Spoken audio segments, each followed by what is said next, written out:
for the old, something for the new, something for everybody in between. We leave nothing untouched. We are Spoon 107.5 FM. From the top of Wologisi to the beaches of Maryland, we cover Liberia like nobody else does. This is Spoon 107.5 FM.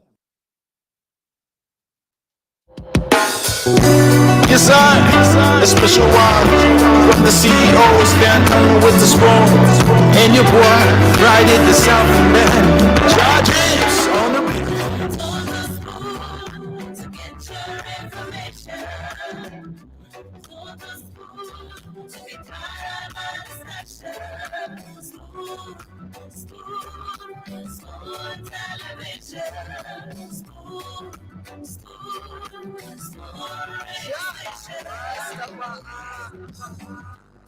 Spoon gonna tell you what is happening in Liberia. Spoon gonna tell you what is happening in Monrovia. Spoon gonna tell you what is happening in Africa. Just to the spoon you ain't know. They check the right for starvation, just to the spoon. You want to get a news update, my brother, to the spoon. You want to know what is happening, my brother, to the spoon. Politicians want to make their decision, just to the spoon. You want to know what happening in the ministry, to the spoon. Yeah, to the spoon. Yeah, to the spoon. You from Jama, Maryland, to the spoon. Yeah, to the spoon. If you eat get back, Regina, my brother, to the spoon. You got a sport TV, you got a spoon radio, to the spoon. Yeah, to the spoon. You want to get a news update, to the spoon. What? Yeah, Rastafari. Kiribamba.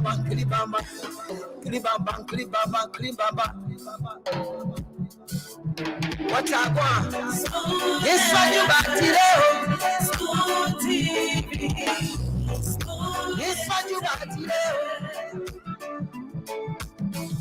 Spoon TV. Spoon TV.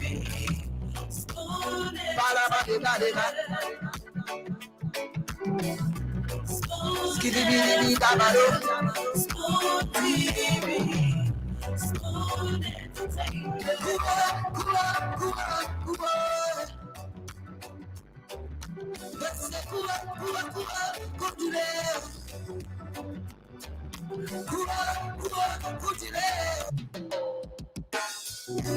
Yes, I, a special one from the CEO, stand on with the spoon. And your boy, right at the South Man. Charges on the beat. To get your information. For the spoon, to be part of our discussion. Spoon television.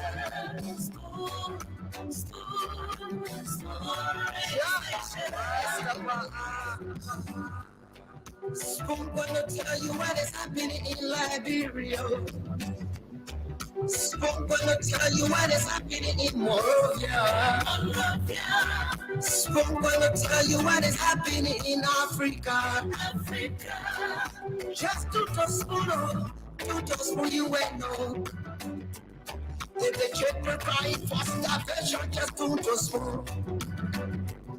You want to get a news update, my brother, to the spoon. You want to know what is happening, my brother, to the spoon. Politicians want to make their decision, just to the spoon. You want to know what happening in the ministry, to the spoon. Yeah, to the spoon. Yeah, to the spoon. You from Jama, Maryland, to the spoon. Yeah, do to school. If you eat get my crazy like my brother, do to school. You got the sporty, you got the school radio, do to school. Yeah, do to school. You wanna get a news update, do to school. What? Yeah, Rastafari. Kilibamba, kilibamba, kilibamba, kilibamba, kilibamba, kilibamba. What I want? Yes, what you back today? Okay, so time check in Liberia is 5 minutes after 8 p.m. Today is Friday, the 12th day of April 2024. And today happens to be National Fast and Prayer Day in Liberia. Folks, did go to church early this morning, observing the National Fast and Prayer Day. Whichever way you celebrated or you have been celebrating this National Fast and Prayer Day, we hope and pray that all of your prayers and supplications be answered. In Jesus' name, amen. And for our Muslim brothers and sisters, Amina. You're welcome to tonight's edition of the Spoon Talk. This is Liberia's biggest talk show. This is the talk of all talks. And tonight we'll be playing host to the, that is the head of the Civil Service Agency of Liberia, Honorable Josiah F. Jokai Jr. He's definitely going to be on tonight as the guest on Spoon Talk. If you're watching us which and every way around the world, we'd love to say welcome to you.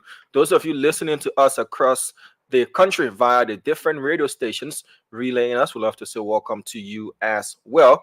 The former CEO and the rest of the panelists are definitely going to join on. Today is a holiday, so not much happening in the country, but a lot happening though, but not much making rounds across, but a lot of things happening in the country that needs to be discussed on the show and will definitely be discussed. Let me say hi to Yaya Sekou Toure, watching us from Cardwell. Rose Horace is also watching as well. Jerry Lomel Badu, if I got that right, is watching. Nathaniel Sokan is watching us from Philadelphia via YouTube. Elnora Barkley is watching us from Delaware, USA. Hope you're doing great. Let me see folks watching as well based upon the comments. Livette Mailer is also watching from Ben Salam. Watching from Ben Salam. I don't know where that is. Solo P is watching us via YouTube. Tamba Aliu is watching us from Bon County. Israel Dan is following us from Banga City, Bonga as well. Semi Duoma is watching us from the UK. Okay, that's nice. Mary G. Weir is also watching us. Sam Podia Johnson is watching us from Claratown. Lavette Bondo is also watching tonight, as well as some M. Sidiki Twawale is watching us from Upper Cardwell, Samuka Town. Razak Kane is watching us as well.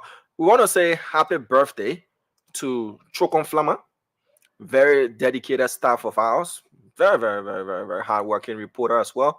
Chokon celebrates his birthday today, and we want to wish him all the best and wish him a happy birthday. And James decided to post this picture. I don't know why he decided to post this picture of Chokon, but I'm not gonna put this picture up.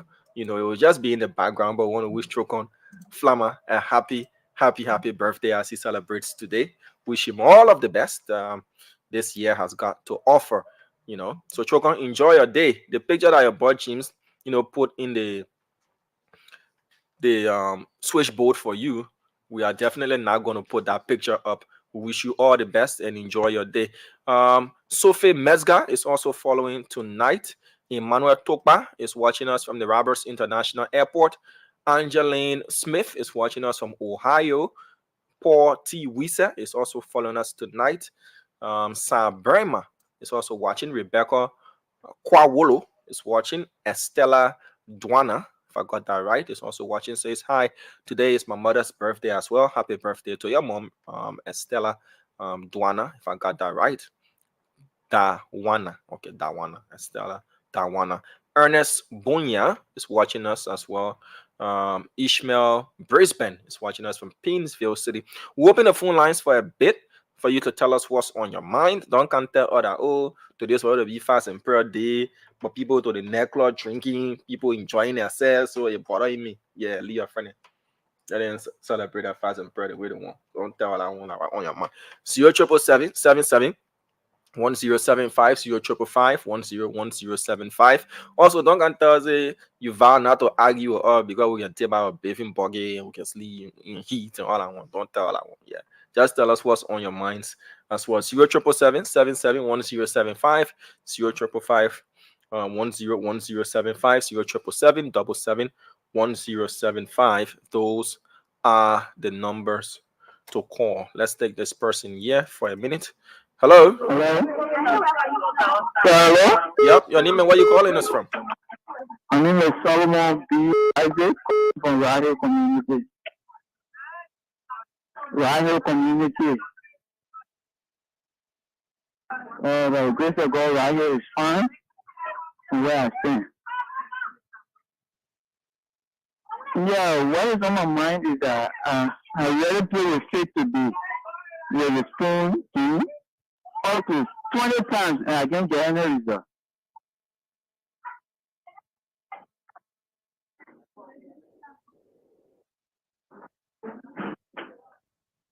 Yeah, I said I play with faith to up to 20 times and I didn't get any result. I play up to 20 times to be, I didn't get results.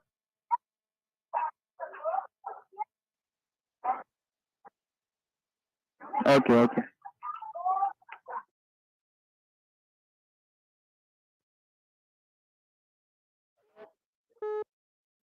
Hello? Yeah. Hello? Yeah. You live. Go ahead. Yeah, I thank you for the program this afternoon. Yeah. Okay. Or the evening, my name is George Mova. Go ahead, George. From GSA Road, Kisikia resident. Mm. And I call this afternoon again. I tell my computer to President Bwaka, and I still talking. President Bwaka, what we the youth, what in our mouth, every day we cry for a job. And the job we want be on the street to pay family people to be ready to say, oh, yeah, bigger because we know trade. We go to school, learn our trade. And the job we know, we want to marry draw, we say our letter to marry draw. Electrician, we passing over no job. And when they see on the phone, they want a tower, they want our material. How will Sophie? How will tell our friends to move on the street to go to trade school? But they want install. Only they want install our family member then. Please, President Bwaka, we vote for the youth. Our job mother for GSA room. I say every day that my responsible I'll be calling on school every day that my complaint there. We will be saying that we live like on family member who go to the big shuttle girl father tell the shuttle. Okay, sir. Please. Thank you. Thank you for the program. You're welcome. All right, so let's take another person here. Hello. Yeah, good evening. How you doing? I'm good. Let's hear you out, please. What is on my mind is the last time we heard that you said it was I think the last time we heard that you're going to take a camcorder for along the street road, you're not going to see gas along the street. We saw it, and then we saw enforcement of labor. We see people selling gas all along the street. Then we they're trying to take people, they do it. Guys, we feel like people chasing, we don't want to see. Yeah, and secondly, like I believe transport, you see the lawmaker man, they're using one lesson plate on 2 cars so that they stop by, put it down, and then stop using them. No good data as usual. So because they're using one lesson plate on 2 cars, that is using it on a message community that definitely, that is using that, that is using one lesson cars. You know what you can do yourself? No. So, as our former CEO usually says, when you see something, you say something. Let your camera do the talking as well. If you see a lawmaker's plate on 2 different vehicles, take a picture so we can see it, so we can get evidence to the effect of what you're saying. Let's do it like that. Then when you do it like that, and then we know that this plate is on this SUV and it's on another sedan. How is it possible? We say you get happy, but without the evidence to the effect, and what will we say? You understand? Yeah, I agree. That's it. All right, brother. Thank you for calling anyways. Thank you. Mr. Dwalu, afternoon to you, sir. Hey, Dama. What's going on, brother? How you doing? I heard Rini. Oh, they have it. Yeah, not every day, but at least the days that it has rained, it rained really, really, really heavy. Okay, I You come know, with you. followed by stormy winds. It was kind of crazy. The first time the winds were blowing, roofs were taking off, trees and the rest. Yeah. Yeah. They were taking more calls, man. Let's hear what the people got to say, Chief. I said, yeah, people got to say. Hey, Momo T. Johnson, what's going on, my brother? Let's hear what the people got to say. Take some calls. Yeah, let me take this person. Hello. Hello. Yes, sir. Let's hear you out, please. What's on your mind? My name is Mara from Nambaga. Go ahead, please. Yeah, I just want to tell all of you we should turn up tomorrow to support our national team. Wow, love I get national team. The which one, bro? Get to support our country team tomorrow. My man, pay for your advertisement, pay for your advertisement. Yeah, you want to bring your lofa announcement on your come to the station and pay for your money. Okay, now. Yeah, no use the loophole. Go ahead and say your announcement quickly. I say I don't want to tell all of you we should turn up tomorrow to Invisible Park to support our team. We wish you all the best. Because whenever we go in Magulu. I mean, that lion ain't coming to town this time around. That lion staying right in the bush, Baba. The lion gone already. That lion staying right in the town. In the bush ain't coming to town this time around. Hello? Kindly reduce the volume of your radio. If you don't do that, the feedback will be terrible for us. If you go to the Great Bazaar County, I don't know where they're heading there, bro. Is it? You want to count the team? I Great Bazaar County winning the team this year. I don't say again happy, but I want to see it. Hello? Hello? Anime, where you calling from? Reduce the volume of your radio, please, when you call in, yeah? Please. I'm Steven here calling from District 4. Go ahead, Stevie. So clinic. My concern is the Yeke Koluban, he always insult our president. I really want for the house to discuss something about that. It may not small men, he's a man that God gave us. So if he keeps disturbing our president, we're disturbing too. I want for the house to see something, see reason about that. All right, sir. Thank you. Thank you. All right. So we'll take 5 more calls and then we'll go to the WhatsApp line quickly to take calls from those watching via Spoon TV and other outlets as well. Hello. Hello. Your name and where you calling from? Yeah, I'm calling from Omira. Okay. I'm Akwe. Go ahead, Akwe. Yeah, what's on my mind? I first want to tell God thank you for the day today, but I want to tell God to really start thinking about the University of Liberia. President Boyka. Liberia, the people scary, the Western they're scary, they don't want to, but I don't think that place is very settled here because our president for University of Liberia, I hope I'm not working there. I feel not working there, but one time I hear the thing, they may say you hope water company. For that time, the people can hear nothing. I can't read for their pay. Hey, that was small thing there, but this time. But you're not working to University of Liberia, but how you get all the inside news like that? Oh, we have a friend there. What? Secret can Secret can Open can tell us something there. We can be asking them. We have a friend there. Everybody can complain. So you advocating on behalf of your friends? Oh yeah, you know that our brother there, they working there. They don't want to when they working. We ourselves we're not doing nothing. When they just want to, we ourselves can go hang on their legs, but they can't pay on time. Yeah, they're not supposed to. In fact, when you go to the campus there, they're not equipped. You need the student too. They can be crying for cheer. All the crowd they're nothing. No go bathroom. The president of university can't talk about our pay being on time. Everything get in darkness. No water in the bathroom there. The student there complain. All right, sir. The power government used to send people there to go be the children there. It's anything happening to university though. So let the president check there. All right. Thank you. All right. So 3 more calls from Liberia. We'll put the WhatsApp number up. Hello. Good evening, Sanga. Yes, sir. Let's hear you out, please. My name is Moses Tuasonya. Let me say happy birthday to Chokon Flammer and hi to the Spoon family to Jason Jualu. Dama, what is on my mind is that You know, I don't know. This day was declared set aside by our forefather to be celebrated by the government made proclamation. But then, I don't know if the president had religious advisor assigned to him. We did not see any program. I've been listening to radio. There was no program conducted anywhere. Even though this morning, like one religious leader was in studio and I threw the blame on the shoulder of the Liberal Council of Churches. But the fact that it's a national holiday, it means the government should have something organized.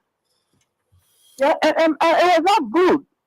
It was not good that you can just have the day, even though we are well as citizens, we fast and pray from 8 to 12, but the government not behave well on how the day was conducted. Okay, so yeah, it's not good. So I beg the president to please, if he does not have religious advisor, let him appoint Bishop Donald George Harris as a religious advisor. Why you suggesting somebody now for the job? No, not that suggesting. We got people here who can do the job. Bishop Kotu Brown, Bishop George Harris of Philadelphia Church. There are a lot of good people. All right, so the president did attend. The president did attend the fast prayer service at Bishop Johnson's church. So the president did go to observe. Was it organized by the government? Well, it was in commemoration of fast and prayer. All right, Chief. Okay, so afternoon to you. No, I like we the Liberian people. The man attack you now, you run away. You say, "Oh, all right, Chief." You got an essay. Was it organized by the government? And I just told the president attended it was in commemoration of National Fast and Prayer as to whether the government organized it or it was in commemoration of the day. You want those that sound to the executive mansion? I think you should have answering yes or no. Oh, I can get you a definite answer. The man is in Zico. Dwalu. What's up, Dwalu? I can't complain, my man. We're the fortunate few. Who are we complaining to? That the whole thing's there. Hey, Brianna, what's going on, man? How's everybody, man? Everybody across the country. That much longer. Our people up in West Point caught hell today with the fire. I mean, Stanton, you know that area far better than I do, but I guess I really don't know West Point. Oh, okay. No. Well, I saw the fire. I went to West Point once in my life. I've read it, yeah. I read it on the West Point. Yeah. I got an experience from West Point. Yeah, the only thing I know about West Point is Waterside connected to West Point. That's all. Oh, okay. I've never really been there, but I just imagine because the proximity of the building to each other. Dama, you got a story, you said? Yeah, so four houses got that fire and burned down completely. Yeah. You know, and it's not something to celebrate, but with the intervention of the folks, you know, looking at how clustered up the place is, it would have been worse than what it was, you know. But four, at least, you know, they can start from somewhere. We're not saying it's a good thing, but looking at the place, the makeup, the structure of the place, it would have been something worse than that. So kudos to the folks who chimed in and helped. Again, this issue of fire is an issue of national concern. Yep. And so far, the approach we've seen is more of a slow-paced one. But at least we need to see more emphasis placed on the issue of fire, not just from the government's angle, but from the citizens' angle as well, what they can do, what we can do, you know, to help prevent. And when there is a fire outbreak, how best we can intervene. But I said, I got a story. I have an experience with West Point. I've been to West Point once. And the ones that I went there, I was chased out. I had to run because the guy said we should, my crew and I should pay protection fee. So I'm like, what you call protection fee? We can't do the sea erosion story. He's talking about protection fee. He said, okay, no problem. And he left. So within 10 minutes, just saw the group coming. I said, oh, yeah, they're done there. I saw by the time I realized I all the way to LEC headquarters with speed. So since that time, I haven't gone back to West Point again. Yeah. But how much was the protection fee they were asking you to pay? He didn't call an amount. Yeah, he didn't call an amount. He just said we should pay protection fee, you know. And I just asked him, why should I pay protection fee? But then I realized that every area that you go to, you get your own code, you get your own ethics. Yeah, the way you're behaving, not the same way you're behaving. That's community. That's community. That's community. That's good thing. And, you know, listen. Dualu, we have Honorable Josiah F. Joker. He's in the back. We'll be bringing him on shortly. Sagbody, welcome to the show. We know that we're going to have a very, very good program tonight. But Dualu, let's just take 2 minutes and discuss some issue. Yeah. West Point is a place. I don't know whether you have. Okay, yes, you have traveled so many places recently. You are all over the country. That's a good resort area, Dualu, where you can build hotels and, you know, on the beach side and enjoy the view of Bushel Island. West Point is a beautiful area for folks to come and just go do some tourist event. Not even just for tourism. The local people themselves can actually use that location. Look, for many decades, not just years, decades. Everybody's always said West Point is a great location. West Point is a great location. But where's the vision to move those people into a proper location? Look, the city, if you actually overlook West Point. So this is a beach to support the recreation of everybody who lives in our city, not just for tourism.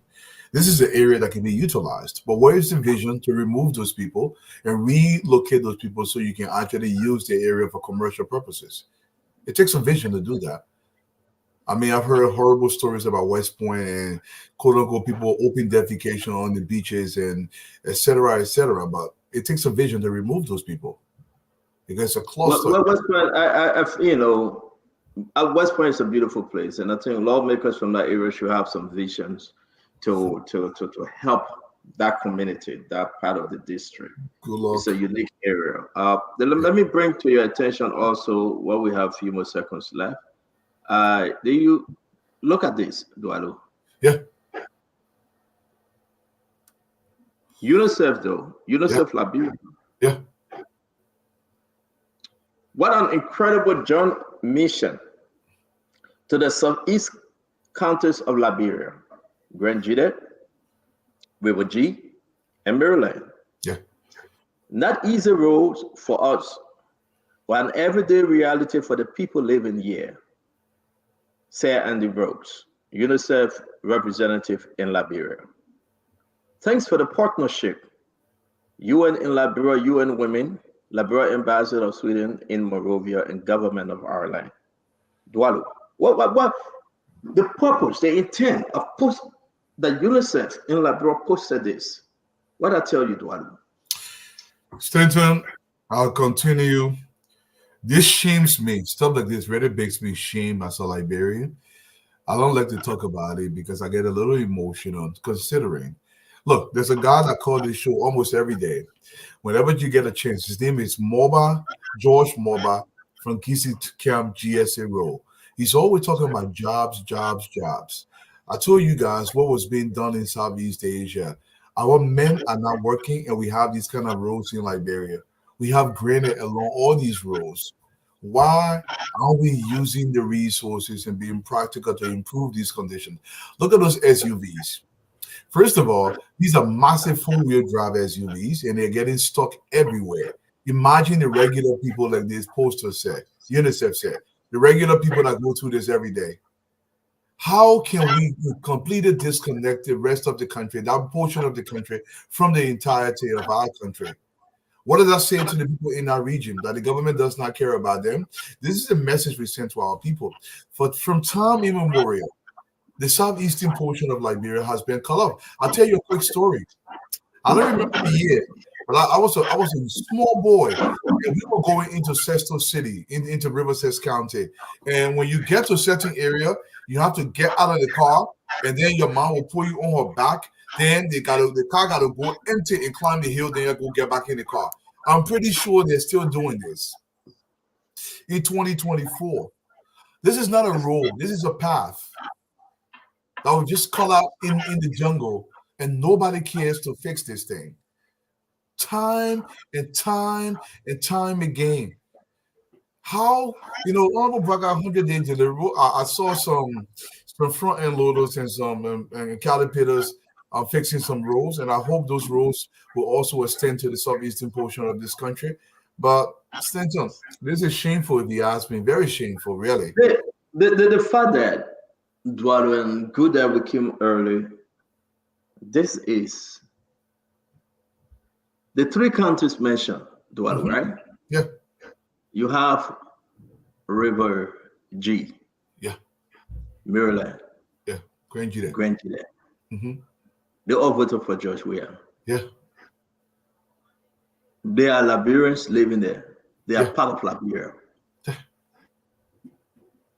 Joseph Walker, the president of the Republic of Liberia, said 100 days. In 100 days, there will be no car left in the mud. Get stuck in the mud. Yeah. We are counting 100 days. Yeah. But UNICEF, United Nations, United Nations. Yeah. This picture is not from any Liberian. Yeah, go ahead. Thank you. This picture is not from a journalist in Liberia. It's not from any network. This photo from UNICEF. This photo from UNICEF, Eduardo. I know. Pictures speak thousands, millions of words. I want folks to just understand today. UNICEF is on a mission. Just look, we can count those cards, right? 1, 2, 3, 4, 5, 6, 7, maybe 7 or 8 UNICEF cards. We got a work to do, folks. We do. We got a hell of a work to do. I want to say this to everybody, and we'll talk about this again. I want to put this in the back for a minute. When the rest of the guys come on, we'll talk about this. Let me also show you this, Tualu. Just read the headline of this thing. Ministry of Justice, 14th Street. Councilor N. Oswald Tway. It was sent to him from Monrovia Central Prison.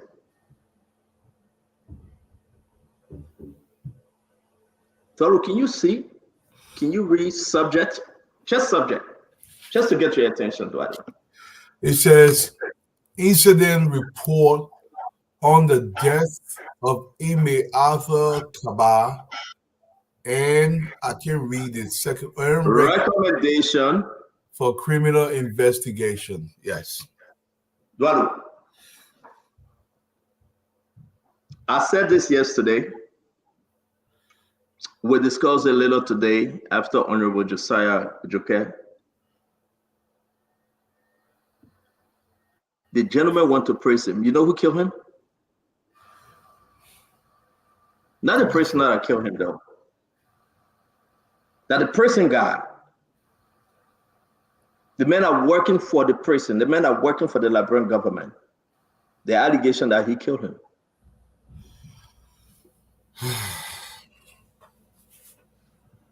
When did they kill him? Who tried to bury the story? A 20-year-old man charged with what? Do you know what they charged the man on? That he ended up dying in jail? Take a guess. 40 United States dollars, $40, and 67,000 Liberia dollars. The man died in prison, Duadu. For $40 though, and 67,000 Liberian dollars, they killed the man. You know what they said they killed the man for? But I shared a document with you guys. He broke prison code. Talk to me. I want to bring Josiah on. You know, the CSA director, Josiah. Yeah, this story is too deep. I think I shared all the documents. The black officer, Darlington Morris.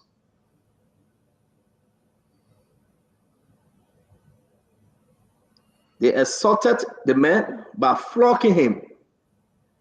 They beat him to death.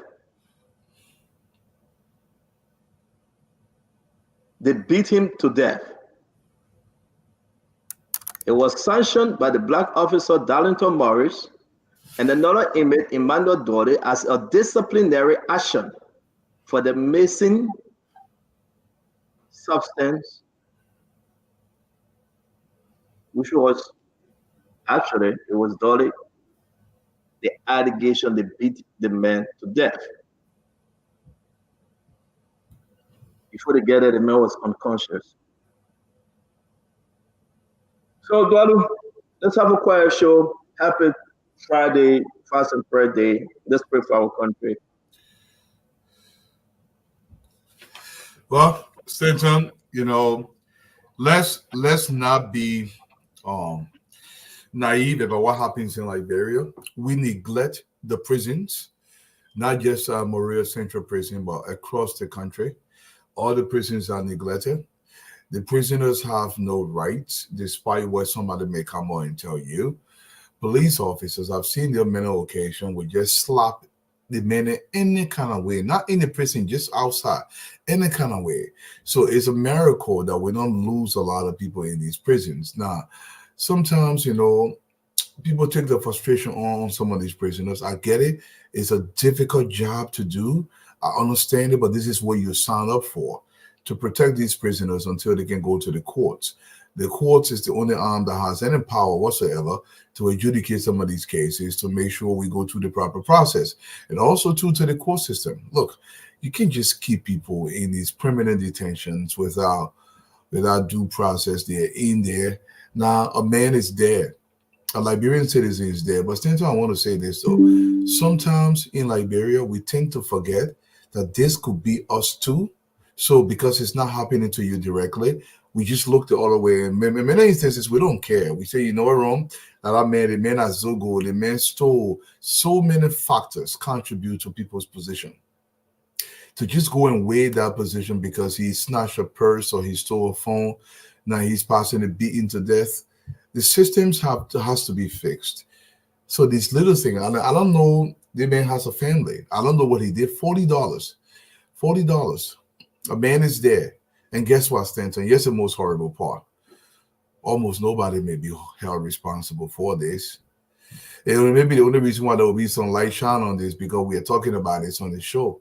Other than that, there were stories in Liberia where girls got raped in prison. Young women die in prison. Prison commanders. There are stories in Liberia being told by people that say, oh, the brother get landed, the men and women slept with the get. This is normal in many instances. It happens all the time, and nothing seems to be done about it. We can't build a civilized society this way, guys. If one of us is hurt, the entirety of us is hurt. How are we going to understand this? It's going to take a proper leadership with a vision to do this. Thank you, Eduardo. Thank you very much, folks. We want to share the program. It's good to have you following us. We're going to bring in the Honorable Josiah Joket. We want to say it's always good to talk to the CSA director. He took over this position sometime last month, I believe, in April, something like that, when Baka took over. I try to keep track of these guys' time that they took over, but I'm happy to have him. The reason why we bring him in today is because the fact remains. Everybody talking about 40,000 off the payroll. How many folks George Manuel we have managed under his government? You understand that the old CSA director was Dale Francis. I pray that we can talk to Dale Francis also. The 40,000. Actually, what's the true story of the 40,000? I want you to listen carefully. We're going to talk to Honorable Josiah Joket. Is there 40,000 sitting somewhere that President Waka government said go home? Stephanie, that's it, just go home? Or is there 40,000 just not there at all?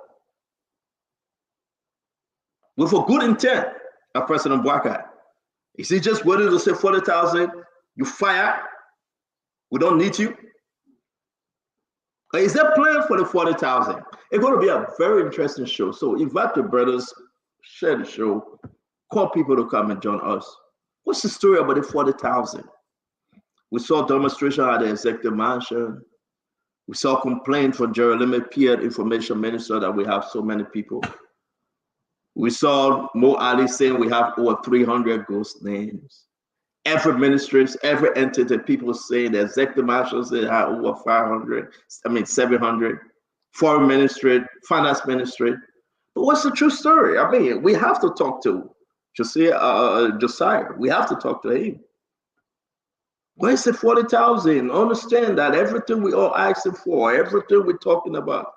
Some people say CSA have 45,000 and another group was 25,000. Add the numbers up, do the prophet key math, add and manners. What are your concerns, folks? What are you thinking about today? With this government, the people's government, the President Joseph Yema Boakai government, will this government allow 40,000 Liberians, folks that are making $150, $200 to just go like that? Keep it simple, folks. Would they just say, go, you're done, we don't need you no more? I mean, seriously. Whether you say, Joe, we're adding in there illegally or you put in there last minute of time, well, that's politics. My concern, that mother, that father concern, I want a job. Even if I'm making $100, I want a job. I've been there for 4 years, I've been there for 5 years, why now? So when I spoke to Josiah Joker, the CSA director, I said, man, you got to come and talk. You have to come and talk. So I really want your question because a couple of our folks traveling and wants to get back home, they'll come on the show. The rest of the guys working, they're going to join us. Today is April 12th. You remember the April 12th, 1980. Today, April 12th, a lot of stuff happened historically. Things happen that we don't even want to dive into, but we must. Given the time at the end of the show, we'll discuss it. So Damo come back on. John said with me, let me bring in Josiah. Then we can have the show to the rest of the guys. John in. Damo, come back on for me to bring in Josiah, and we're going to have a wonderful program today. All right? I understand folks are traveling, they want to settle to join in. So you hang with me, Damo. Let's bring in Josiah and let's have a wonderful show. You can bring him in.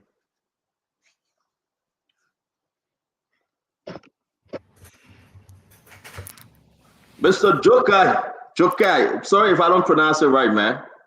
Welcome to the Spoon Talk. Thank you so much, Stanton. This is a glorious opportunity for me, my inaugural appearance on this historic platform.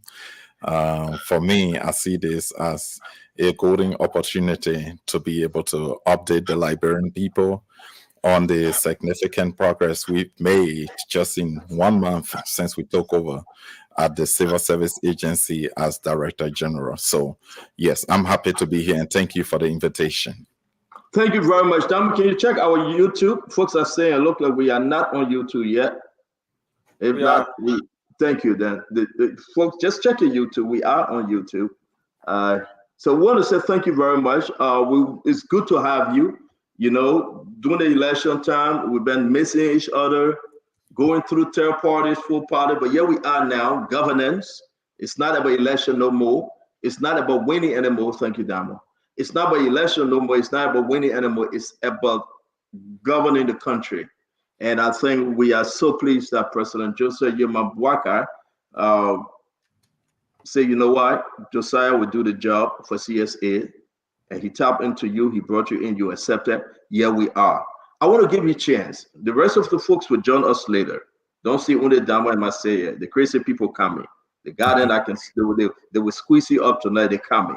But let me ask you, given the time, I came early just to talk to you because I am totally involved, Josiah. It hurt me when a mother and father have to lose their job, have to go home and say, I will not be working. Start on your little premise. Start on your little premise. Let me lay it. I beg you, give me a chance. I'll give you 3 minutes to set this thing up. There's fundamental issue with the premise. There's fundamental issue with the premise, and that's what I want to correct. Allow me to lay it and make it. I need to correct that because that information is not good for the public. I need to get that clear before we proceed. So, Stanton, I'm going to take it over from here, please. So, yeah, thank you. Correct. So, I want to clarify here clearly and that we are not out to lay off anybody. No. The goal is to make sure we provide job security, we provide protection, we regularize the status of our valued employees in a way that they will enjoy the rights and benefits that pertain to the jobs that they have. So we're not out here to lay off anybody. We only have categories of people who did not complete certain aspects of the employment process for which we're going to work with them to complete. So I wanted to correct that from the get-go, that we're not laying off anybody. And let me give you the reliance. We are guarded by a set of legal instruments, and we are going to go by the books. We have the Civil Service Standing Order of 2012. We have the Act that created the Civil Service Agency. We have the Human Resource Policy Manual. We have several other policy guidelines that guide the work that we do at the Civil Service Agency. Even my predecessors were alluded to that. In the Civil Service Standing Orders, Section 35 specifically, from 1 to 6, is encompassing. It clearly lays out the steps and procedures for employment. And it clearly says that any new hires, promotions, deletions, transfers must be done through the completion of what you call the Personnel Action Notice. The Personnel Action Notice, as provided for by the Civil Service Standing Order, is a set of forms that the job candidate has to complete.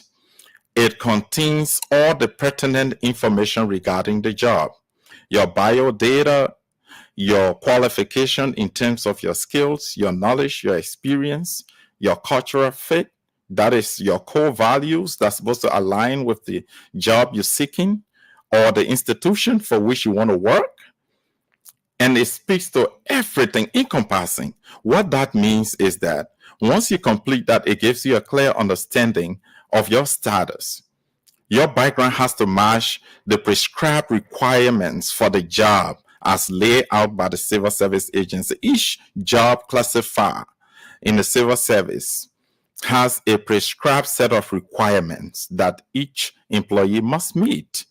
So the Personnel Action Notice for those individuals we talk about were either not initiated by them or was initiated but did not get completed in the processing.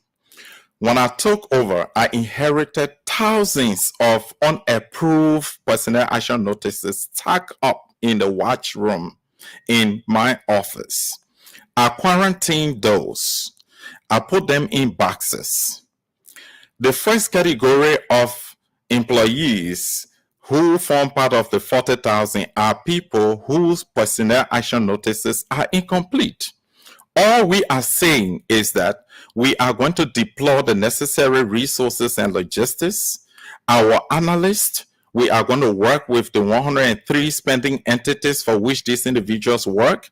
We will sit with them and complete their personnel action notices so that at least they know how much legitimately they are entitled to, what their rights are, what their next of kin, if they have to retire, if they have to be pensioned, we need to use the data contained in a personnel action notice to process their retirement, to process their pension. That's what we're saying. Institutions only issue appointment letters and tell them this is what you are making. They are not even sure if that is the right amount that they're supposed to be making legitimately.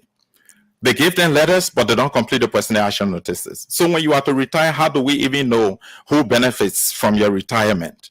How do we even know your next of kin? How do we even know your history, your employment history? Is completely lacking. And that's why we say we have to start setting the record straight.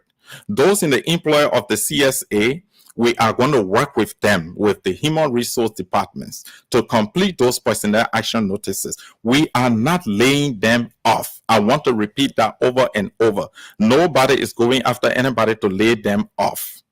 What we're doing is to complete those notices. Those who did not initiate the personnel action notice process at all, we will go back and issue you. In fact, the human resource directors of those institutions have access to the personnel action notices because it's for employment purposes. So we will go back and issue them and make sure that they complete those personnel action notices. Once they do that, then we have full data on each employee that we have in the employ of the civil service. This is correct to make sure that we abide by all the rules, the steps, and procedures. We are not laying out anybody. I wanted to clarify that before we proceed with the conversation. Get it right from the get-go. This is not a campaign to lay anybody off. We're not interested in laying anybody off. But here's what we are going to do.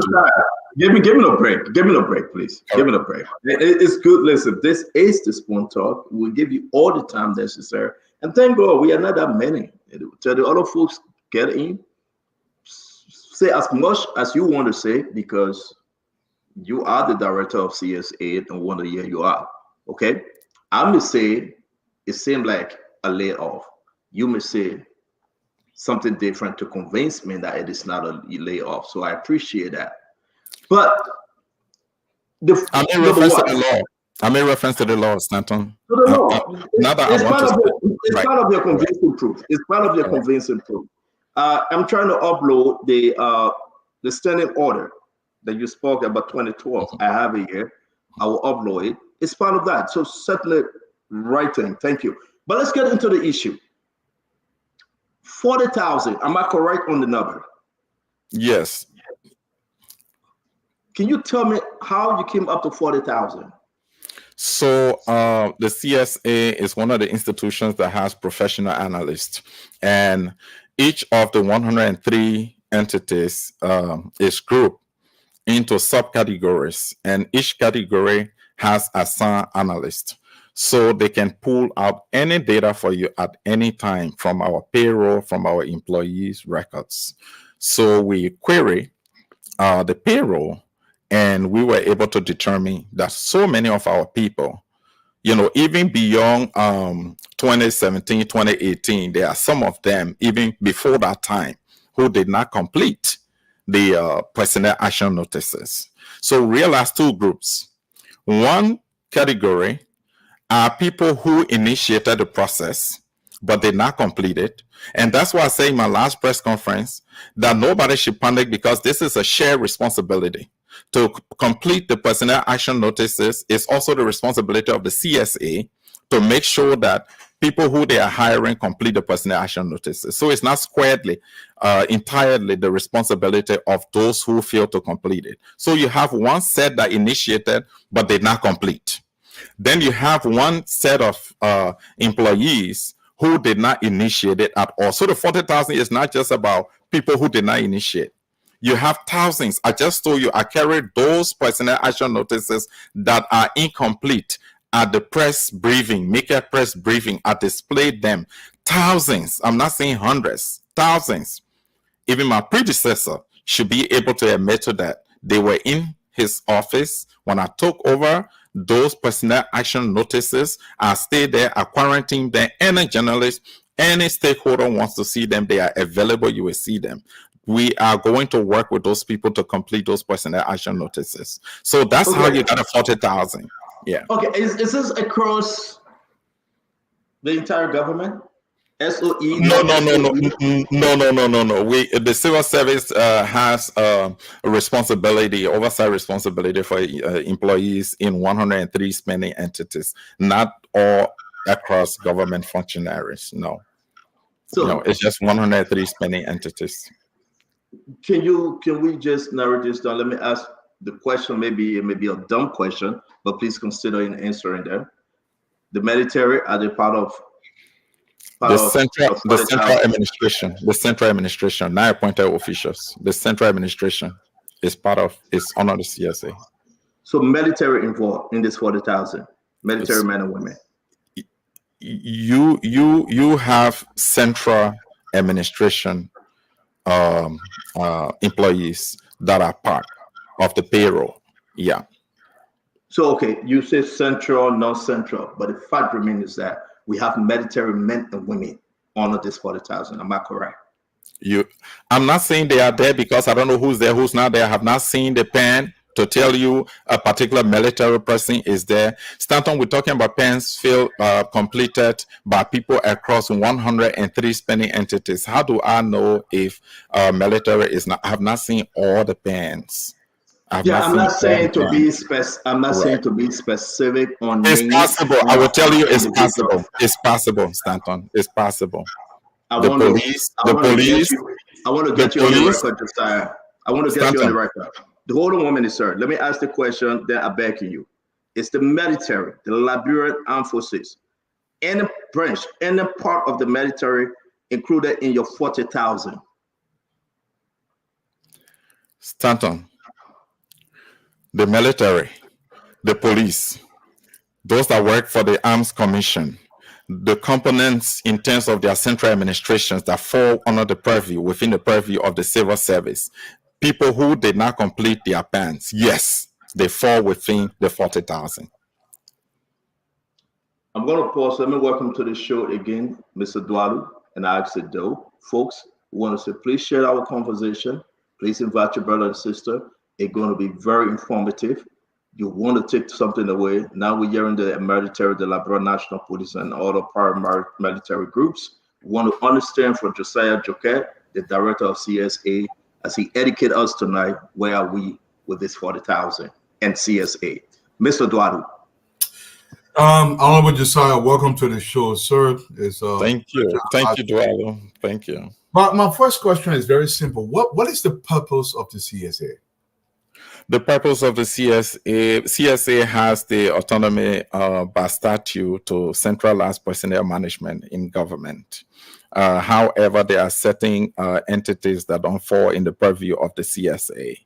Like the NPA, as we're talking about, like water and sewer, all of those that don't fall in the purview of the CSA. There are about 103 spending entities that fall within the purview of the CSA. Now, what we do personnel management, we do payroll, we do performance management appraisals, we do training, manpower development. That's the responsibility of the CSA. Or employment activities within the government central administration, the public service falls under the CSA. That's our responsibility. So basically, and thanks for making that clear to me. So basically, if a person is within the CSA, let's say the CSA hires me, are there certain requirements by law that I have to meet, or do you just determine that independently? No, we have everything prescribed and classified. So we have job requirements. In fact, we work with the Governance Commission to do function and performance mandate of all the spending entities within the purview of the CSA. And on the basis of that, we have prescribed job requirements. So that is why the personnel action notice is critical.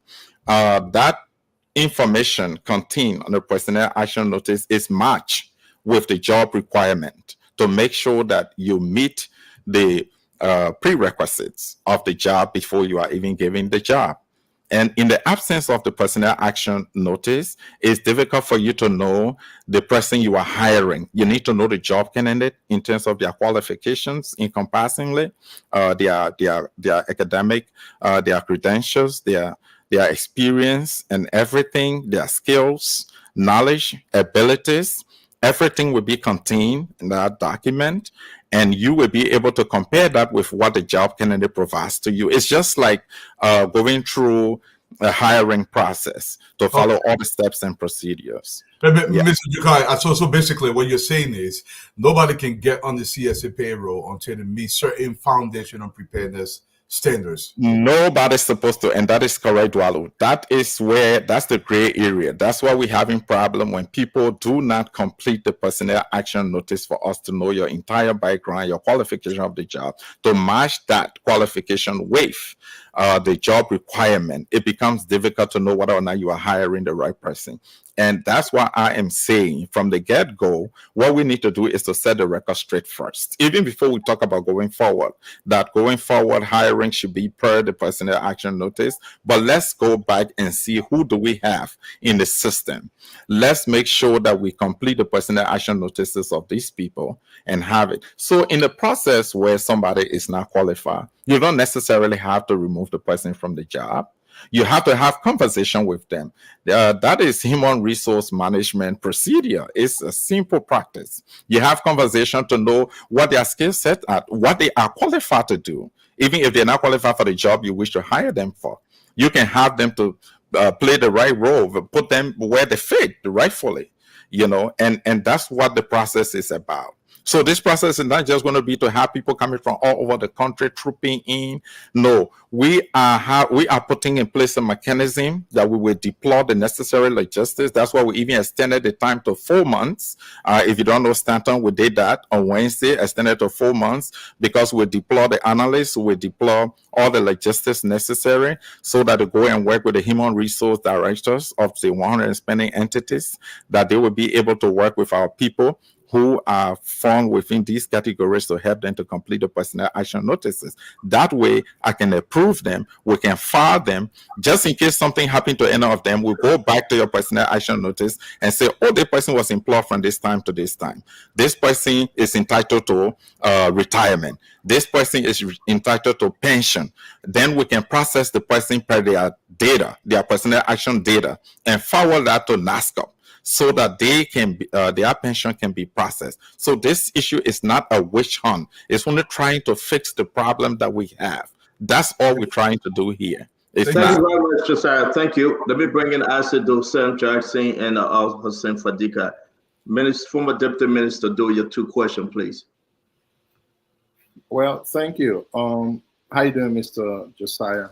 Hey, Minister Doe. Good to see you. I'm good. Thank you. And hi to everyone and our listeners as well. Let me say congratulations to you on your appointment and thanks for all you do for Liberia.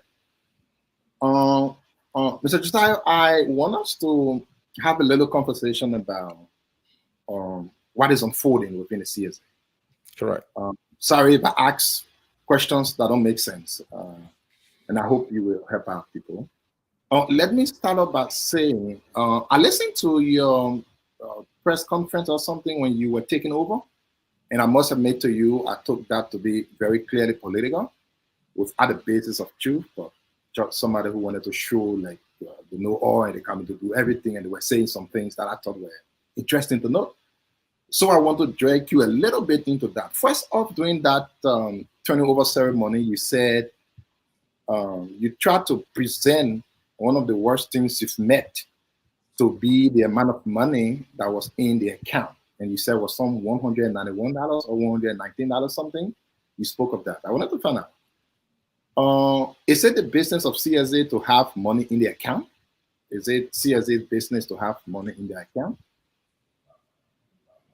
So, Minister Doe, let me be clear here unequivocally that I met $191 as brought forward for the US dollar bank account, and the leadership at the Civil Service Agency confirmed that.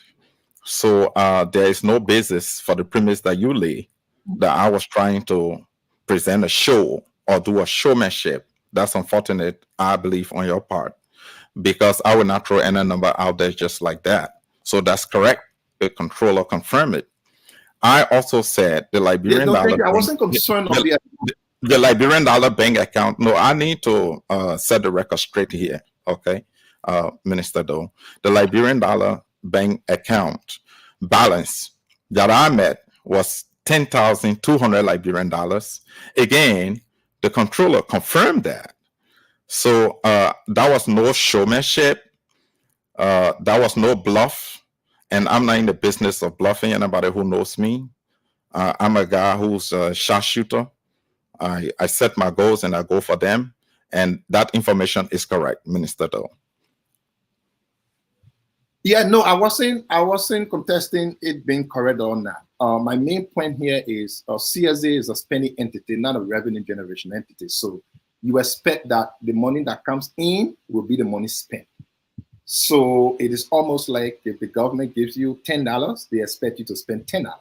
So the issue of minting money in the account should not be one of the priorities because it is a spending entity, not a revenue Minister generation. Minister Do, I'm also looking at this from a negative perspective, the way you're presenting it. I think taking over as Director General of the CSA is my responsibility to make a full disclosure of what I'm inheriting, and that should not be an issue. That should not even be an issue. I think you should be asking questions that border on the conversations we're having, be it the consultancy that was ridiculously abused by my predecessors, be it the General Auditing Commission recommendations from the 2021 audit of the payroll compliance that they feel they refuse to implement, that created the problems we are having here right now. I think those are the things you should be asking questions about, Minister Do, because those are critical issues that border on our economy. Those are serious issues. Yeah. Listen, what we do on the show, we ask the question and you answer. I was answering. The question is not within the talking point. Let's give Asa the chance to answer, to ask, please. Asa, can you ask the two questions, please? Yeah, I had three actually. So again, I don't want you to get angry. It is not the matter. No, I'm not. Trust me, I'm not. I was just saying that we can do the right thing by discussing issues that really matter here, that border on the economy, on the payroll, on employees, really. So for the knowledge of our people, CFA is a spending entity. It's not an entity by which you are entitled to meet money in the account. You can meet $0 there, that's okay, because it's a spending entity. Now, my second question, let's go to that. But it's also my right to tell the people what I met. I say, we can't keep going back and forth on this. It's my right. Are you saying that it's not my right? So let me ask you, are you saying that when you take over an entity, you don't make full disclosure in terms of where you meet there? Is that what you're trying to tell the Liberian people? I don't think so. My question is rhetorical. I don't expect you to answer because you will be unrealistic in your response. You know. But I'm just trying to say that you have to make a full disclosure, Minister, of what you are inheriting. Mm-hmm. Yeah, I agree. That is not the argument. So let's move on now. We passed that. Yeah, let's get to the substance of the question, because he made the statement. You went through it already. He understood your point. Yeah, we need to clarify those, and he knows what I asked. So my second question is: you also said you met an overstaffed payroll. What do you term overstaffed payroll? Minister. Yeah. We have a total workforce of the civil service to be 67,746. And in this economy of ours, and somebody like Mr. Jackson speaks to that better because he's the economist, or an economy such as ours that's struggling with harsh and unbearable realities, we are servicing the $67,000 plus with $23.5 million every month. Every month. That's what we are spending to service that. To the extent that just spending on the workforce is cutting deeper into the national envelope. That should not be what we want. That should not be what we need if we have to make economic advancements in our country. It can be our budget can be recurrent expenditure focus, especially on wage bill. So, is the total number of persons on the payroll realistic? If you ask me, I will tell you no. Let me tell you why. The GAC audit report, the Auditor General findings, one critical one tells you that 9,287 individuals on the payroll were unverified during the audit. The Auditor General recommended that those individuals should be blocked on the payroll. There should be a moratorium until they come and verify themselves. 90 days. That was in 2021. Nobody went to verify themselves.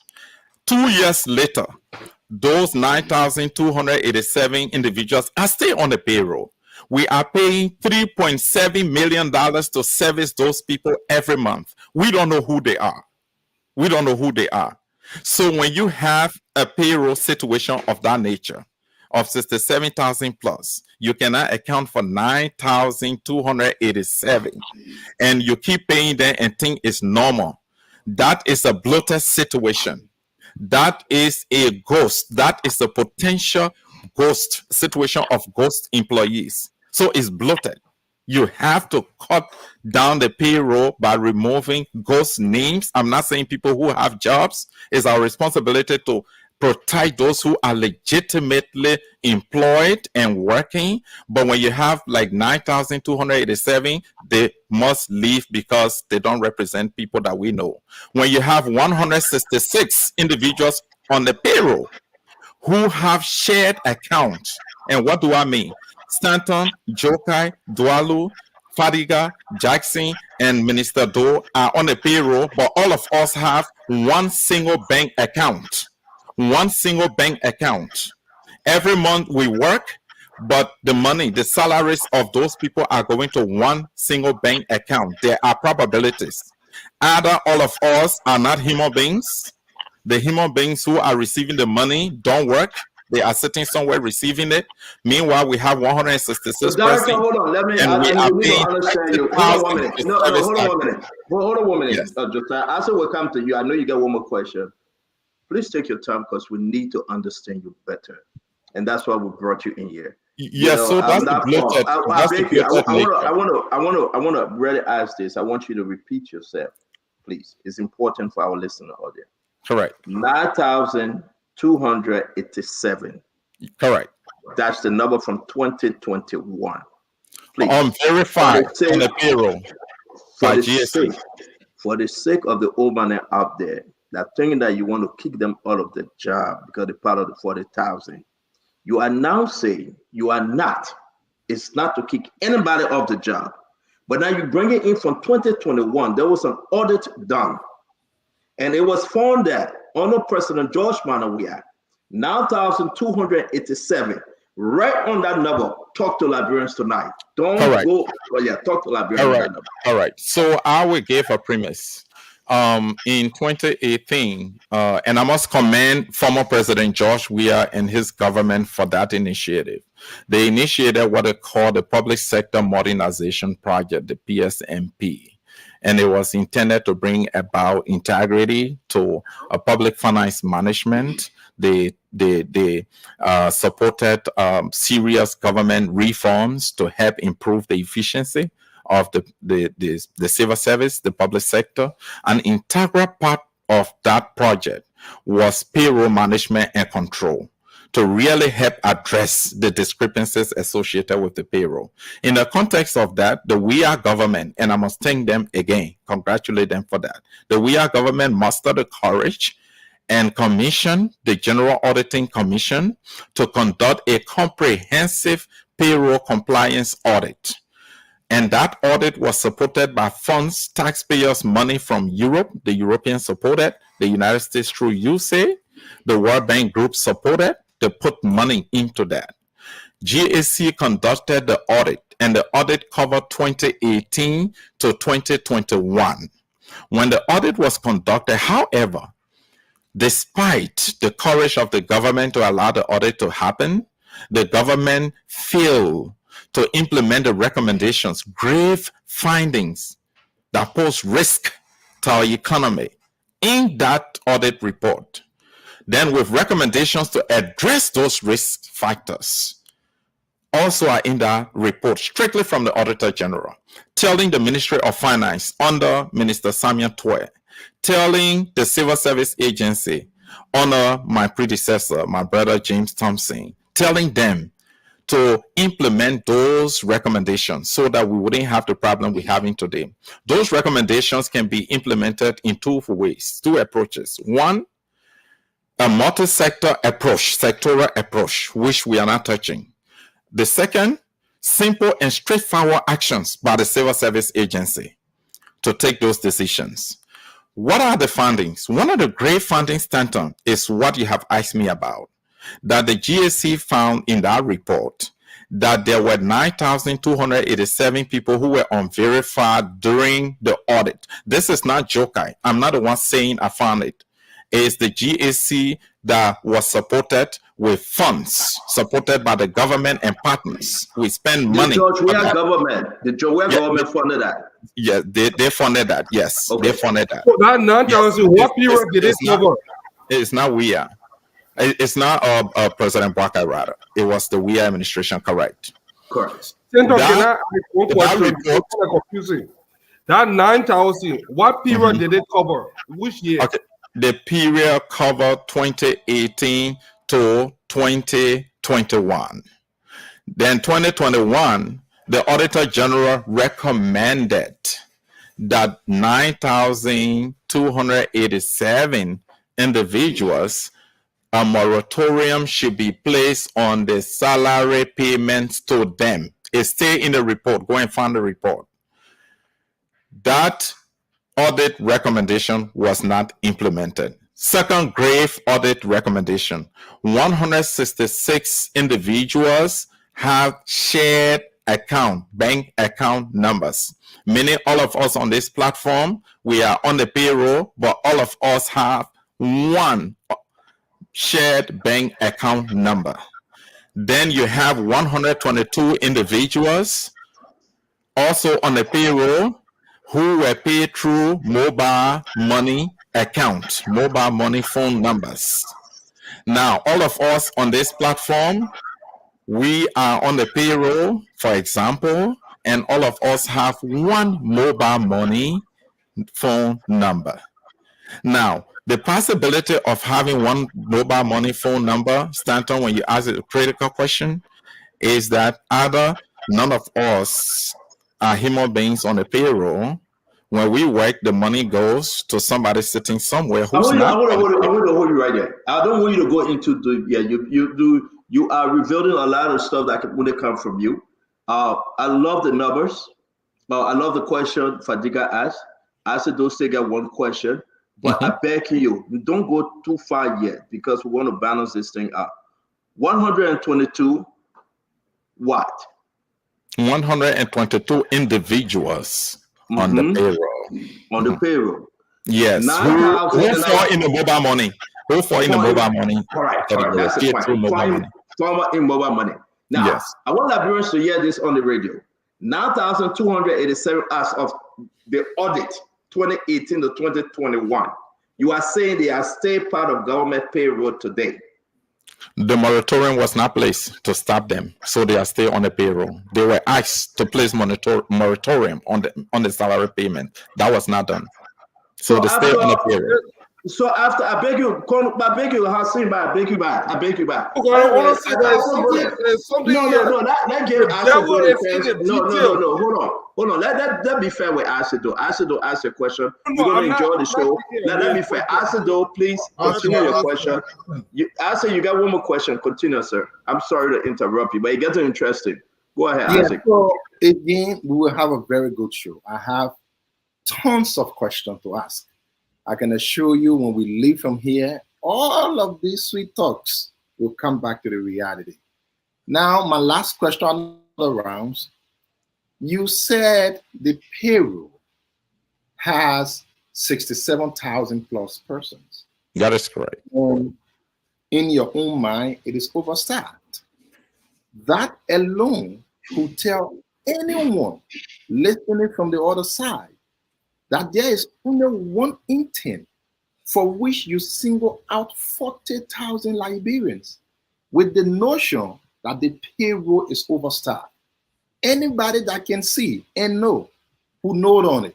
But let me ask you, do you know how many persons were on the payroll before President George Weah was inaugurated? Do you have any idea of the amount of persons who were being paid by government? Thank you, Asido. Thank you. Yes.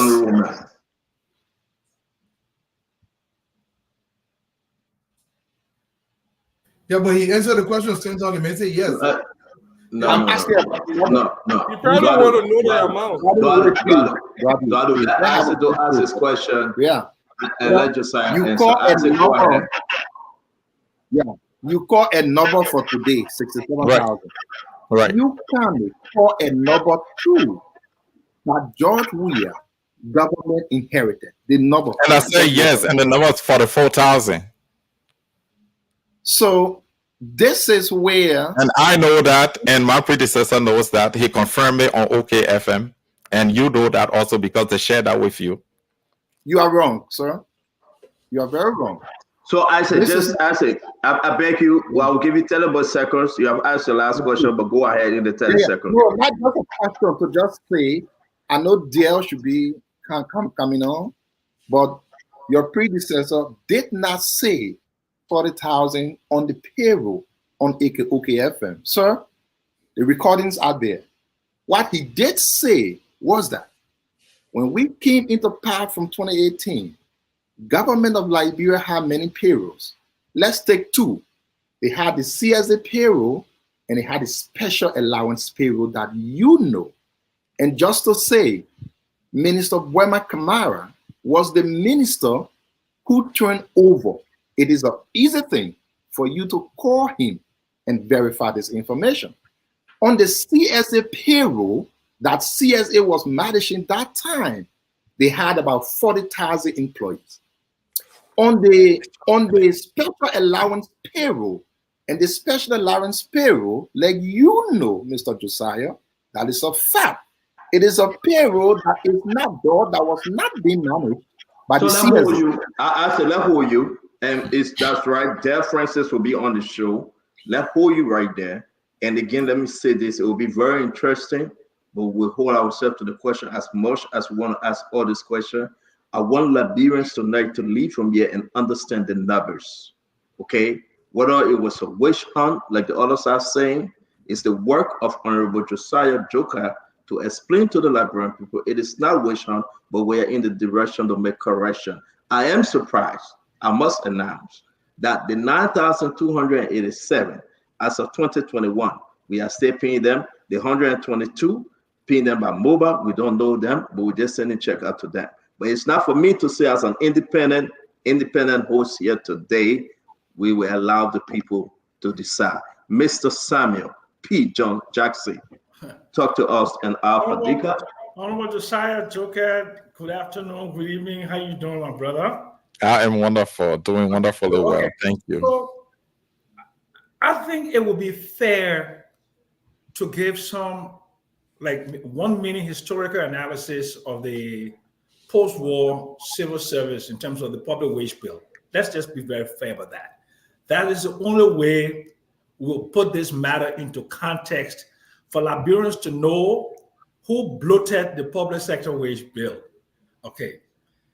In 2006, when the UP government took over, the budget was only $80 million. That was the top budget in the last year of the Judy Barry administration, right? So when you came in, the Unity Party was supposed to downsize and right size. Am I correct? I don't know if you remember that exercise. That is correct. Okay, great. Okay. So right sizing was to create a lean, trim, and fit civil service that would be functional. With small patronage. Every government has patronage jobs. So let's just face it, political jobs, right? But my question to you is, okay, are you aware that at one time during the Unity Party administration, the last 12 years, the public sector wage bill consumed more than 66% of expenditure? Are you aware of that? Of course, I'm aware. Great. So the current George Weah wage bill that you met is only about what, 40 to 43% of expenditure. Am I correct, right? Correct. Okay, so clearly the George Weah wage bill is a leaner and more effective civil service administratively than the Unity Party wage bill, correct?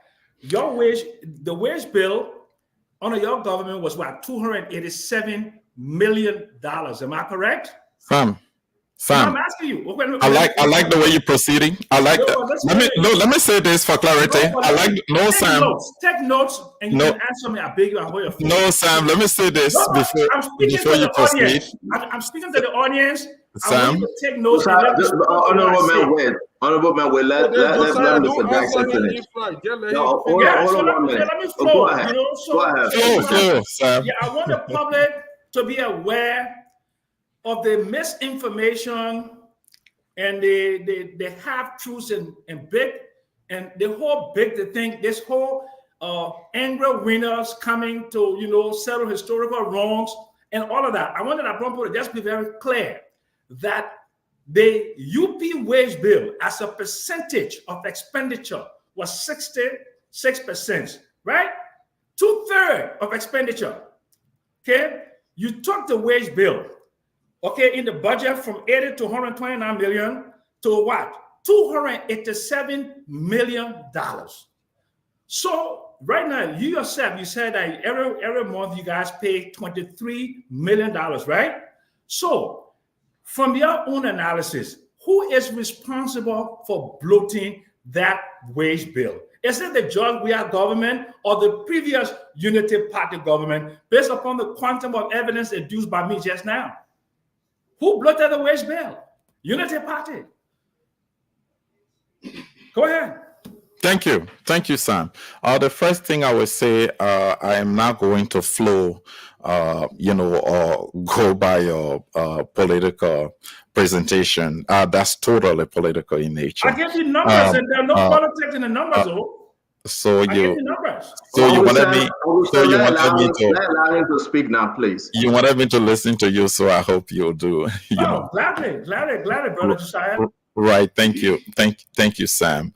The fact that you say something occurred in the past and which was wrong, that means we should allow that to continue in the present. We have a wage bill that we service at $23.5 million, and we are not even sure that is correct in terms of the number of employees we have on the payroll. That is inconsistent. There is a document to show that. The first thing we go to the GSC report, Sam. The GSC report points to serious alarming proportions of discrepancies on the current payroll that we have. We have a payroll system that's in the ATAPs. That's the alternative temporary automated payroll system that requires human efforts. Somebody sitting down and adding people to the payroll without even the CSA, which happened predominantly during the last period, the last 6 years. People at finance, statutorily, it should not even be people at finance doing that. That's how we increase the number and increase the wage bill. I am simply saying we have to cut it down on the basis of that. I'm not thinking competitively in terms of who bloated, who did not bloat. I said we have that bloated payroll. So what we are trying to do simply is to cut down the wage bill, is to streamline and remove discrepancies, not individuals who are on the payroll. I'm not speaking to people who are duly employed on the payroll. People employed, we know them. We know they are human beings. They're doing jobs for which they have rights to their jobs and all that pertains to that job. All we are saying is that we have to make sure the payroll has an integrity, and to do that, we have to free it of all the discrepancies that I just listed to you. I think identify those discrepancies. Whether or not we were 66% prior to 2017, when it came to the size of the wage bill and the workforce that was cutting into the national envelope, and whether it is 44 or 46% now, I am not saying that. I am saying even at 44 or 46% that's cutting into the national envelope, it is still not correct for us to have that. Economically, it's wrong. That's the point I'm making. And you're not agreeing with me that we have these anomalies, that we have these discrepancies on the payroll that needs to be cut down. You are looking for who caused it. Yeah, so we are simply saying I'm blind to the political side of it. I'm not looking at UP. I'm not looking at ALP. I'm not looking at CDC. What I'm looking at is a payroll that we have without any iota of integrity. It's a payroll that we have that is cutting into the national envelope, preventing us from focusing on human security sectors like education, healthcare, and security, because of what we are using to service, the amount we are using to service the wage bill. That's all I'm saying. And we have to focus on that to fix it. Again, when people politicize it and say that we are laying off 40 persons, that is totally incorrect. We are not on record by saying we're laying off. We're not laying off. What we are doing, we are setting the record straight to begin our reform process of the civil service. And anybody who has to come to the civil service has to merit the job. That's all we are saying. That's my second question. Go ahead. Second question. So look, so how long have you been involved in human resource management at the government level? And the reason why I'm asking you is that I would like to know, do you have a strategic plan to streamline the government? Have you put that into operation? Do you have any targets, the way you want the wage bill to reach as a percentage of expenditure or number of people? Do you have a strategic plan? That's a perfect question, Sam. As a matter of fact, I'm doing my PhD in organizational psychology, which deals with workforce development, leadership development. So I've developed some great deal of expertise and experience. I work for the DMT Global Solution Corporation, and I did a lot in human resource management, having oversight for North America and Canada in the United States. I've done that. I work for the Connecticut Charter School Collective as the executive programs manager, supervising 4 education districts in Connecticut. So yes, when you asked about my expertise and background, yes, I come with that. So talking about strategic plan, all of those things, you know that comes with time. I've been in the job for 1 month. I have done assessment of the existing strategic plan that we have at CSA, which provides a strategic direction for the CSA. I am not happy. I'm not satisfied with that. But that doesn't mean that I should focus my entire time on developing strategic plan, finding the strategic direction. I have put in place mechanism. We have teams that are reviewing our documents and making sure that we update and revise them. And we will have the people, the individuals with the requisite expertise, so that we update and revise all of these documents that are needed to support our reform efforts. Meanwhile, there are actions that we're taking. Government is continuity. The George Weah government took some good actions, and I have praised them for that. One of the actions they took was to institute the audit. That's a good action, and we're not leaving it undone. Partners spend money. So when I'm trying to implement the audit recommendations, that should not be an issue. It's just something that the government needed to do. They didn't do, and their time was over. Now that we have taken over, it becomes our responsibility. We inherited that. So we are implementing that. My predecessor initiated the PAN process. I commend him for that, Thompson initiated that. Thousands of PANs came to his office. Unfortunately, he was not able to sign them until he left office. Does that mean that I should abandon those PANs? Absolutely no. I have to take over those PANs. But I can sign those PANs that I inherited. You guys know that's the way to go. But without knowing who are the people having those PANs, whether or not the information contained in these PANs are consistent with the prescribed job requirement. So yes, I am following all the steps and procedures, Sam, to make sure that we put in place the appropriate mechanism to develop a new strategic direction consistent with my vision for reform of the civil service. Thank you, sir. Thank you very much. Uncle Sam, before we go to Fadika, I know that Francis is coming on that after. Uncle Sam, is that everything you have heard from Honorable Josiah Joke? Is that a problem with the wage bill? Is that a problem with the audit that was done, 9,287? I want this to go in the minds of Liberians, okay? That it was done. It was purposely done for us to discover something. And when that was discovered, the CDC government refused to take action, Uncle Sam. Okay, but you see, Stanton, you making a declarative statement without any evidence that they refuse to do something. You don't know the extenuating circumstances which led them to not take action. But let me just basically tell you about the public sector wage bill. Historically in Liberia, the public sector wage bill has been used in a patronage system. Actions were taken. Let me finish. Hold on, Josiah. I'm done, Josiah. I'm sorry. Who's I was speaking? I'm saying, so historically, governments have used the public sector wage bill with a great degree of patronage for political purposes. And that's how we got to fix it. We have to fix it going forward. We need to fix it. That's one thing we agree on. That's one thing we agree on with Sam, with everybody on. We need to fix it. Sorry, Stanton. I'm sorry, Stanton. I want Uncle Sam to be fair tonight. Uncle Sam. So you are admitting, what of some Charlie King time also told George Manaware, you always been a problem. Absolutely. So is it a problem now to get it fixed and set it right? Okay, great.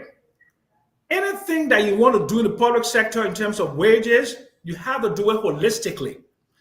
And there was a civil service reform that was started by the Unity Party government. Okay, and I'm in touch with someone to put our involved. No, I gotta move on. Uncle Sam. Is it a problem now to set it right though? That's not my question. Set it right how? How? Is that a problem? So when you want this thing to be set right, what it has to be done, but it has to be done with holistically. Thank you very much. The asset recovery, that the work plan, it depends on how you fix it.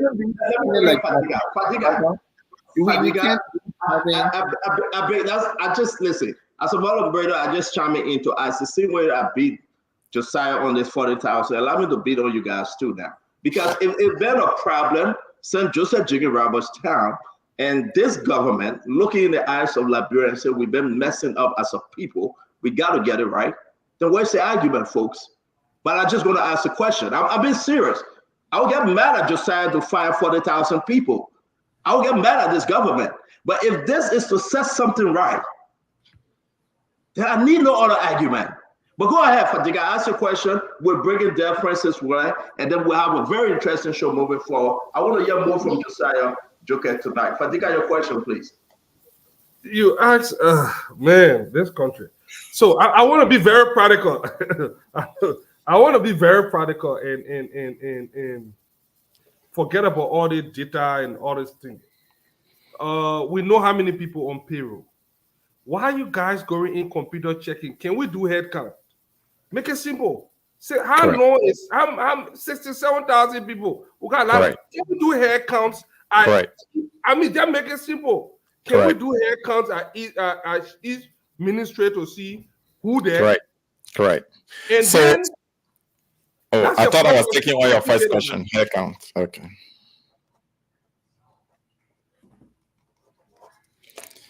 Go ahead. You want me to answer that? I want to answer that. That's my first question. Wonderful. Hair count is possible, and hair count is a very good practice. So when I took over, it's just barely 1 month. We supported the Ministry of Foreign Affairs to do hair counts. We sent our analysts. That report is right before me, and it's going to be coming out. We supported other few agencies. We are right now doing hair count at the Ministry of Health and Social Welfare. As a matter of fact, we did hair count at the Civil Service Agency on Wednesday, and Thursday we did hair count. That report is coming to me on Monday. And I have letters from the Ministry of Internal Affairs, from the Ministry of Labor. I have requests to send analysts to do hair counts. Let me tell you what actions we have taken as a result of that. The Liberian National Police identified 98 fictitious names on their payroll, and they forwarded those names to me as Director General in keeping with the Civil Service standing orders to take action, and I immediately acted. We blocked the 98 names on the payroll, and we have invited them for investigation. We gave them a period, and if they don't turn out during that period, they are going to be permanently removed from the payroll as of May. At the Land Authority, we identified 49 fictitious names. We blocked them as of March. As I speak to you, they have not come back. And if they don't come back to be verified, as of May, we are permanently removing them from the payroll. We have also blocked 15 persons in the same way, block them on the payroll, and we have asked them to come to be verified, and we always gave them the 3 months period.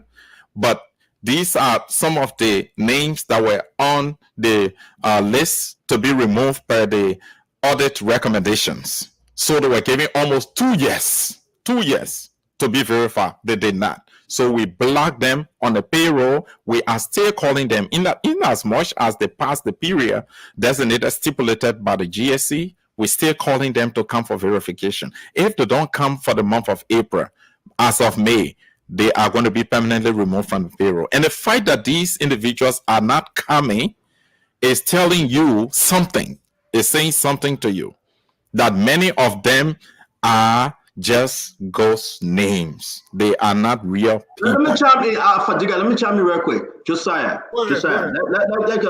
Fadiga name went to you, right?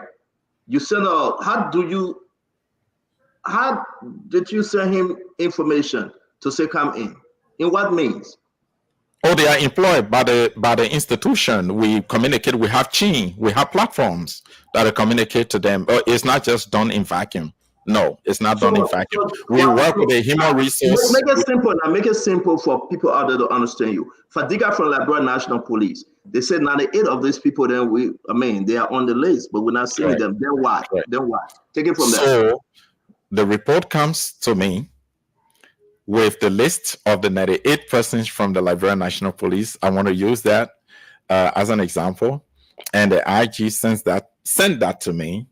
And I reviewed the listing, send it down to our employment services division. They do a review and make sure that, yes, indeed, these names are on the payroll.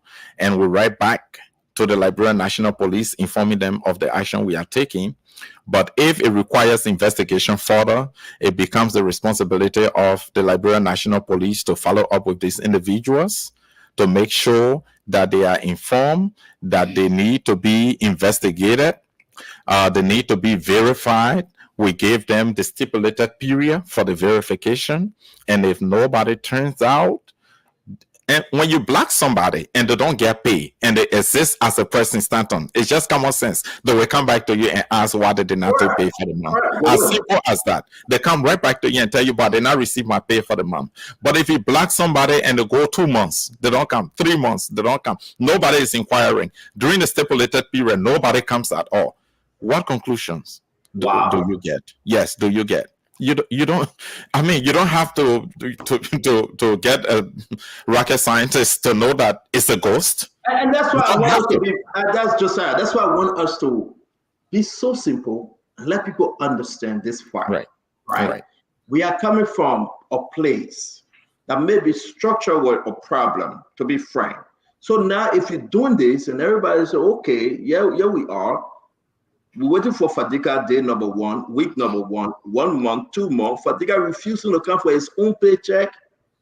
Point number 3, it is concerning. Fadiga, your second question, but we'll welcome Dave Francis on the show. We're going to be very, very practical today because the Liberian people have to understand.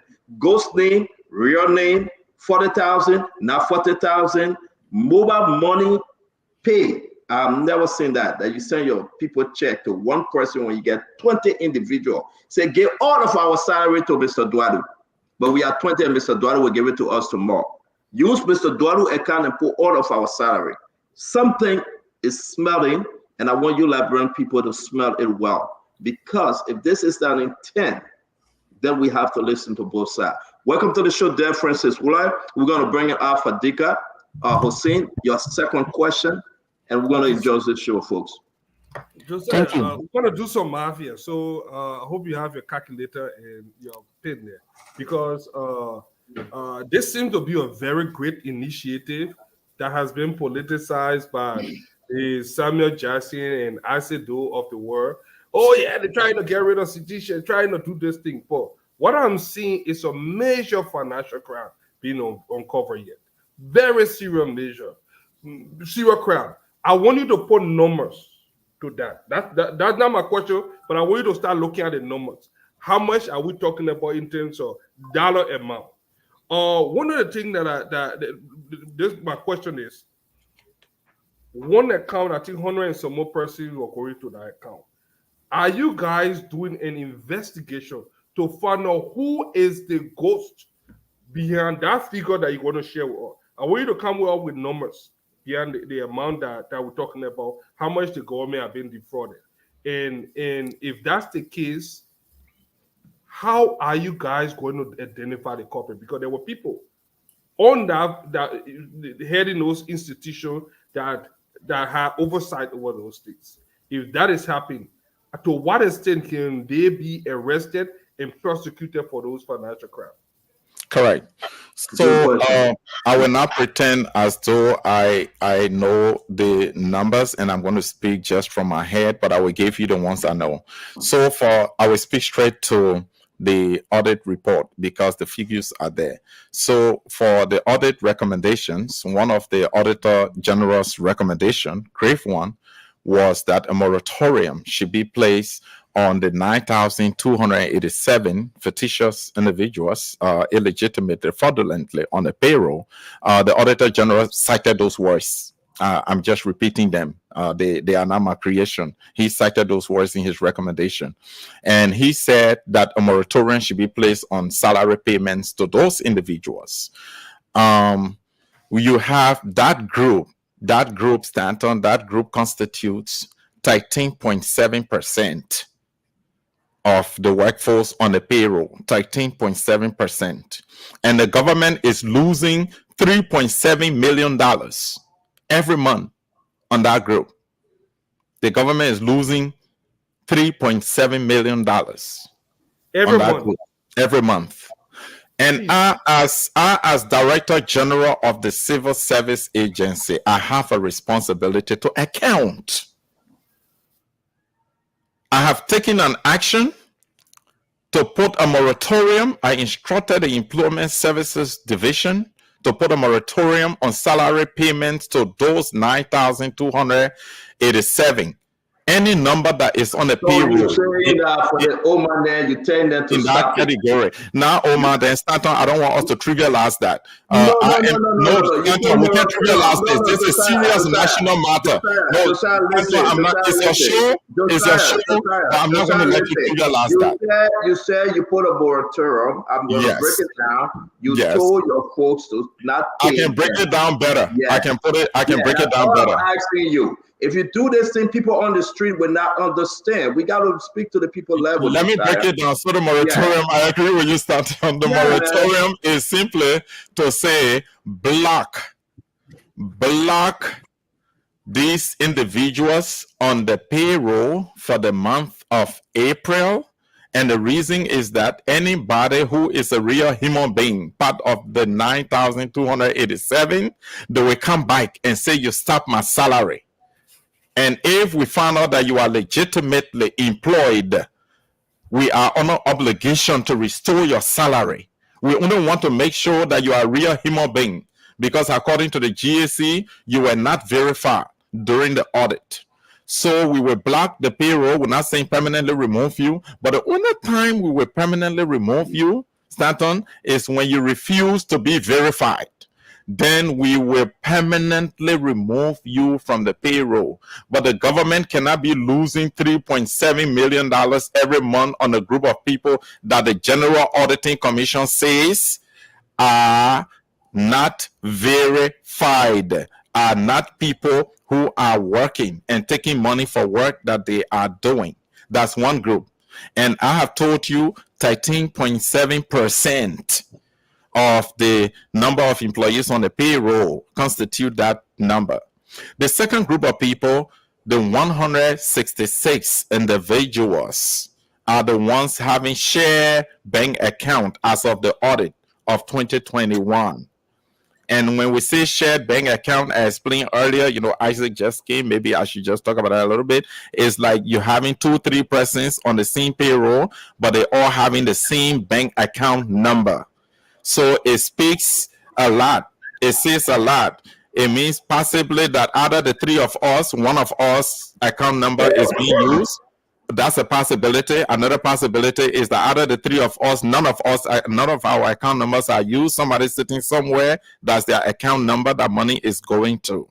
That's the 166. The 122 that the audit findings talk about are the ones who are using the share mobile money account, are the ones having the same mobile money number that monies are being sent to, salary payments are being sent to.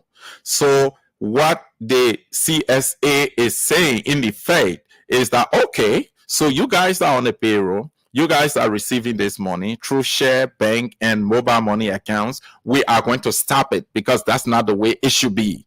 We will stop it, and then if you don't receive your pay, then you come back to us so we know that actually it's not just a share bank account, but it's an understanding, and we know. Then we verify you. Then we restore your salary. We can do retroactive because you're not blame. We can blame you for that if we verify you. But we will stop you for now, and if you fail to be verified, then we will permanently remove you from the payroll. Stanton, you talk about justice. You talk about prosecuting people. This is critical, Fadiga. And I said that in my press conference.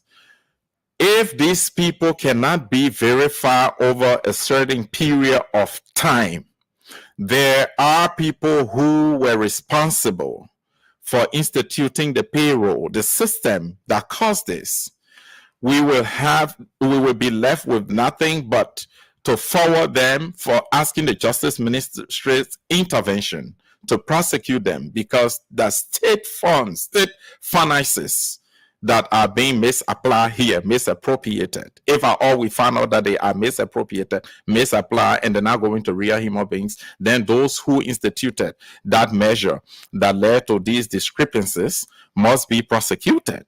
And that has to be done under our laws. But let me tell you some fundamental things that happen. The CSA should be managing the payroll. The Ministry of Finance does allotment and disbursement. And also oversee financial management. The CSA should take responsibility of the payroll. But given the system that we had in place, that we saw in place, there were people at the Ministry of Finance who had role in managing the payroll, had administrative rights to the system. Yes, so everybody will have to. That is why the CSA has requested. Let me tell you, I have not said this. The CSA has formally requested the General Auditing Commission to conduct a comprehensive national compliance payroll audit. The General Auditing Commission has agreed, and the General Auditing Commission is working with the Ministry of Finance to find the money to conduct that audit. The new audit will cover the period January 1st, 2022 to December 31st, 2023. We have to use that interval because there's a lot that happened after the last audit was done in 2021 and the report was published. So again, you will be finding you'll be finding some numbers from 2022 to 2023 December. We want to welcome the Francis Wooler and welcome Azif Atuba. I love to go, and I like the way Al Hussein put this. Let the numbers speak, right? But imagine, just give me a few seconds, guys, and we'll bring in Dell. Imagine every month from 2018 to 2021 to present. Mr. Dualu, imagine. 266 million. Say that? 266 million. I want to ask you to give me the number. 266 million. United States dollars. Going to who? Going to who, folks? You know, someone said, but Stanton, why you do X, Y, this? I'm doing these things because we have to do it together. I can beat on Josiah every day. I don't care. I don't know him. To fight for a better government, we have to beat on each other. But the fact remains is that imagine, leave everything now, Uncle Sam. Leave everything. Let's just agree. If this is to hold water, 266 million, almost half of the budget of Liberia in a year. Therefore, so let's talk to us.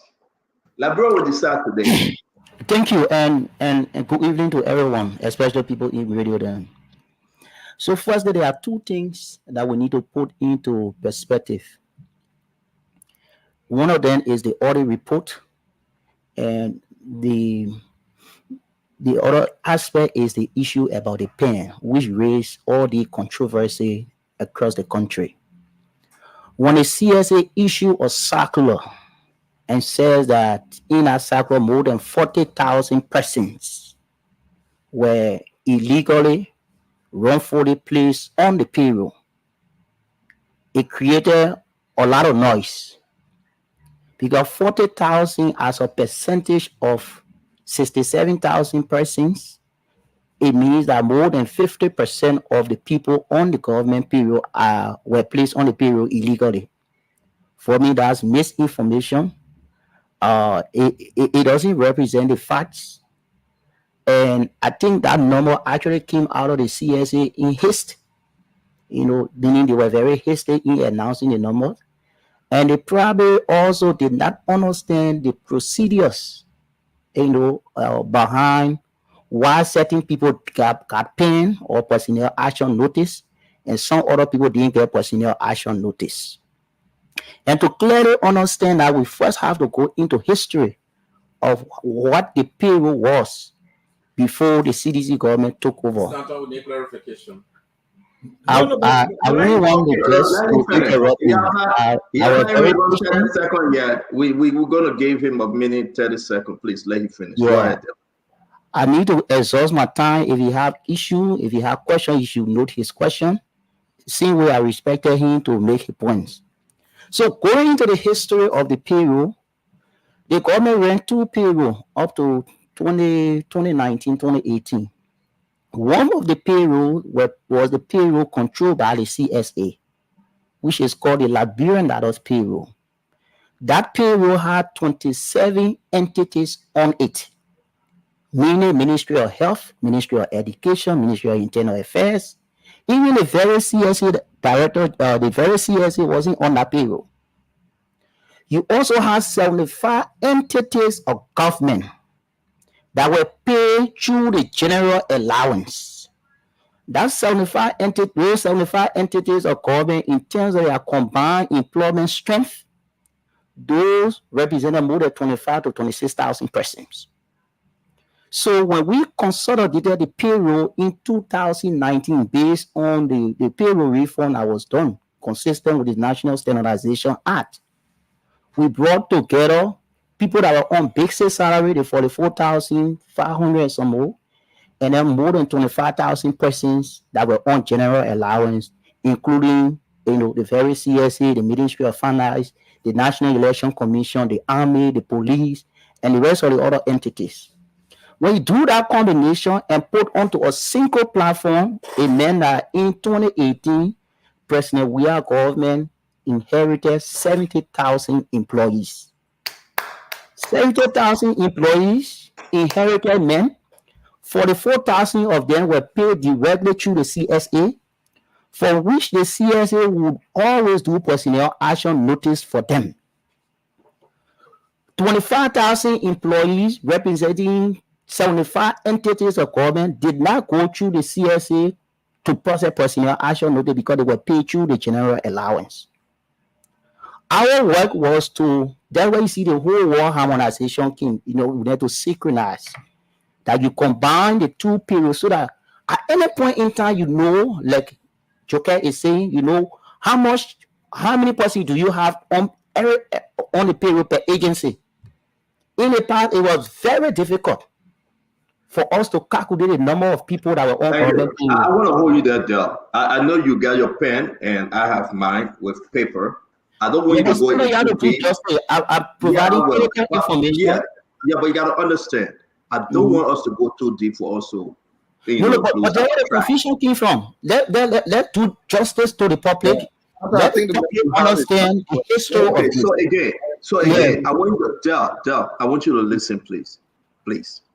If you call some numbers, we should give Josiah the time to respond to you. Okay, no, you have said, listen. I said, don't interrupt. I said, I'm moderating. I'm going to be fair. Yeah, I know, but you cannot lose the method. I said, I beg you, stop, please. No, I know, see. I know. Hold on, the man dog. The man dog. Guys, I will have to meet you. I can handle it, please. I beg you. Del, listen to me. I'm not cutting you off. I want to lay something up to you. You start from 2 payroll reform, the National Standardization Act, 70,000, 44,000, 25,000. I want to say you get 30 more seconds because we cannot absorb everything. I want us to take it as a border point. I was summarizing. Thank you. Which is very important.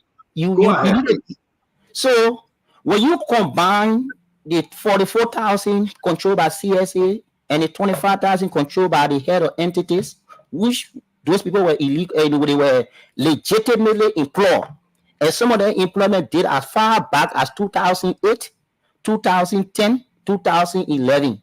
So it's not that all these 25,000 people were employed between 2019 and 2023 as stipulated in the CSA circular. So then what also happened is, because we need to have control, we took all the payroll and put it onto an automated system, which is the ATAPs he's talking about. With the ATAPs, you now have a clear idea of how many persons are employed. And it is also because of the reform, because we introduced the biometrics ID and so, that the Auditor General for the first time in the Republic of Liberia was able to conduct this comprehensive audit of the payroll and find some of the issue that we all discussing today. So 40,000 people were not illegally placed on the payroll. 40,000, 25,000 people represented the general allowance payroll that was paid by ministry and agency. And before those payroll were turned onto a single system, which is now jointly managed by the CSA and the Ministry of Finance. I know my brother took care of with NEC, at some point in time. And when he was with NEC, he didn't sign any personnel action notice. But NEC were paying him through the general allowance. So bringing all the employees from NEC onto a single system that is under the control of the CSA does not in any way make the people to be illegitimate employees. Thank you very much, Del. We respect you. We will go to Honorable Josiah. Josiah, you have taken note. We'll give you 3 minutes, right? Del, real quick, Josiah, hold on. Del, what was your position in CDC? Let's set this up real quick. What position in the government? Yes, sir. Okay, so I was the executive director for the Liberia Macroeconomic Policy Analysis Center, LIMPAC. Thank you. Which is advisory or unit for the minister, for the minister of finance. That unit was there far before CDC came. It served Amara, it served other people. I just wanted you to properly introduce yourself to folks on our set. Thank you. Honorable Josiah, go ahead. You got 3 minutes, and Thank you, Del. Thank you for the information, and I was not surprised when you made reference to. When you made reference to my employment at the Elections Commission, and that I was not subjected to the pen process. Exactly. But let me say that I hold whoever was in charge of the CSA responsible, because Del, you and I know that you and I know that the CSA is responsible for supervising the HRs across the spending entities to make sure that whoever is to be employed in the civil service goes through the PEN process, because the PEN process is not loose. It's not an individual decision. It's by the civil service standing order. So had I known that I needed to do that, definitely I was going to do that. And that's exactly the reason why I am saying that regularization is necessary. So imagine that the PEN existed, and that I remember very well. So Del, we will not hear you if you're talking to each other. Del, you did a harmonization project that you talk about so very well. You did a harmonization project. You brought the different employees together, those that were on general allowance and those that were on the CSA regular payroll. You brought them together under one umbrella. You agreed that you did that. What stopped you from making sure that you had those people in the employ of the civil service consistent with the civil service standing order, especially section 35(1)-(6). So here is my point. When you made the civil service standing order and adopted it, you were supposed to make sure that these people's statuses are regularized. That is what I am saying. In short, whether or not harmonization brought people from regular payroll or brought people from the general allowance, I am saying that anybody in the civil service, in keeping, I inherited the law. I inherited the standing orders. It's my responsibility to implement it. So even if there are people who have realized that they now go through the paying process, it's my responsibility as Director General to ensure that we have a full data, a comprehensive data of everybody in the employ of the civil service, because I have oversight responsibility for that. Nothing absolutely is wrong with that. And I'm not still wrong to say that we have to regularize their status. We need to do that. So I inherited people, two categories, and Dell, you will not deny that. There are some people who were not subjected to the paying process. You will agree, they are on the payroll. There are others who initiated the paying process, but did not complete it. I have thousands of those pens. Everybody on this platform, I'm sorry you are in the US, but the pens, they are available. They are available. We can make it available to anybody who visit us. I display them at the Ministry of Information. So those are the people we are talking. We're not saying lay off, and I don't know why you guys keep using this word that you are threatening people. You want to lay them, or we are not. We are just saying that we're going back to these people. Minister Doe and Dell, we are going back to regularize the status of these people. I have a text message here. I'm going to read this. It's from one per one. I will give you the phone number. Stanton, you want to speak with him? He gave me 3 minutes. I just gone like a minute and a half. So let me read the text message. It's from Power. And this message he sent to me when I announced the regularization. He said, "Good afternoon, Director. This is Prince C. Pewan, a registered nurse assigned at Benvoe Clinic as officer in charge. I was employed January 3rd, 2019 as a screener at Campley Health Center. Later received promotion as ORC in Benvoe Clinic, District Number 4, Nima County. 100 United States dollars plus 4,500 Liberian dollars is my salary since 2019 up to present. I can't even afford to take care of family, nor parents or relatives. So stressful for me, my brother. Please help me. Director Jokai. Good never lost. I have all necessary documents in tight." I call him. What do you mean you have necessary document in tight? Do you have your personnel action notice? Was it processed when you hire? He said no. They told me about it, but I have not seen it. I have not filled it out. I will send you the number, Stanton. You want to talk to him, find that. I have not filled it out yet. Do you know that your legitimate salary is supposed to make? He said, they told me I will be making $180. But since I was employed, only $100 I can receive plus a $4,500. You didn't complete the paying process. This is a guy who is RN, registered nurse. He is officer in charge at the health center. He's making $100 from 2019 till now. That has not changed. Is that the amount that officer in charge is supposed to be taking? He doesn't know. He doesn't know. He doesn't know. There are thousands of parents who did not go through that process to know that even if they have next of kin that's supposed to benefit from them when they retire or when they are pensioned, that information is not there. We need a full data of the employees that we have in the civil service, and we have to regularize their statuses. And I get the picture, Josiah. Liberians that are following, get the picture. You want to fix something. Yes. You want to put Liberia back on the track. We're going to ask you guys a question now. Y'all please allow us, and at the end of the question, we're going to give you guys a chance to speak to each other by asking each other questions. All right. For me to respond.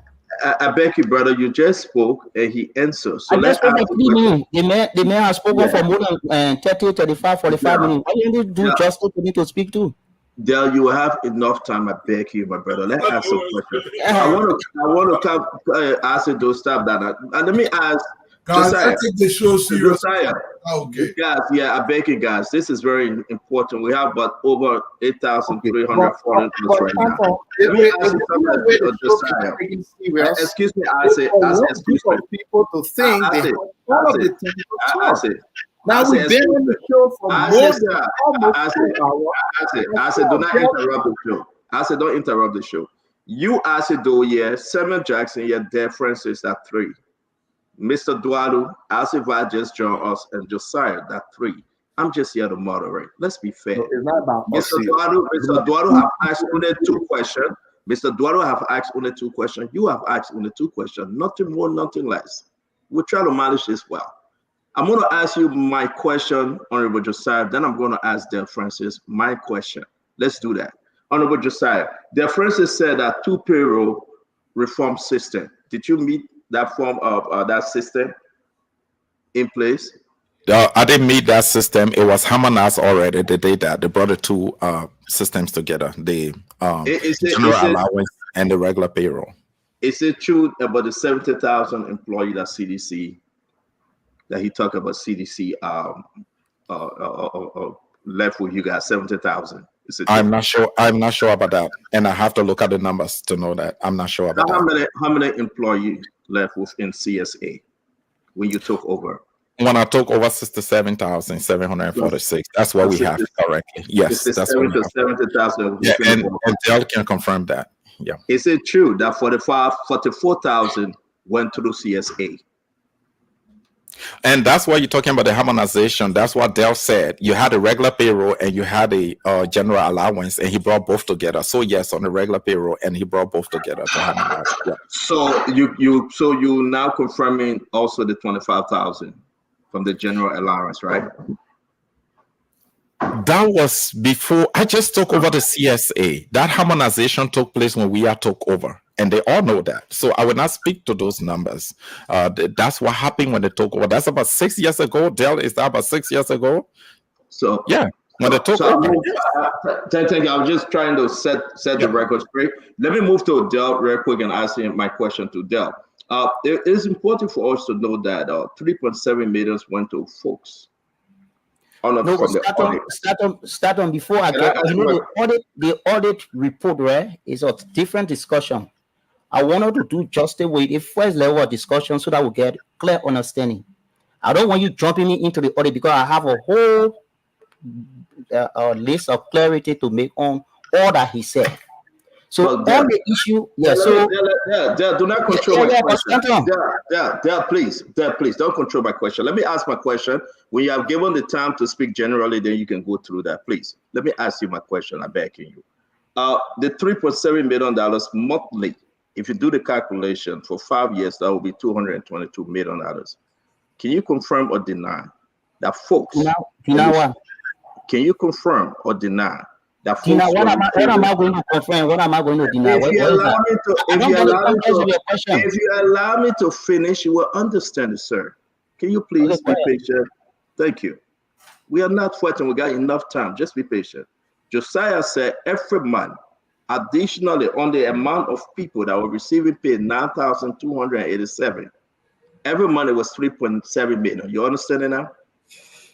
Okay, so when the GSC conducted the audit, they said in their readout they were unable to verify 9,000 employees, 9,257 employees. 87.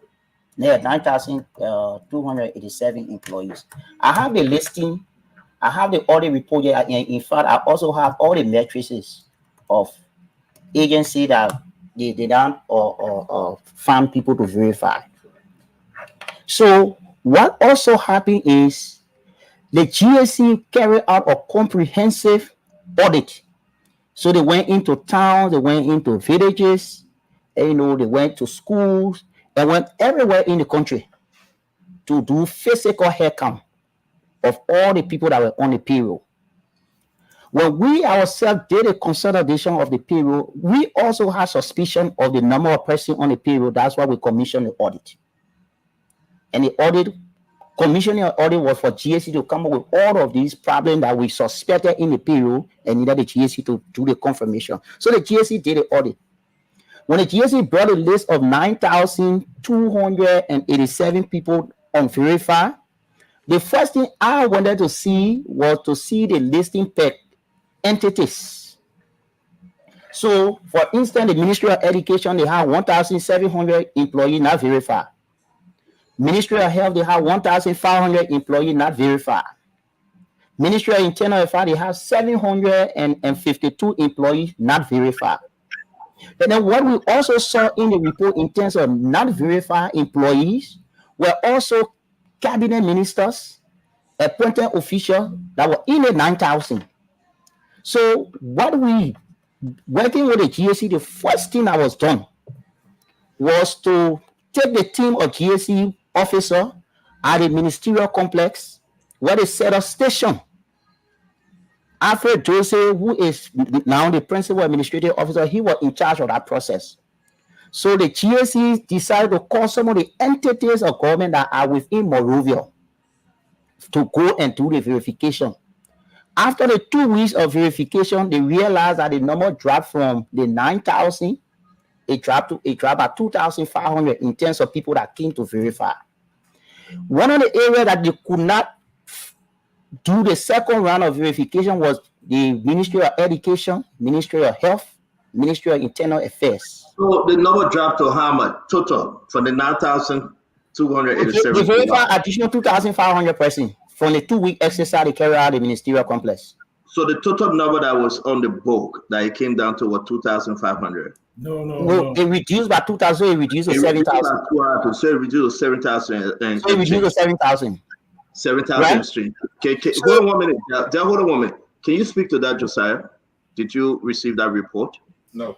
That the double came down to 7,000. So it's part of the turnover, stuff that was done by the CSA. The turnover to who? Let's correct that. Stanton, please ask. Wait now. The turnover to who? Josiah. You just said was turned over to CSA. As the turnover to The who? outgoing director general have a turnover that he left. He left with who? He didn't attend the ceremony. He But has you not never invited him? Have you spoken to him? Officially, he was invited. No, you didn't invite him. Officially, he was invited. No, I will clarify that. That's not an issue. Guys, Josiah, hold on 1 minute. Josiah, hold on 1 minute. Del, continue, please. You can't be breaking my flow. Del, You have to give me chance. You don't break my flow. I just told you to continue. What you talking about? I have to give you time. So if he won that report, he get a principal administrative officer there. Joseph was in charge of that report. Or you can even ask the GSC to say that the GSC conducted the audit, they came up with recommendation, and the government didn't take any action. That's totally false. That is totally false. The first action we took on our GSC report was the issue of the share account and all the different things that we block the people, we block the people pay, and some people even came forward.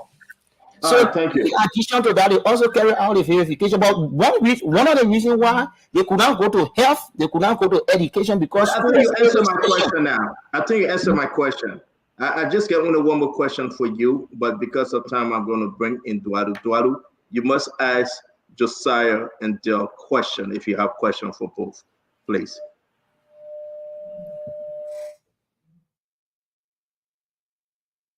You are muted, Dualu. All right, then we have to move on. I said Do, please. I said Do, come in. We'll get back to Dualu. Yeah, I had a frozen mice there. Oh, but go ahead now. You're good. Go ahead. Thank you so much. I will ask my question, but I have to make this clarity, guys. Look, for 6 years, I wanted to understand something with $266 million. It can pave half the coastal highway. We can expand our electric power grid where we create at least another 250 megawatts of power to electrify the country. You can build a modern high school in every single county across the country with a trade school to match next to it. We can build decent hospital. All the roads in Monrovia, we can pave them with the $266 million. That's the kind of money we are talking about. But yes, my first question is very simple. Have you declared your asset, Mr. Willett, before you went into government and after you left? Did you declare your asset and made it public? All my asset got to do with it. Asset, so let's use the time to answer the question. My position and I'm positioned to declare asset. That's a simple answer you could. Yeah, so asset. Let's ask a question on the payroll. Leave the whole asset. Listen to me. You're being very hostile. There's no point in. We're all gentlemen here. Let's talk. No, she chill. Calm down. Listen, I want you to chill. I want you to calm down. And just relax. Just relax. I'm relaxed. You're not relaxed at all. You're very hostile. I'm relaxed. You're not relaxed. Let me say this, guys. Let me go to Brother Jokai.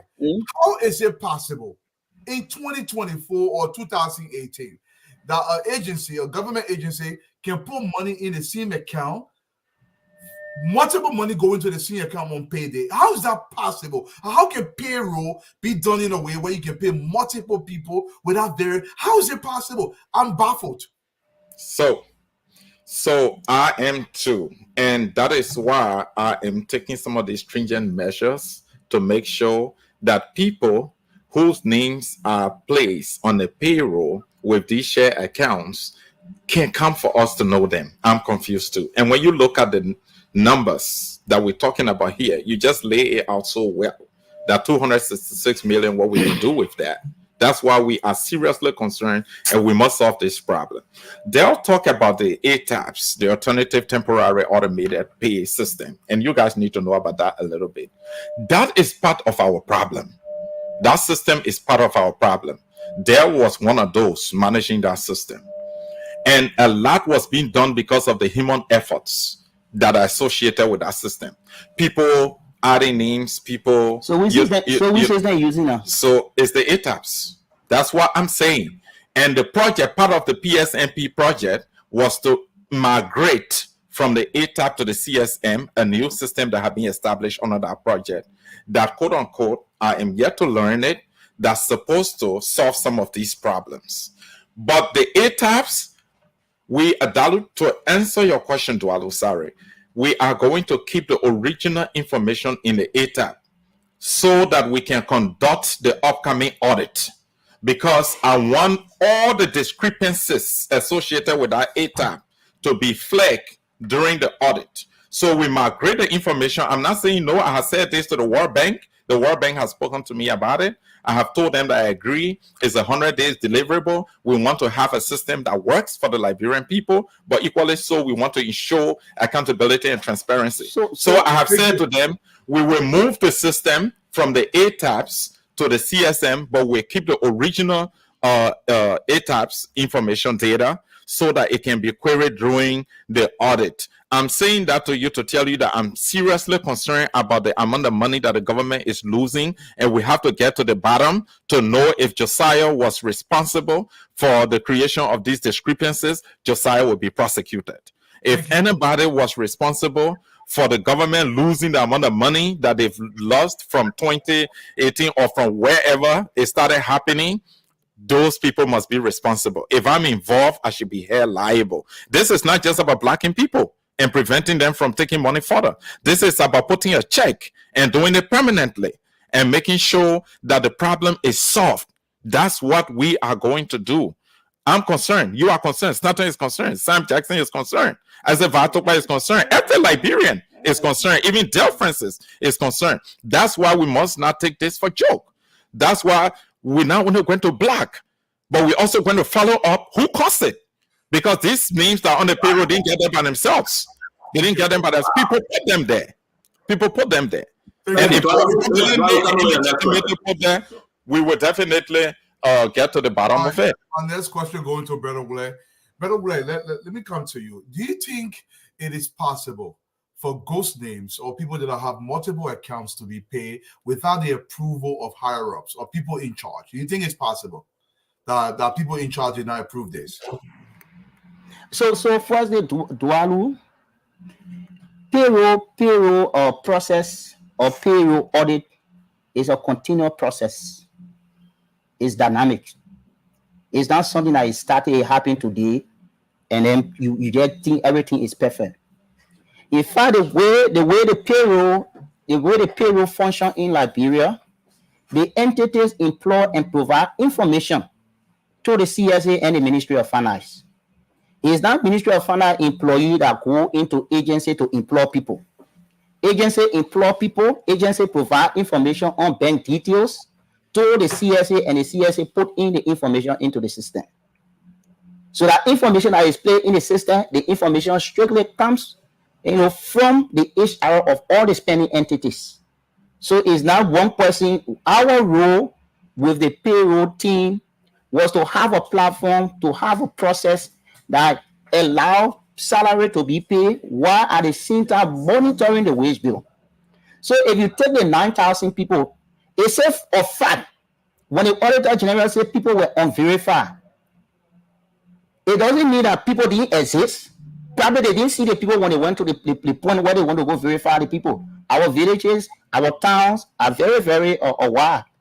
So if the people went there, you having 12,000 health workers, and they could not verify 1,007 because some of the people were probably not into the center that the GAC people were.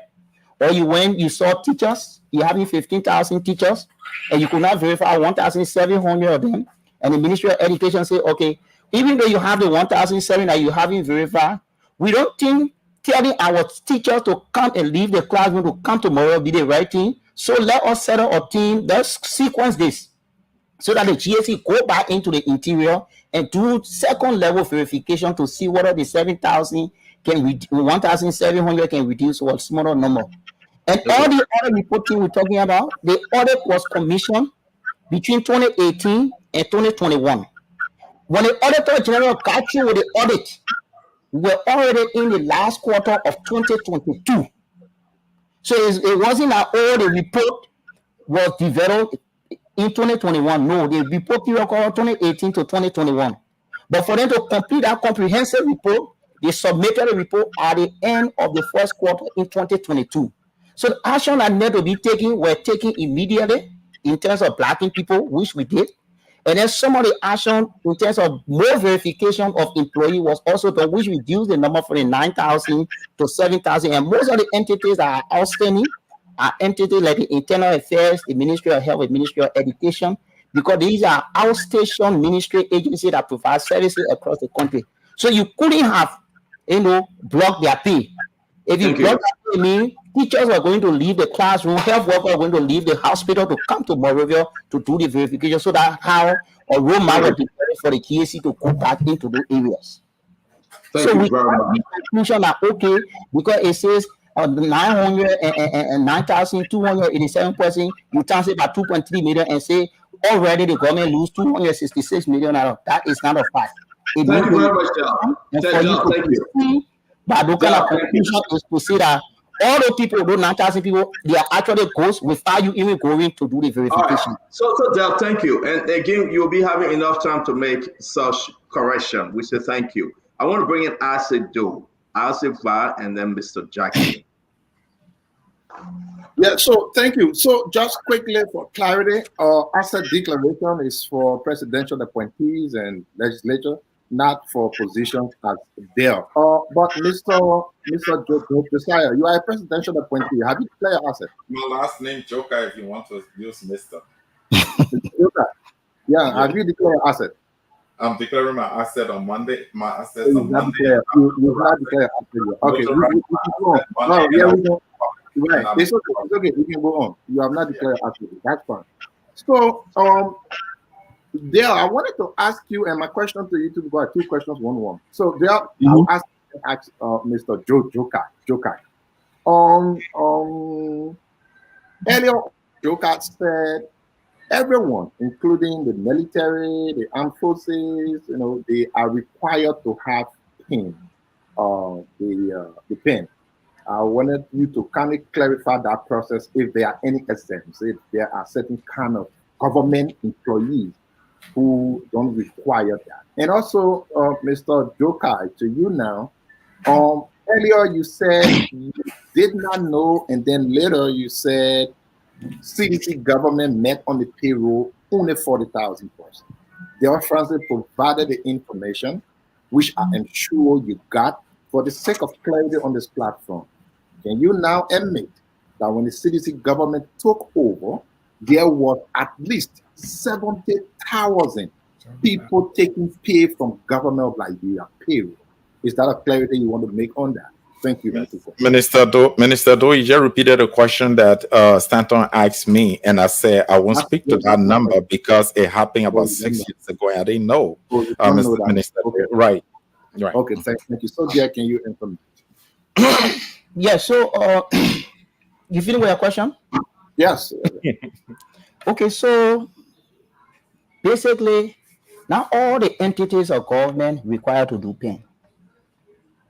Not all the entities of government. The military does not do pen. The police were not doing pen.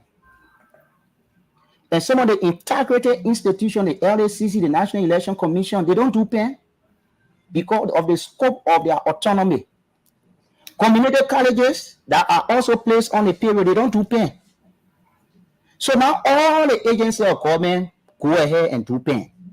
But one of the reasons why we consolidated the payroll is for us to have control, for us to see, because most of what was happening, agencies went above their budgetary appropriation because their payroll was not streamlined, So at the end of the budget year, we'll be looking for money to pay, to add to compensation to pay, employees. So when you put the payroll onto a single system and have the Ministry of Finance to the Department of Budget, and then the CSA monitoring and making sure that people are living within the limit of their compensation appropriation, that was the reason why we put all together. So putting all together and having the CSA to have this, role coverage, because CSA before were managing 27. So you bring 102 entities together and say CSA have control, so you can help us to do the monitoring, and the Ministry of Finance also carry out the monitoring. It doesn't put all of the entities in the bracket for them to do personnel action notice before they get onto the payroll. No. And that was the case with a lot of the entities that constituted the 25,000 employees that came onto the payroll. So that is not doing personnel action notice, but they have record of their people. LACC is not doing personnel action notice. The military is not doing personnel action notice. Yeah, but there are some civil service positions that should do personnel action notice, which is under the control of the CSA. Thank you very much. Clarity, Stanton. 1 minute, clarity. Dale, I just want to correct what Dale said, and Isaac is shaking his head like Dale has, struck the mountain down, So the correction is this: we have 103 spending entities.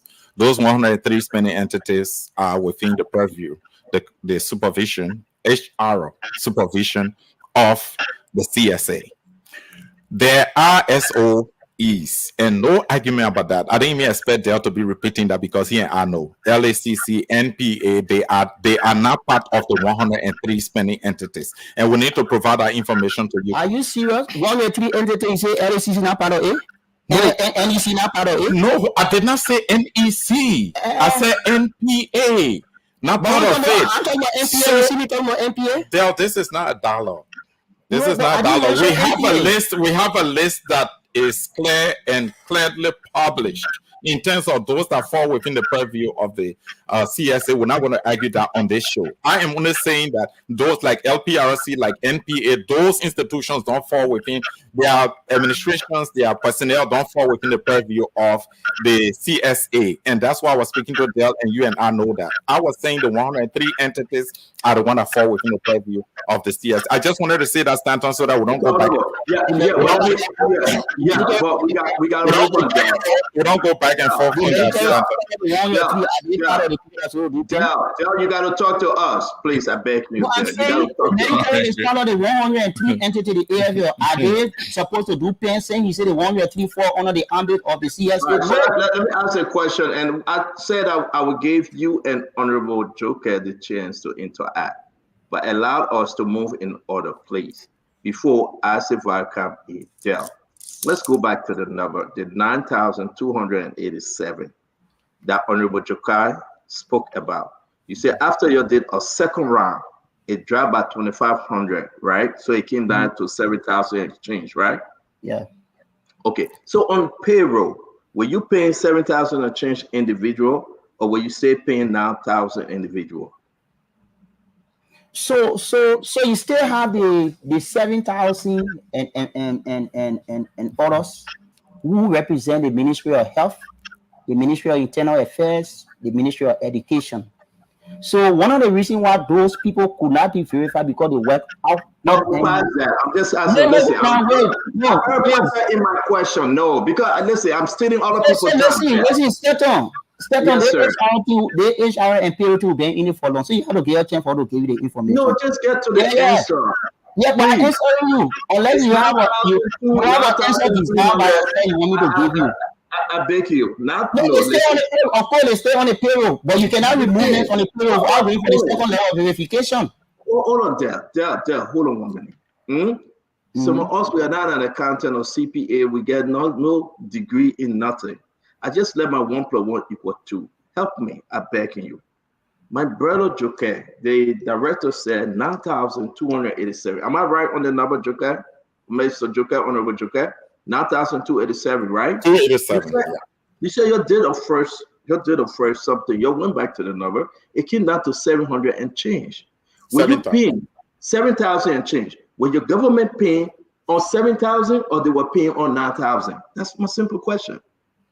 When the government did a second level of verification, 2,000 people came and verified themselves,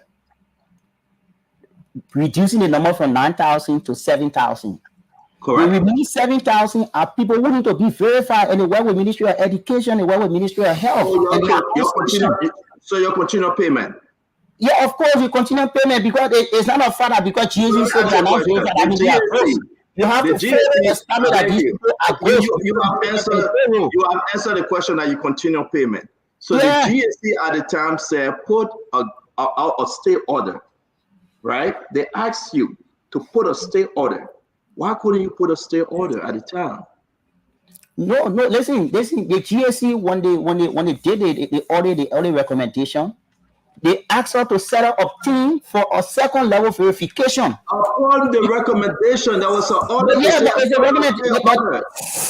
Listen to me. It's the recommendation I'm talking about. It's based on the recommendation that the CSA, the GSC set up a unit at the ministerial complex to carry on verification.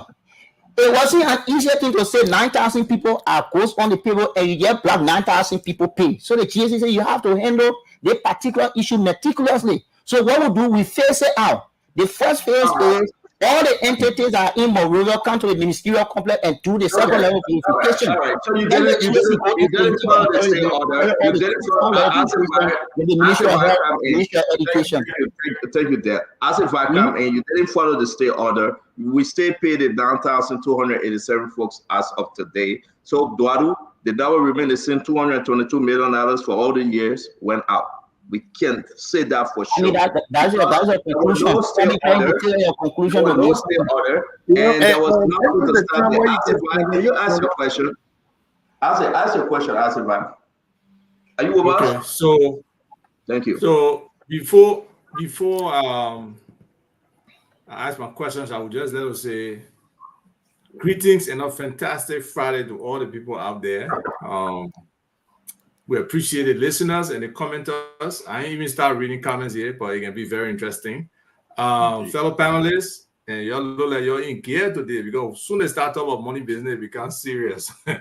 But Josiah, you already getting compliments. Some people have complimented you. They say when GMD allows this guy to do the reform, it will find the stolen monies of the past and give us enough for PSRP. So the burden is on you now, you know. But anyway, the whole, you know, payment system that we have, can you break down for the people, whatever audit you have done so far, how was the audit conducted so the layman can understand when they say payroll audit or civil service audit, what are they doing? So I've been in this job just 1 month, Isaac. I want to say that. So I have not been involved with any forensic audit or any audit. But what I know is that the GSC conducted a comprehensive payroll compliance audit. And the period of the audit was from 2018 to 2021. And the GSC, Dell knows that he was part of the arrangement because he was part of the PSMP, that's the Public Sector Modernization Project, under which the audit was conducted. So the purpose of the audit was to ensure efficiency in payroll control and management, to help ensure prudent public finance management. So the GSC was commissioned by the WIA administration. I said that before you came, and I congratulated the WIA administration for that courage to commission the audit. The audit was commissioned, conducted, and they went into the personnel management aspect of our HR system. They also went into the payroll. They went profoundly for the payroll, and they verified people on the payroll who they deem legitimate employees of the civil service. And they were also unable to verify certain employees, and those are some of the categories of the employees that Dale Francis and I agree on, like the 9,287. The only thing I got issue with, the gray area, is when he says that they verify up to 2,000 individuals, and the number was reduced to 7,000 on the payroll, even though he has not confirmed that the 7,000 still being paid, which would be in the millions that we are losing to the people. But I'm saying that we are still losing up to $3.7 million according to the Auditor General, not me. According to that report, the Auditor General says that's what we're losing to that group of people. And the Auditor General also, his data set, one of his data sets was 166 individuals who have shared bank account numbers that were losing around $30,000 monthly to those people. And then another group, 122. I may not be exact with the number. Probably if Dale is looking at his computer, he can. Those that have the 122, they share accounts, mobile money account numbers, 122. We should be losing around 14,000 to those people monthly. So when you put all of that together, losing that amount to those people who continuously on the payroll, that is a serious matter. And that's why I said, for me as Director General of the Civil Service, if we will be able to generate resources, revenue to address serious issues like some of you outlined, that audit report and the recommendations should be taken very seriously. So when you ask about the audit that was conducted, that's the only payroll audit that I know about. So from 2021 to 2023, I have requested the General Auditing Commission to conduct another round of audit because we have a gap in between there. And a lot happened from 2021 to 2023. So I want to know what actually happened in terms of the measure of discrepancies that happened during that period associated with the payroll. So that's the audit we are looking up to, and there's a goodwill that some of the partners have already committed to support it. The Ministry of Finance is working with them to get the support to do that audit. But what we have done on our own to verify, we are now working with the entities, spending entities, to do basic hair counts. That's what we are doing. At the CSA, just Wednesday and Thursday, we conducted hair counts at the CSA. I'm going to get that report on Monday. The Ministry of Health is currently conducting basic hair counts. We are doing these hair counts ahead of the audit. So the Ministry of Health is conducting basic hair counts. And we did the Ministry of Foreign Affairs. Ministry of Foreign Affairs conducted basic hair counts. We sent the analysts, they work with them. The Ministry of Internal Affairs has requested. I have also designated a set of analysts to work with the Ministry of Internal Affairs. So I have several requests from the different entities. And what these hair counts are going to do for us, they will give us some understanding of the number of employees that are now going to work on a daily basis. We still need to verify them, as he indicated, because when you get the names of people who are unverified, it's our responsibility in 90 days. Usually we use 90 days to go back and verify these people. So we will definitely go back and verify. And if we realize that these people cannot be verified, then we block them on the payroll and wait for them to come back and contest and say, oh, but I am working, I'm the person, that's my name, the legal document, prescribed legal documents, you show them, we do your retroactive pay, and then we pay you. But we have already blocked some people before you came. The Liberia National Police, for example, we blocked 98 names on the payroll that were unverified, and we are still waiting for them to come back to tell us that they are real human beings. The Land Authority, we have blocked 49. We are still waiting for them to come back to tell us. How long since you blocked them? How long?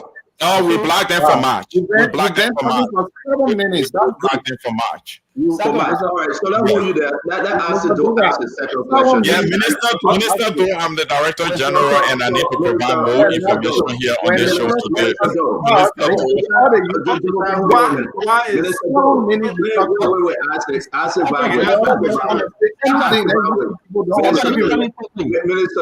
Minister Do, wait. Honorable Josiah L. Joka is the guest. Let's get that straight. Yeah. No, hold on. The offense is also a gift. No. Hold on. I said, hold on 1 minute. Information. The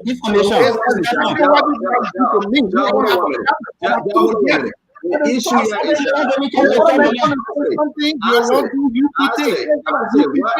I said, stop. It will not set you right. Go into our chat room and cry wolf. We'll discuss it. I say, get into our chat room. Do not interrupt the program, please. We invited Dell as well. If you think he has spoken, Josiah has spoken for over 5 minutes, drop it in the chat room. We'll give Dell equal time. But you can interrupt the show. Mr. Va, ask your second question, please. You are muted. So I can ask Josiah 2 and ask Dell 2? It's 1-1. It's 1-1, sir. Okay. So Dell, what is your official title? Or what was your official title at the ministry? Executive Director for Limpak. For what? Executive Director for Limpak. What does that mean? Executive Director for Limpak. What is Limpak? Limpak is a specialized unit within the Ministry of Finance. But what Limpak means is Liberia what? Monetary? Liberia Macroeconomic Policy Analysis Center. Okay, so can you give me the crosswalk from macro? Is it micro, MI, or MA? Which one? MA. Okay. MA. So for the people who now macroeconomic is the big economic for the big part of economics for the entire country and everything. Micro is for small firm. Can you give me the crosswalk between somebody who's responsible for macroeconomic policy, directing payroll at that level, for the civil service, wherever system doing the harmonization and everything? Can you give us some kind of explanation towards that? Our unit provide advisory services to the Minister of Finance. So when the government set up the interagency wage reform team, the Minister of Finance was the chair, and he dedicated that responsibility to our unit. And we work with the CSA and all the other ministry and agencies to carry out the reform. So our TOR, our duty and responsibility is, mainly prescribed by the Minister of Finance. So that responsibility was given to us to coordinate with the CSA and all the other ministry and agencies to carry out the reform, which we did. Today we have a payroll system that you can see people through, you can track people down, you can track ghosts, or you can track multiple accounts and so that was our job, given to us by the Minister of Finance, who was chair of the Interagency Wage Committee.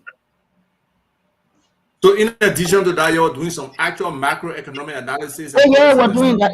It wasn't the only work that we're doing. Go on the Limpak website, you'll see our reports and other things. But the payroll team was very huge, and the government needed to succeed on it, so the minister asked that we dedicate our time to it. And when we were done with it, the international partner praised Liberia, the IMF, the World Bank, and everybody. Okay. So we did a very wonderful job, and it is that job that we did that today the Auditor General can audit the entire payroll, to the extent where they can find discrepancy and so. So the job I was doing, it was very fantastic, working with the CSA. And let me also say clearly, let nobody misunderstand here that the CSA function was taken from it and brought to the Ministry of Finance. No. The CSA was part of this process. The outgoing Director General, or Thompson, was part of our team. Our team included analysts, directors from the CSA, and also directors from the Ministry of Finance that were on this whole consolidating the payroll, establishing the pay grade, and also building the system so that the payroll could be paid, and at the same time the payroll could be controlled. So it was not Dell Francis alone that was doing the work. CSA was part of this work. The ASE Coveco that is with the CSA currently, he was part of the work. So it was not just Ministry of Finance or Del Francis that were doing something. My turn, I would just ask you, Del, as I leave, to please let other people speak. You saw how nobody interrupted you just now. You flowed and you made your point. Please let the others do the same as we go through this process. So we can have a very before you go, let me say that before you go, Isaac, I hold your foot. I don't know, like Del. I say one of those people that think that people that work in government, they got no sense. They just are eating free money. Let me just tell you something, Isaac. Del Francis Ray and I worked at Macro Fiscal. We worked at Macro Fiscal. We did papers. Even my last paper I did for the Ministry of Finance, the monetary aggregate, he was one of the people that reviewed that paper. Del Francis Ray is a graduate of Duke University in the United States of America. He not no flag a J person that they're coming here. It's not important. Let's move forward. Because the way you said it, it is not important. Why you finish? Come on, time to talk. No, I said, no, guys. Let him understand. Give me my time to talk. Personally, guys, let him understand the chance. I said, wait, please. Yeah, you asked the man, what kind of work you have your time to link back? Do you do other macroeconomic work at link back? Okay, that's an insinuation that Del Francis there, all he doing was harmonization. Okay? No, you're wrong. Let me finish. You can Uncle Sam, go ahead. Uncle Sam, you have to flow. Go ahead. My time, I can use my time as I want. You do. Go ahead. Okay, so the people that working in LIMPAC, some of the most highly educated young people that went to school in China, went to school in Costa Rica, went to school all over the world. They got some great young economists at LIMPAC. You should try to make your best to go meet some of those young people there. Okay, so let me just get back to this CA's matter. You know the reason why we always have the issues here? Because the victorious United Party people, when they start to put in some policy prescription, they always hark back to the thing, like this is what the CDC did, like there were some people with horns in the CDC who are manipulating the system, stealing all this money.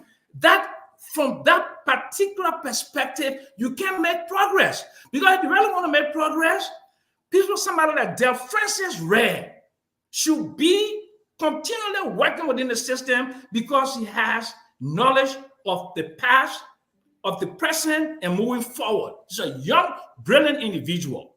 But you don't want to come here and cast aspersion on the whole process to say that people were stealing money and all of that. And that premise which you come from is what giving you so much hard time in really saving the public support for your policies like asset recovery, war and economic crime, budget.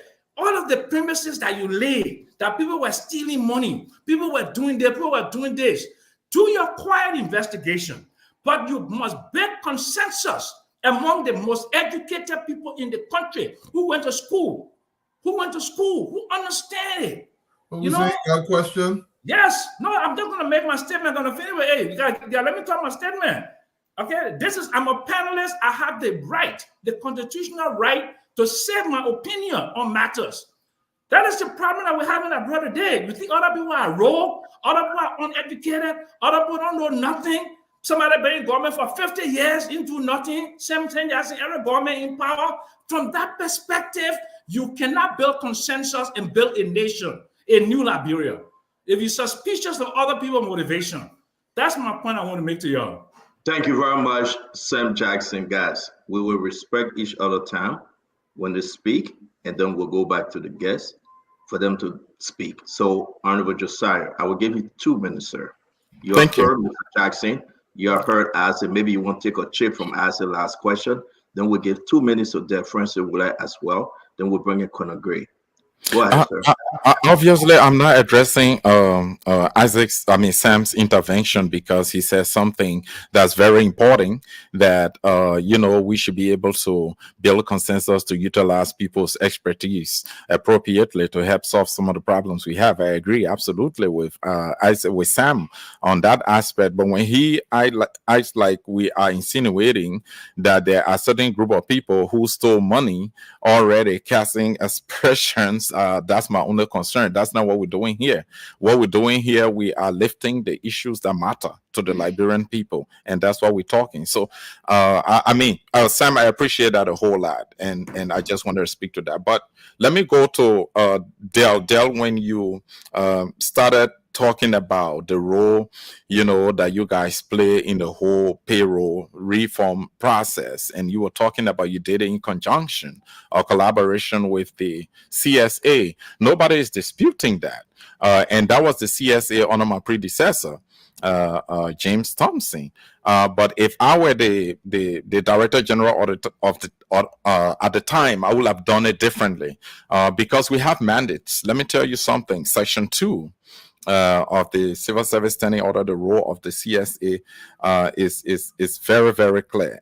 It is the CSA's responsibility to ensure that all vacancies in the classified civil service are filled by officers who are properly qualified. Whenever vacancies occur, agency heads must, and it's not school must, notify the CSA, giving full details and indicating whether the position is to be temporary or permanent. When a position is to be filled either by a newly created, that's original appointment, or by a promotion, anyone being considered for the position must first have been certified as eligible by the CSA.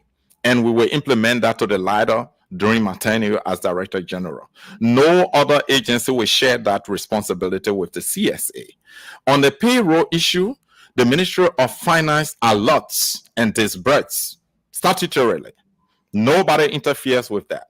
And I respect Minister Kamara. I know him. I respect everybody there. I'm having a beautiful collaboration with them. But what we will do, everything that has to do with the CSA's responsibility when it comes to managing the payroll, we will take a full responsibility of that. And we will be accountable when it comes to whatever happens to the management of the payroll. There has to be delineation, clear delineation of roles and responsibilities, so that there's accountability and transparency in the way we conduct ourselves. When we have these responsibilities statutorily, we have to ensure that that is done. I just wanted to provide that clarification, Stanton, before we proceed, because here we all have responsibilities, and we have to be allowed to. And I think, I don't know whether I would say alarming, but to go that far and say where people will be persecuted through the justice system, it means that you guys are very serious with what you are saying. Jeff Francis, you have your 2 minutes, sir. Thank you. And let me say, the panelists, including you, trying to beat us about the 7,000 people that we didn't black their pay. But this is Josiah, who has been in the position for about 1 month. But he's also talking about verification. It is not an easy thing to black 7,000 people pay without adequate information. Because of that caution, the UP government have not blocked the pay of the 7,000 people or the 9,000 people. So when you're proceeding with payroll issue, there's already issue about caution. That's why the second level verification by the Auditor General or by the General Auditing Commission is important. So you hear Josiah, they have to go do verification before they start blacking. But if you're beating up for not blacking the people about 4 months ago, 5 months ago, why is it that Josiah is not blacking the people today? But you also have to go through verification. It's because... Are you asking Josiah? You can ask him. I think so. Yeah, and I want to respond. I want to respond. We were let me respond to that. Let me finish. So it was so easy. It was there a glaring fact that these people are ghosts. But now Josiah will black them. But because he also need to verify, which we were doing, we have to take time, we have to handle it with caution. and it's the caution that we're going through for the GAC to go back and do the second level verification. So it's not like somebody neglecting responsibility and people here doing a calculation about, it's 200 some more million. It's not a clear fact. For you to get taken as a clear fact that all these 7,000 people are ghosts, that's not the case. You have to go do verification because there are people paid, there are nurses, there are doctors, there are teachers across all the political subdivision of the country. We will still give you your time. We will still give you your time, but you asked a good question. We'll give you your time. Let Josiah answer the question. All right. I need to clarify here, Dale, that this Director General, will not do any more profound verification of those numbers from 2021. It was stipulated by the Auditor General in the recommendation. The Auditor General was very specific. Place a moratorium on these unverified individuals. Gave them 90 days. In 2021, 90 days were given. After, yes, but listing, Dale, the period of the audit was 2018 to 2021. And will you please allow me to just discuss? We are discussing the report. We're not discussing the timing of the report. Now is the dialogue, Stanton? So Josiah, Dale, I listen to you, Dale. Dale, I listen to you. Honorable Joka, please. Mr. Dale Francis, you have your time. You want to reclaim your time and continue speaking? Then I can stop. When you are done, I can proceed. So can I go ahead? 2022. I was in flight. Yeah, hold on 1 minute. Thank you, Dale. Thank you, Dale. Josiah, hold on 1 minute. Dale, we want to respect you. It's your turn to speak. You want to reclaim your time, or you want him to answer your question? Yeah, so Josiah, you still take some more time. The report we're talking about, the report came out the last quarter in 2022. Which I know. You know, right? Yes. So you cannot be saying we didn't take action 2021. Because the report was prepared for the period. Dale, I am saying you did not take action on the audit recommendations that were conducted from 2018 to 2021.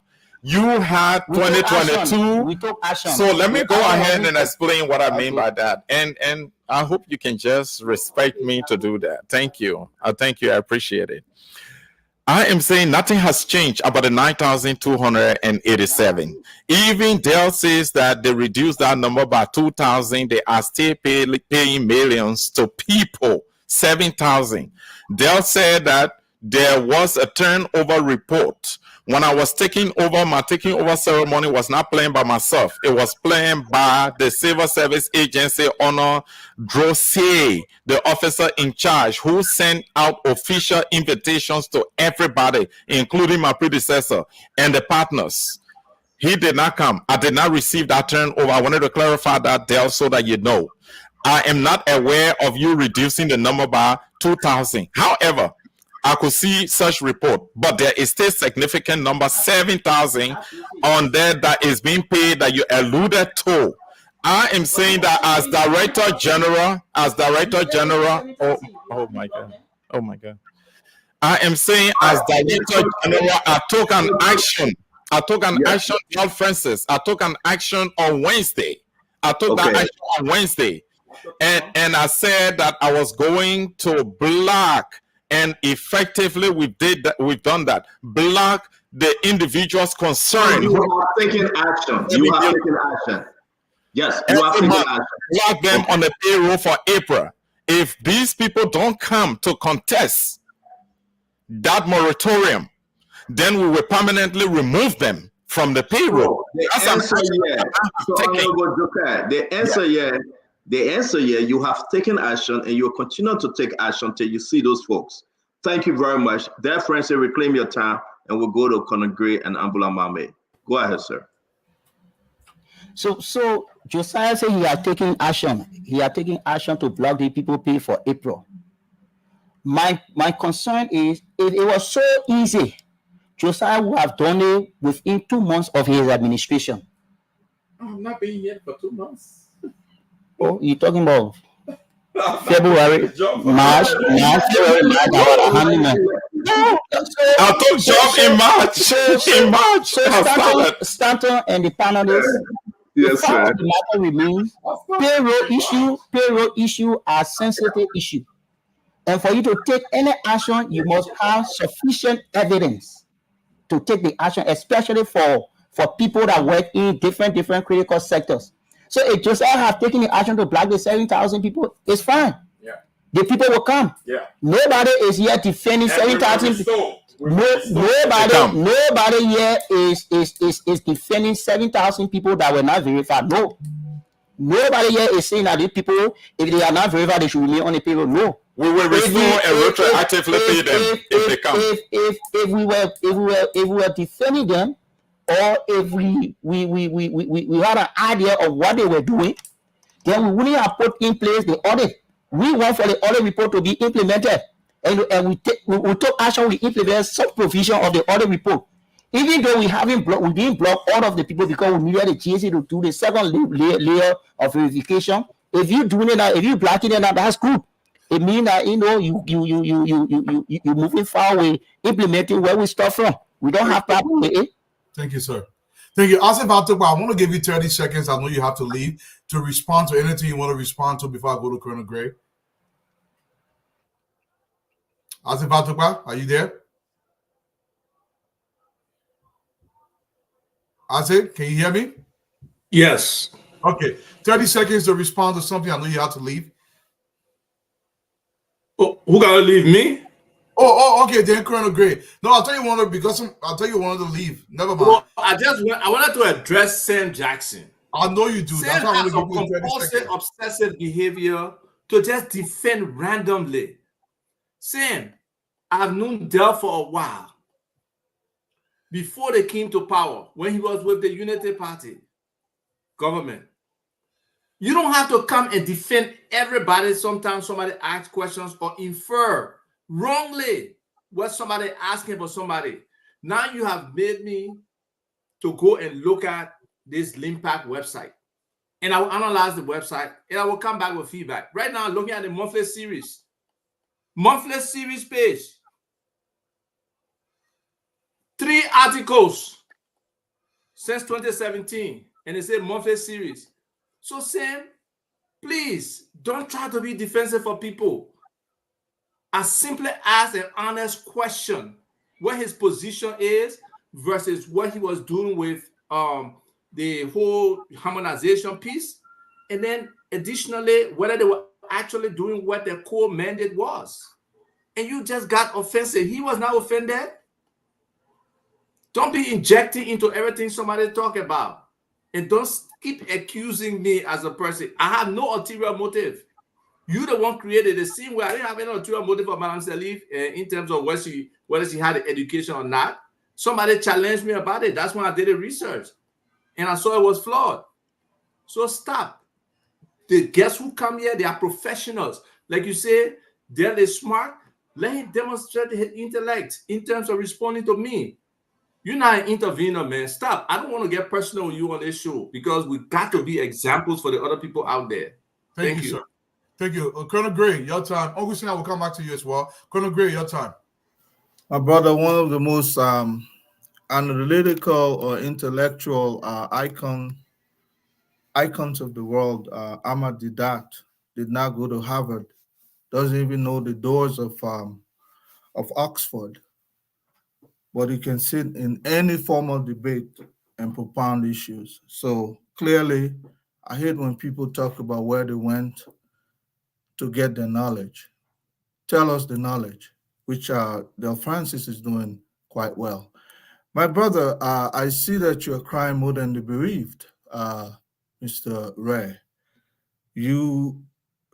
Joker is about the black 7,000 name, but you are so nervous as to why those names should be blocked. I found that very, very interesting. Why are you so concerned? But my question to you is, you clearly bring institutional knowledge to the area.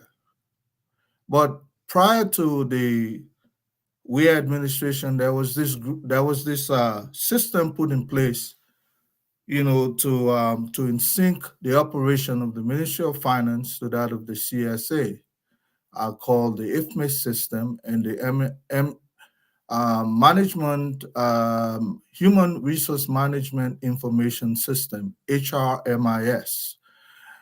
Now, you were there at the corridor when the transition was made. Was there any reason why that system was not retained, since one group of one side of government operation at the Ministry of Finance was speaking, harmoniously with the CSA, but that system was kicked aside for whatever exists now?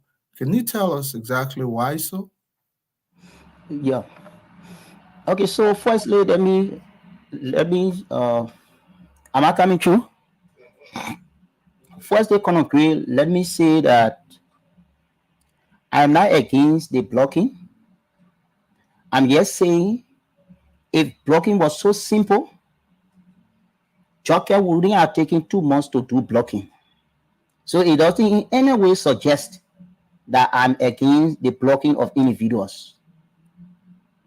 Secondly, the system, the IFMIS or CSN system, one of the reasons why we didn't use it after we consolidated the payroll is because that system was limited to paying only Liberian dollars. The system was limited to paying Liberian dollars. So the programmer, the free balance, who are the people running the IFMIS system, they were to upgrade the CSM. But we cannot be waiting for free balance to upgrade CSM while we are not paying payroll. So that's how we develop, this alternative. Before you listen to the name, is alternative temporary automated payroll system, ATAPS. So the essence of that temporary system was to be paying the payroll, or to be carrying out all of the compliance issue with the payroll, introducing the national ID system, and all of the other work that needed to be done. We were doing it through the ATAPS. Now there's a migration plan for us to move to CSM. Having studied all of the work that ATAPS is doing, CSM now is being configured for it to take all of the payroll data from ATAPS and get on CSM, such that they be paying in USD, they be paying LD, or a different kind of thing that we're doing on the ATAPS. So in principle, we are not against the blocking. We don't do anybody on that list. I'm just saying, if you can cast blame and say, send the audit report, King, or you never block the people.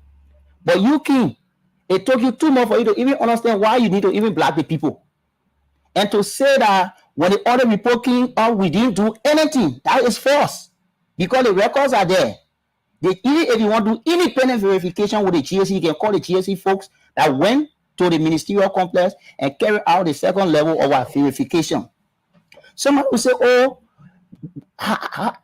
your term of reference, how can you be with macro and you deal with the whole payroll issue? Let me let you know, the entire payroll process was statistical in nature. You are dealing with data, huge data. You need an analyst with understanding in data. You need an analyst with understanding in Excel and different statistical packages to bring the payroll data together and provide that oversight. So we did it, and we did not do it in isolation. The CSA at every point in time was involved, and how we developed the pay grades and everything and put it onto the system. Everybody was part of it. So it wasn't taking the responsibility of CSA and making CSA. In fact, our reform made the CSA more powerful, because before the CSA only controlled 27 entities. But with the consolidation of all the entities onto the system, the CSA now have a bigger voice. If we didn't do the reform, CSA will just be managing 27 entities. But today, CSA can manage up to 80, 90, or 100 entities because of the kind of reform that we did. So people should appreciate it. It took on a lot of effort to do it. Not only the internet, even internally, our own people praise the system. Somebody say the system is hand managed. No, that system is one of the robust systems in Liberia. If the system wasn't robust, The auditor wouldn't use that system to come up with all the discrepancies they came up with. The system is that system that somebody can just, in fact, the system has all the traits. So all the thing the director general talking about, when you go through the system, you see the auditor, you see who all perform, how they perform their role. That's a very sophisticated system, and it was done by Liberians. We are very proud of those Liberians that developed a system that we can pay our payroll through. So it's not a system where we will say here somebody can't condemn and they stay using the same system that they condemn me. You can hear me? Yeah, we can hear you. I'll text you. Dale said something I'd like to clarify before the corner proceed. Can I do that? Go ahead, Josiah. The first clarification I'd like to make is that the next time when you are inviting me, Stanton, as guest on the show, I'm the Director General of the Civil Service Agency. I will expect you to please invite one of my colleagues, because Dale is not my colleague and we can't be talking this issue in a dialogue manner. So I hope you can accord me that courtesy and that respect. That's the first thing I like to say. The second thing is that it doesn't make sense what Dale is talking about here, that I had a job for 2 months. Unfortunately, I got my job, my appointment, following all the formalities. I took over on March 12th. And Dale, she gave me a huge credit for some of the robust actions I've taken at the Civil Service Agency so far since I took over. Barely 1 month. I've been in the job barely 1 month. Sometimes people will say it has to require a genius to be able to decipher, dig into systems, dig into documents and reports in that short space of time and take the kind of actions that I've taken, because the actions I've taken, these are not just baby actions. These are not little actions. These are serious actions meant to address the financial improprieties that we have, the payroll discrepancies of the alignment proportions that we have. I've taken actions, and I will reiterate, taking actions. I've blocked potential ghost names from the payroll, and I stand by those actions. Dell, I know payroll issue is critical, but I am also convinced from what I have read, what I have seen, and from the reports available to me, that the previous administration failed to take these actions in about 2 years ago. I just took these actions in less than a month, so you should be giving me credit, and instead of the contrary, as you were presenting. So I wanted to provide those clarifications. Let me respect your concern based on the fact that you were invited as guests to address this issue. Yeah. I have Mo Ali to make a quick point, then Conor Gray, you will come in. All right. Mo Ali, you are live. Make your point, Mo. Thank you, Stanton, and good evening to everyone. Good evening to Dale and Josiah. Sam Jackson made a great point. Dale is indeed a very smart man, graduated from Duke. In fact, I remember it was me, Dale Francis Red, Dekonfi Kinsaki, and Gafi Sheriff, who went on the scholarship from the Finance Ministry the same year in 2013. But here is this, Stanton. Dale is head director of a specialized unit at the Ministry of Finance, LIMPAC.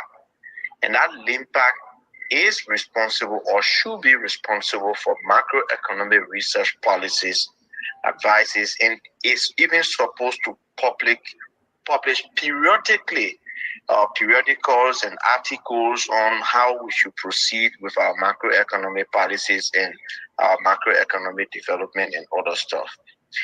I am just surprised that this specialized unit function was transformed completely to working with CSA, to working with civil servants, to working with payroll. I don't know how the two functions are related. And I heard my friend Dale saying, the Ministry of Finance at the time dedicated the responsibility to them when they had voluminous problems, voluminous responsibility to carry on. What about the administrative department of the Ministry of Finance that has to do with the functions of the civil servants within the Ministry of Finance? They should have more idea.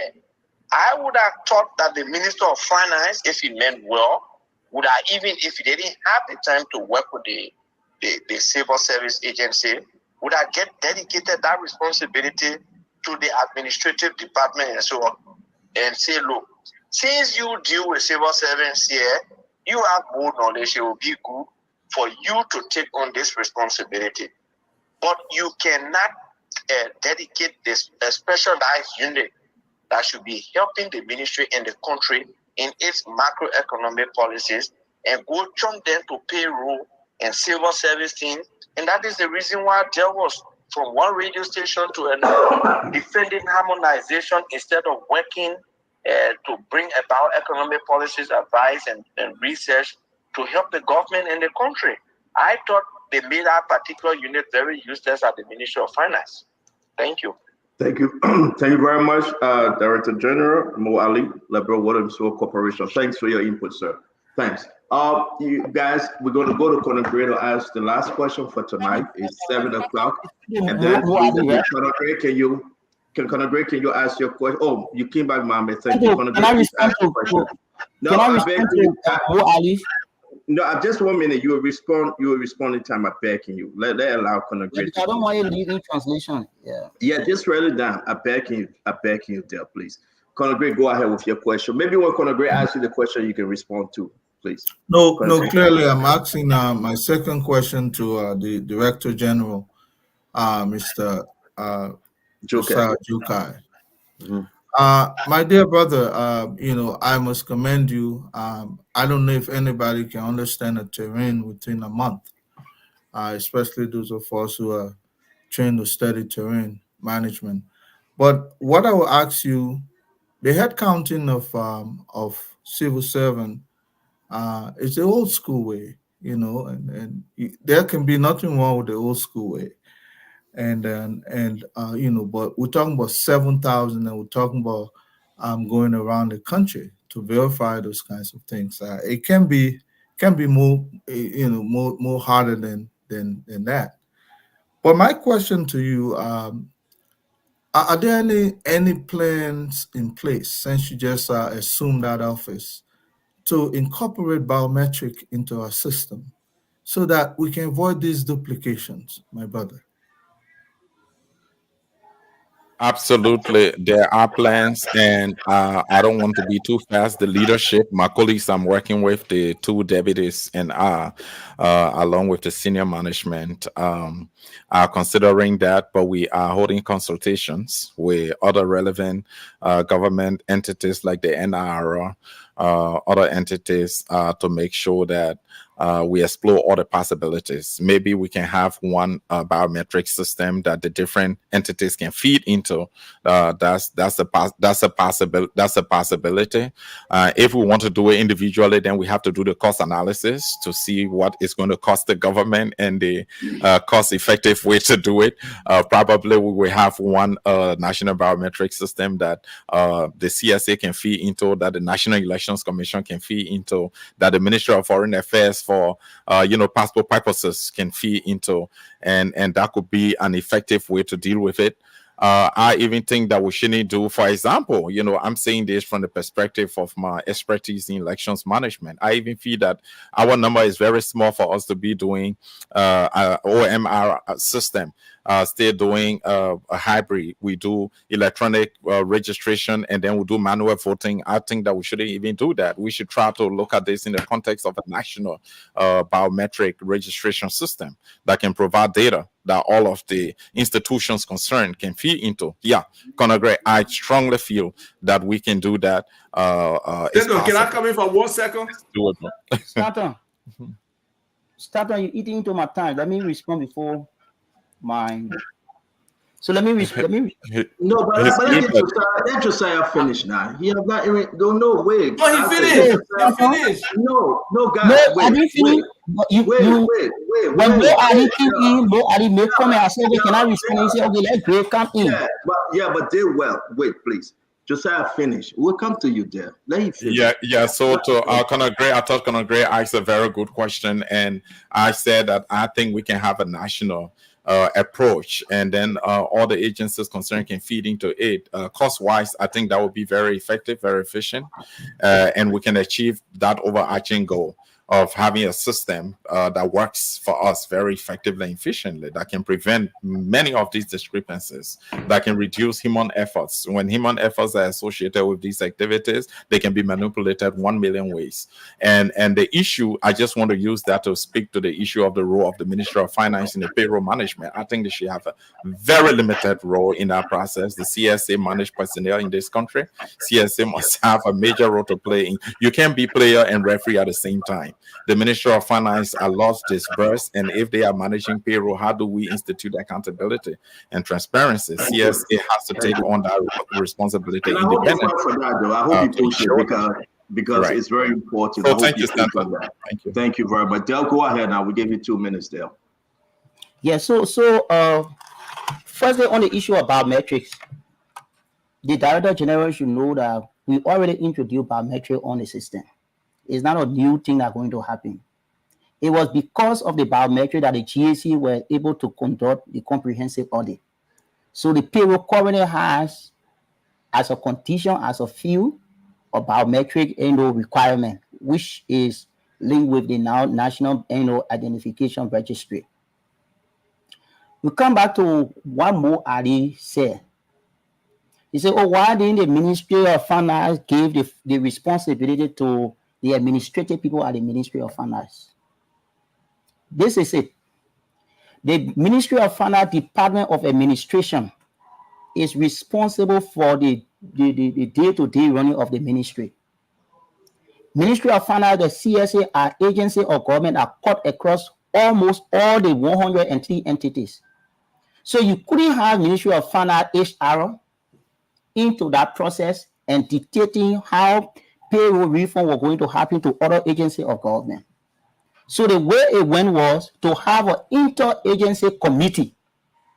That interagency committee included the CSA, it included Ministry of Finance, it included directors that came from the Department of Budget, director that came from the Department of Fiscal Affairs, and then our unit supervising the Ministry of Finance side of it, and then the CSA also brought in their directors from employment services, from payroll. So you have a whole team working to make, to perfect, the system that was in place. So it's only say, oh, the person is going to be, the government had priority at the time. And one of the major priority of the government was to do the pay reform.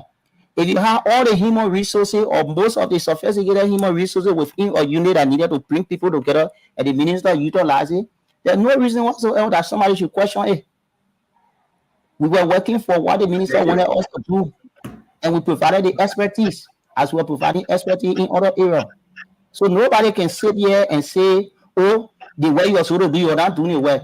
The minister defined the work. The minister defined our TOR, and at the point, at that particular moment in time, the pay harmonization, the data consolidation, the data coordination, and all of it was work that the minister wanted us to achieve, especially when we had it as a major condition.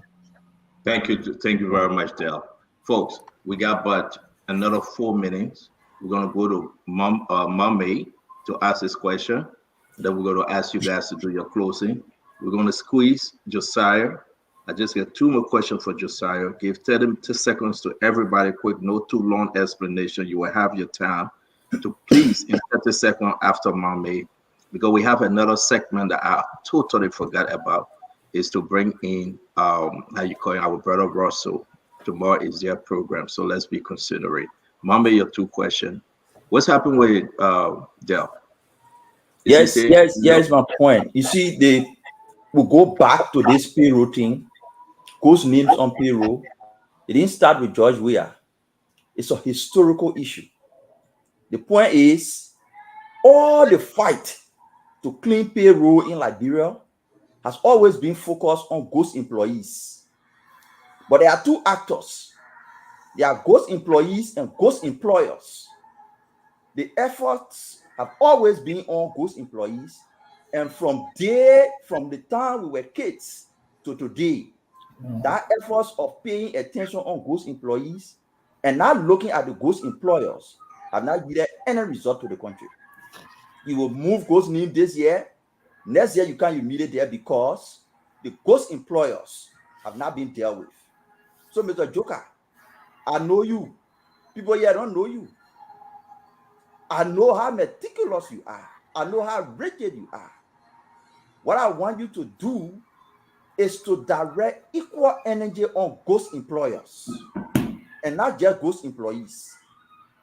That's what I want you to do. Equal energy on both the ghost employers and the ghost employees.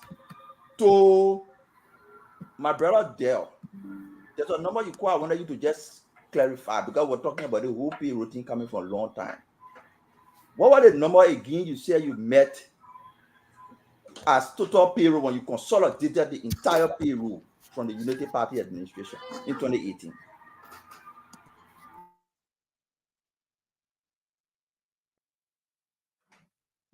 So 60 or 70,000. What? Amula. You say what was the total number before? When you consolidated the two different payrolls, what was the total number? Was it 60 or 70,000? 70,000? 25,000 pesos on the general allowance, and then 45,000 pesos on the CSA Liberian adult payroll. When you left in 2023, what was the total payroll size? The total payroll size, as Joker is saying, is around 67,000, 68,000. Okay. So, but you know that we did 2 levels of retirement within the 6 years. What was the number So, of as retirement, we retire people, probably what around 5,000, 6,000 people. Huh? What? What was the number of retirement? We did 2 rounds of retirement. We put all the retirement together, talking about probably around 5,000 to 6,000 persons. Good. And Here you is know the what? dishonesty. I'm not Here talking is the dishonesty. But let me How what? can you tell us on this show, Liberians listening to you, that you met 70,000 employees, and in the 6 years, CDC did not employ in the civil service?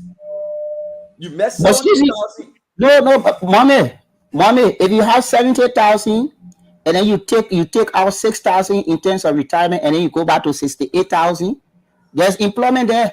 So what's the employment number? The employment number there is 2,000. If you calculate that, if you met 70,000, I'm coming. If you met 70,000 and you retire 6,000, I say 5,000, 5 to 6,000, 2 rounds of retirement happen. Yes, 6,000. Let's take 6,000. If you met 70,000 and over the 6 years you retire 6,000, that means 64,000. If you're leaving and you left 68,000, you want to tell Liberia that in the 6 years CDC only employ 4,000 people? Is that what you want us to believe? But I want a record show. No interruption. We will give Mama his listen. No, I can't be there enough for you to answer a whole lot. We put the number in context. You met 70,000. You redundant or whatever the number is, 6 to 5,000. So that's 64,000. You leave in 68,000. Basically, you're telling the world that in 6 years, CDC only added 4,000 to the payroll. That's disingenuous. So, Mommy, sorry to interrupt you. Give him chance. Hold on 1 minute. Give their chance now to respond to you. Good question, good basis you are setting, but please give him chance, please. Yeah, go ahead. Okay. So first day, retirement of 6,000. Besides retirement, there were other actions that were carried out. People die. We clean goes under the payroll too. People die. Some people die. Uncle Don't interrupt the man, please. In fact, besides people dying, we also have rounds of cleanup. When we did the national and the national biometric, we also took almost 1,000 people off the payroll.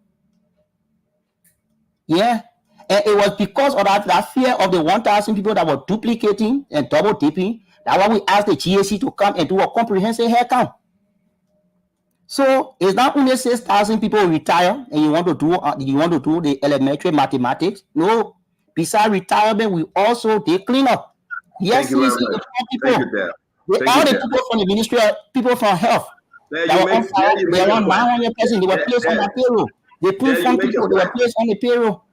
You make a point. Mom, continue with your question. Entities of government that used to pay their payroll by themselves but they couldn't pay and they have to come. LBS, NTA. So yes. People went to America. So Akami, you see, we gotta be honest on the show. I am honest. Okay. You don't define my honesty. I'm very honest. Dale, let him make his point. I beg you, wait more. Go ahead, mommy. The statement that you retire 6,000, you know the number you retire. You know the number of people that left.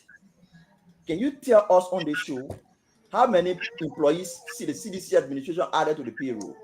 Who will know that? Come again?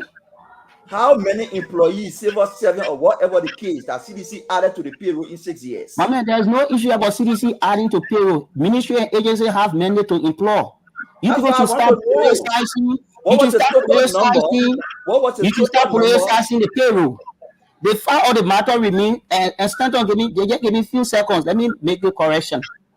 When you have 900 health workers that were paid on a Yusuf Farah, who contract came to an end and Yusuf Farah could not pay them, it was the responsibility of the CDC government to put those people on payroll. Is that an issue? You have 2,000 health workers. Stanton, give me a chance. Wait. You have 2,000 health workers that were paid on the proof form, and the proof form ran out. It was the responsibility of the CDC government to put them on payroll. No problem. So you can say, who all CDC, that you make it know that CDC brought CDC on the payroll and trying to. No, that's not my question. It doesn't make sense. Don't think for me. I am saying in the 6 years period, how many people the administration added to the payroll? You met 70,000, 6,000 retired. About 3,000 were clear off. I'm asking you, how many you added to the payroll that make the payroll drop from 70 to 60? I give you the numbers. I give you the number 900 health workers. From no, give us the total number. Give us the total number. 2,000 health workers from the payroll. Yes, I'm talking for him. Because you're talking for him. You have volunteer teachers with the Ministry of Education that were added on the payroll. You also have the Bapuru Hospital that were open. We needed to employ him. My question is, how many employees? You want me to give you a simple number, say CDC hire 15,000, 20,000 more. Can you do that? Dale, my question is. You come in low, you're not loud. It's giving me problem to. My question is, how many employees did the administration, let's take the party name from there. How many employees did the administration add to the payroll? You met 70,000. You live in 68. How many employees you added to the payroll that make it drop from 70 to 68? That's the question to you. How many number you added to the payroll in 6 years? Forget about CDC, forget about sedition. How many number the administration added to the payroll in 6 years? That took it from 70 to 68. That's the question.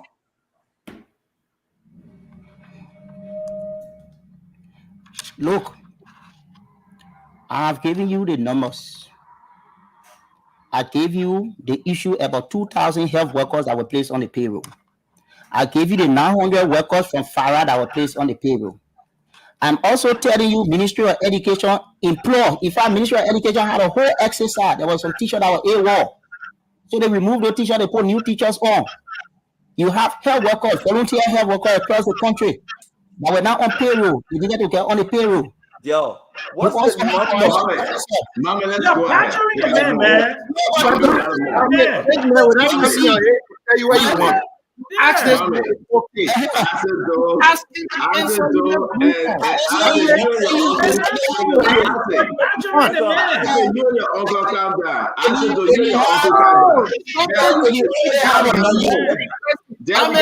This man.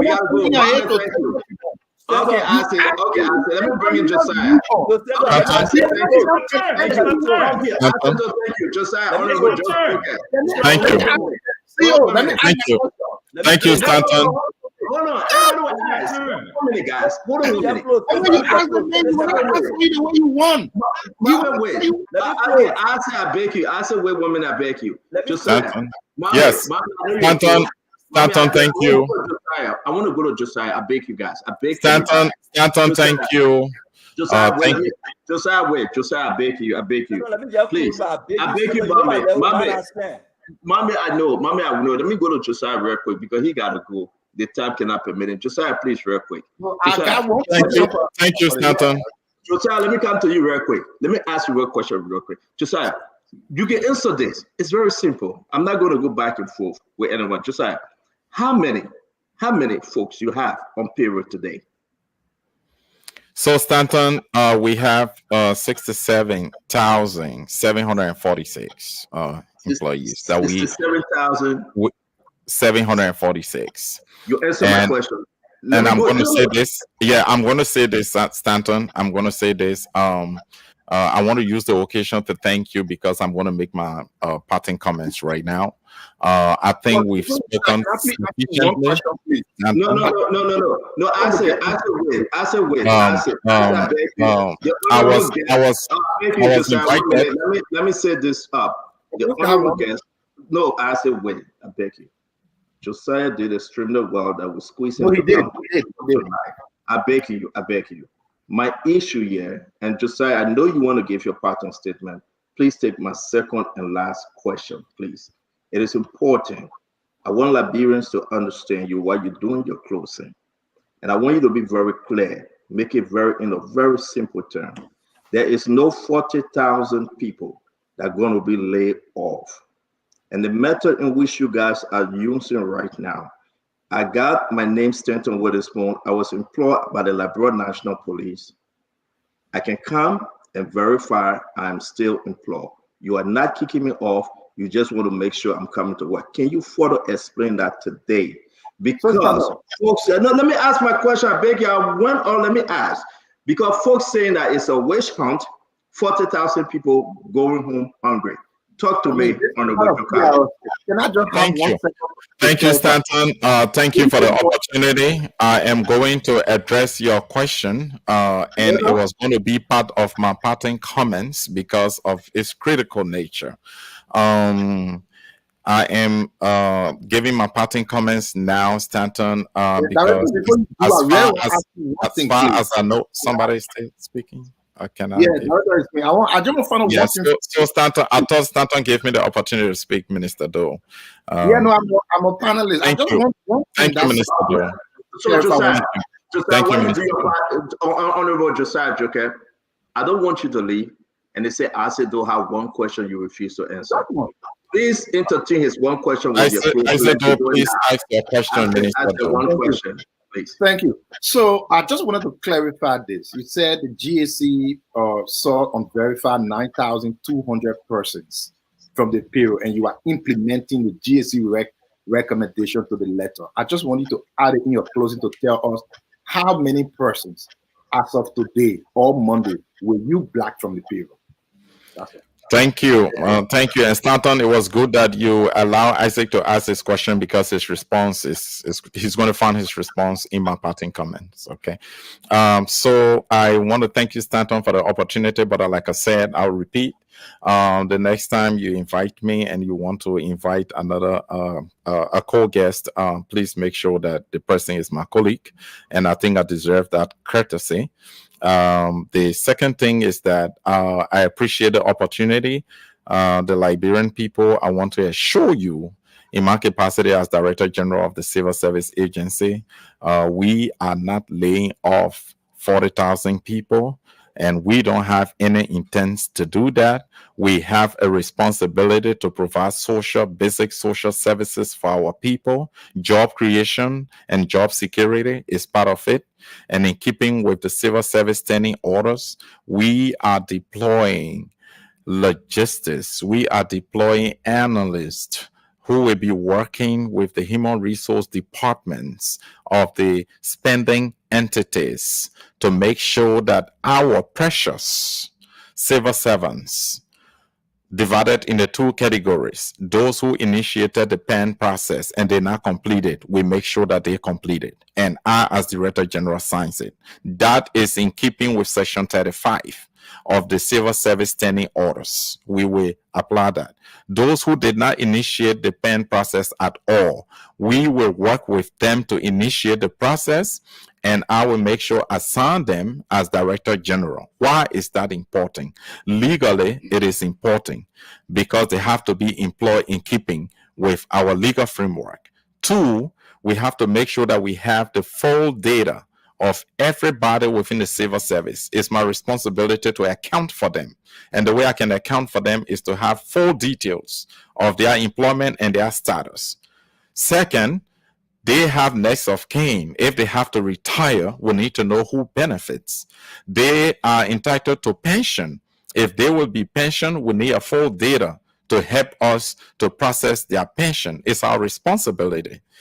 Besides that, we need to account for our employees. This is why we are setting the record straight from the start. We have to make sure that all those who are in the employ of the civil service, we have complete information on each of them. We can account for them anytime. The Director General must not scratch his head to discuss the employee status, the status of any of his employees in the civil service. That's why we are initiating this process. And we have put in place a quick impact project. It's called the Employee Status Regularization Project. And I had a meeting with some of the partners. They are very impressed. They are happy that we want to initiate this process to establish the status of each employee. They will support it. As a matter of fact, the resident representative of ECOWAS, Her Excellency Nkrumah, Josephine Nkrumah, has just given us access to ECOWAS radio. We will have established programs there. We will use it and connect with the 17 local radio stations. We are working with Flumo Theater and other groups. They will be developing jingles so that we provide the information in the languages our people understand for this process before we go to them. We will make sure that we have a robust communication regime in place to reach our people in every nook and cranny of this country, to make sure that they get their personnel action notices processed. Going forward, we are going to make sure that we address these discrepancies that are associated with the payroll. In that respect, the CSA has taken certain actions, and I will repeat those actions. Number one, we blocked for the month of March 98 individuals from the Liberia National Police, and we are still waiting for them to come and contest, so that if they are verified, we will pay them retroactively. Otherwise, we will permanently remove them from the payroll. We have blocked 49 individuals from the Land Authority. Those individuals, if they don't come back to be verified, we will permanently remove them from the payroll. In keeping with the GAC audit, the recommendations are clear. They are simple, direct, and straightforward. There are those that will be implemented through multi-sectoral approach, and that's the part that I agree with Dell on. For example, migrating the ATAPs to the CSM, that's a multi-sectoral approach. That's a recommendation, and we will implement that through that approach. But straightforward recommendations such as the 9,287 individuals, we don't need a multi-sectoral approach on that. The Director General of the CSA has acted. I have instructed that they are blocked on the payroll, and if they cannot come to be verified for a period, we will permanently remove them from the payroll. They had 2 years ago to be verified. They did not do that. 166, according to Dell, those don't exist on the payroll anymore, but I know that the metric shows that 166 individuals have shared bank accounts. Those individuals are also given instructions to be blocked. If they're not on the payroll, hallelujah, good, according to Dell. 122 have shared mobile money account numbers. I've instructed that they be blocked and verified, otherwise removed from the payroll. We have to address these discrepancies so that we are able to save money, millions of dollars that we are losing every month, and move them to sectors that will improve the living conditions of our people, that will improve the economic conditions of our people. Lastly, Stanton, last fiscal year alone, the government, we our administration, spent $6.1 million on consultancy in government. $6.1 million. When I came and saw that, I sent for the folders of consultants assigned at CSA, and I wanted to do a case study. And those folders, 18 folders, I realized there were no reports for services provided in any of the 18 folders. No terms of reference. No terms of reference. No timesheets. No valid contracts that I could point to. Uncle Sam, you were in our report. Sorry to interrupt you. Uncle Sam, you were 12 of them, 12 of them went to hair count. 12 of them up to now, as I speak, are ghosts. But they all receive payment. The CSA that is supposed to have the responsibility to centralize the consultancy management having such discrepancies. You can imagine what went on across the other 102 spending entities. Because of that, I have taken a decisive action. The CSA has taken a decisive action. We have produced a policy that we guard, a framework that we guard consultancy across government functionaries. We discussed that in cabinet. The cabinet is reviewing that policy right now, and it's going to be officially launched by the president before consultancy can begin anywhere in government. Besides that, I proposed $2 million to the Ministry of Finance. That's what we're going to use in the next fiscal year for consultancy, and we will be constrained to work within that. We are saving $4.1 million, and that we lost last year as a result of that gross financial misappropriation. So we are moving the $4.1 million to other sectors that will benefit the Liberian people.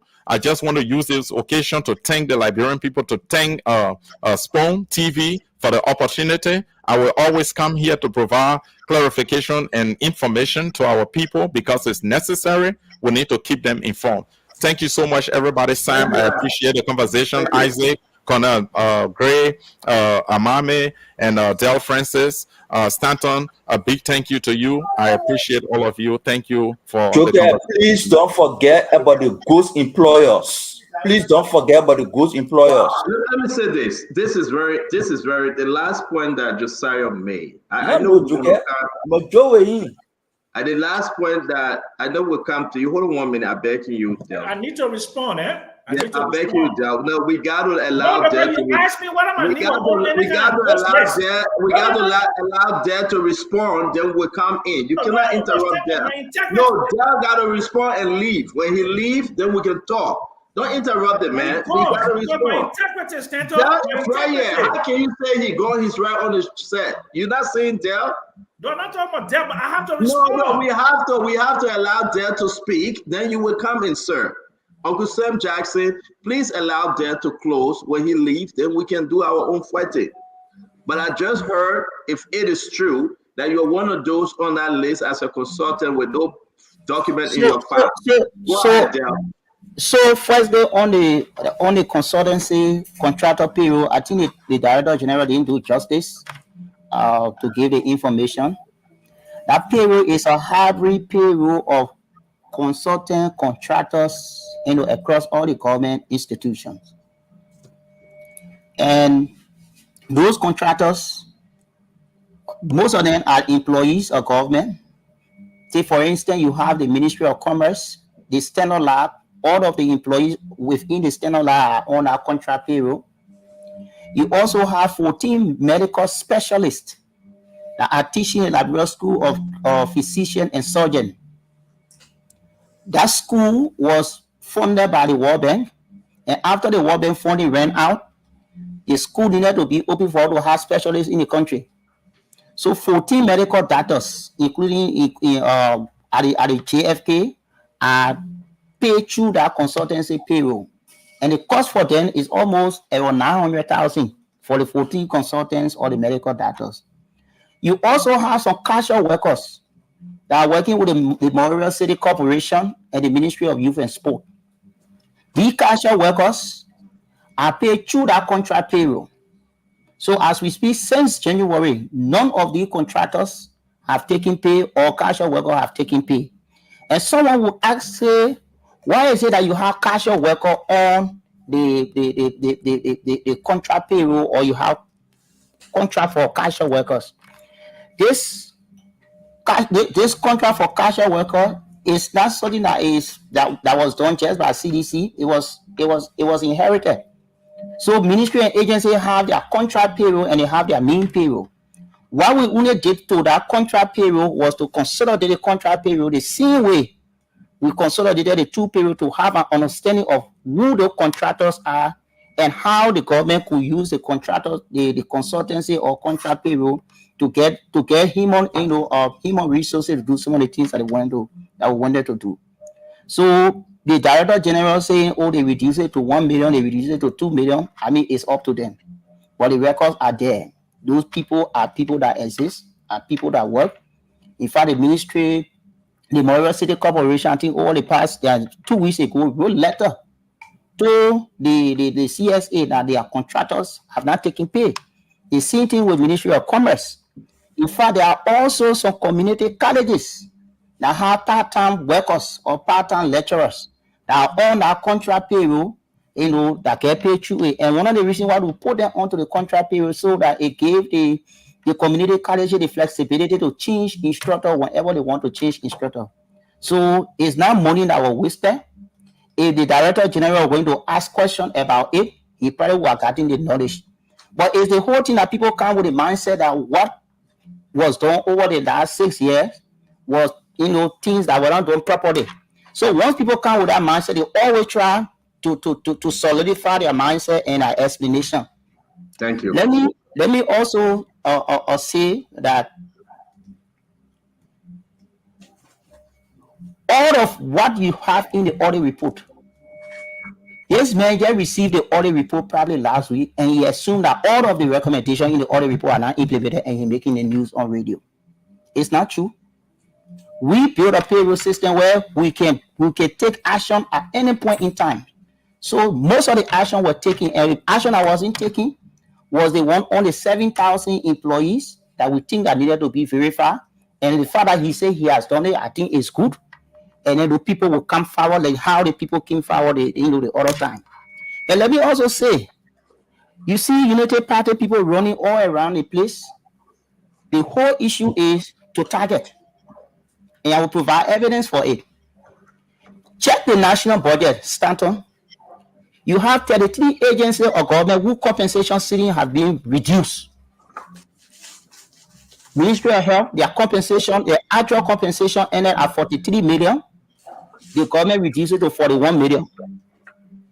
33 of those agencies include the Ministry of Internal Affairs, the legislature and other ministry and agencies. So you have not even done the payroll audit yet, but you have already gone ahead and reduced compensation by $9.4 million and put it in deficit pool fund.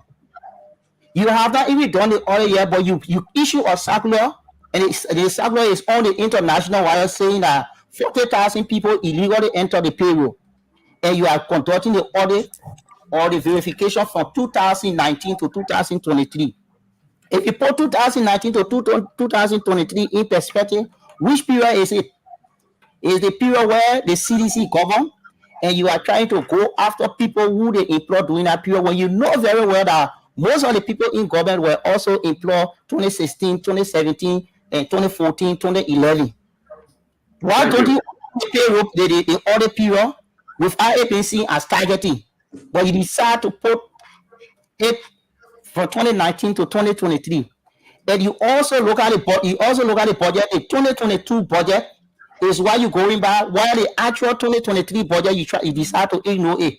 So what you are saying now, in 2023, all the personnel action that were taken that took the payroll technically to 304 million, you are undoing it, and you have to bring the payroll back to 297 or 299 without even conducting audit. So when we see all of the pieces of information and action taken by the Ministry of Finance in reducing compensation, and the CSA in saying that 40,000 people were illegally placed on the payroll, then one can conclude that indeed the regime is out for witch hunt, and the only way they can do the witch hunt is to come up with a sensational number of people that they think they were illegally placed on the payroll. We understand it. Thank you.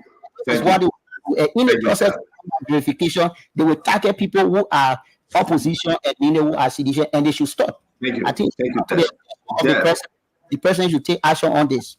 Thank you very much. Because we have Winfred Russell, Francis Tallard, and his entire team coming on for the next segment. Let's just be very fast. But Dale, I said thank you for coming on Spoon tonight. I really appreciate you.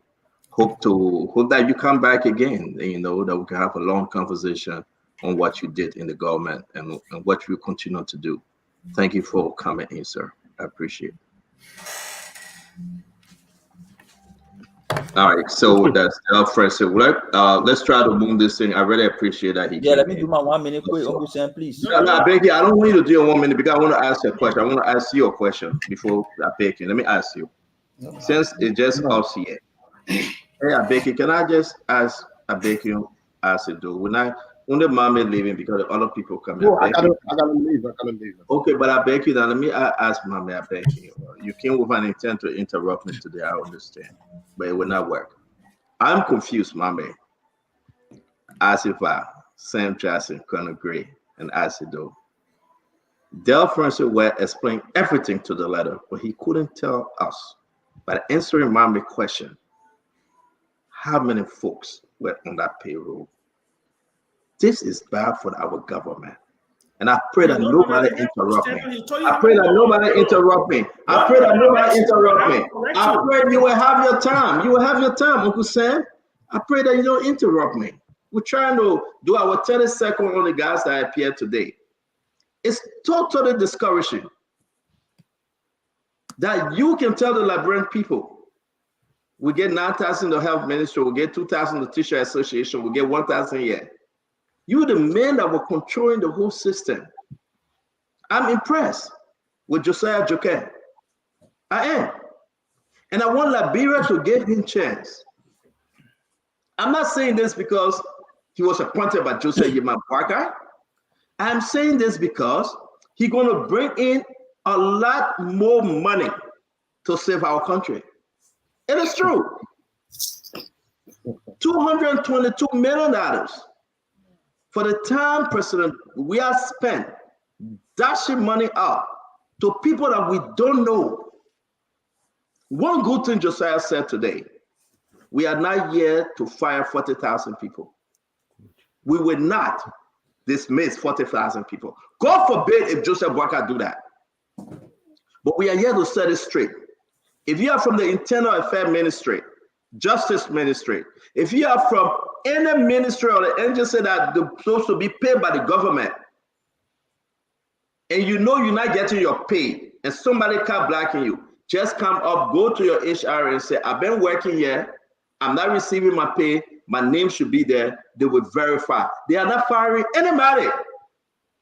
It's a witch hunt. Mommy, from Asido, Sedition, Samuel Jackson, and the rest of them, to use the narrative that this government is firing 40,000 people. And I must give it to Josiah Joker. If he falls short, we'll correct him. But he's to his own today. Because it is important for Liberia that we get it straight. 222 million United States dollars. Where did it go? Jowian? Samatwe? Ghost name? It should go down in the head of the Liberian people. Look at the consultant fee. He said 16 of them empty. Mr. Samuel Jackson said he did a consultant work for finance ministry. They pay him $25,000 for 25 pages. Colin Gray, we need to ask Mr. Jackson on the show why the document not was in the folder. How did he get $25,000 and we cannot find his document? Mr. Jackson need to answer. They went beyond Samatwe, they took money and they ran without showing anything from $6 million. Josiah is now reducing it to $2 million that you must show proof. Mr. Jackson, why your name, your information, not with CSA? The Samatwe and George let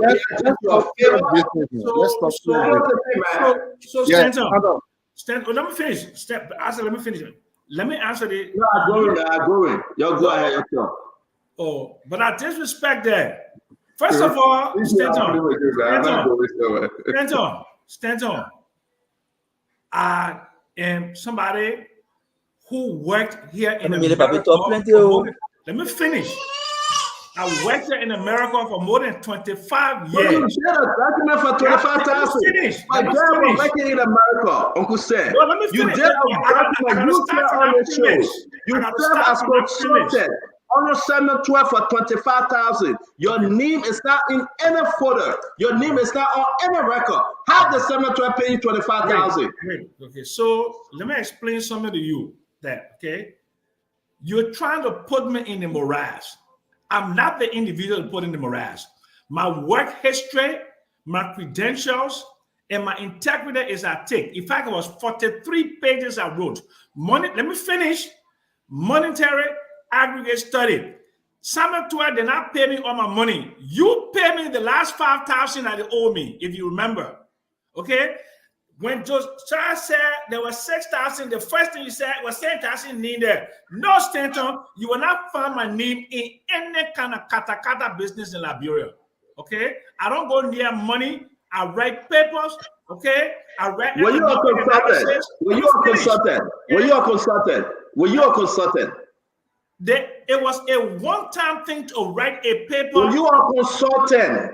You said you are a consultant to Samuel 12. I was asked to write a paper. As a consultant to Samuel 12. Well, as an independent contractor, yes, of course. Yes, but you have no document on a CSA.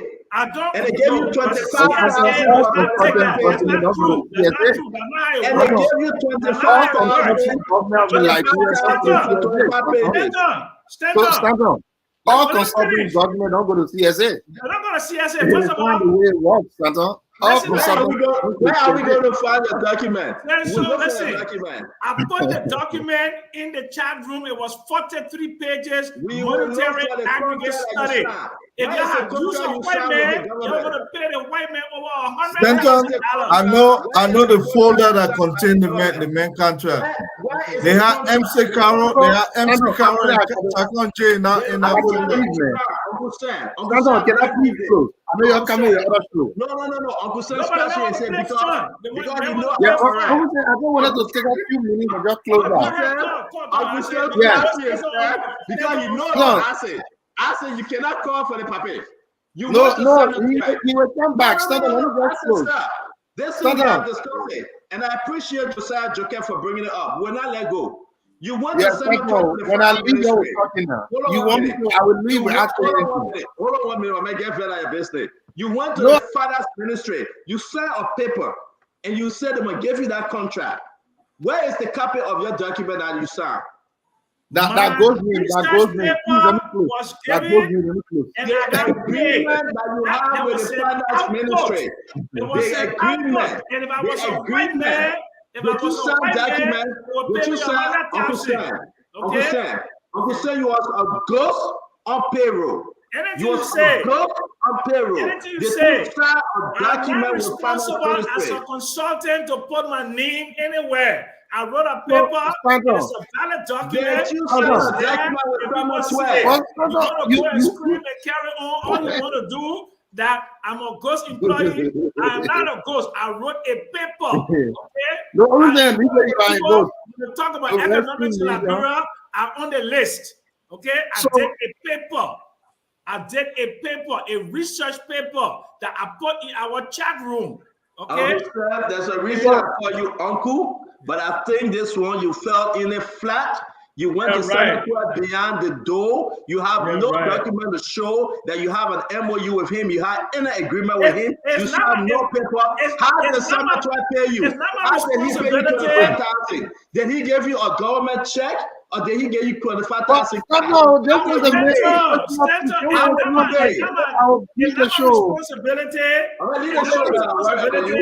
to put the CIA and all the consultants all around the government. Don't put the I'm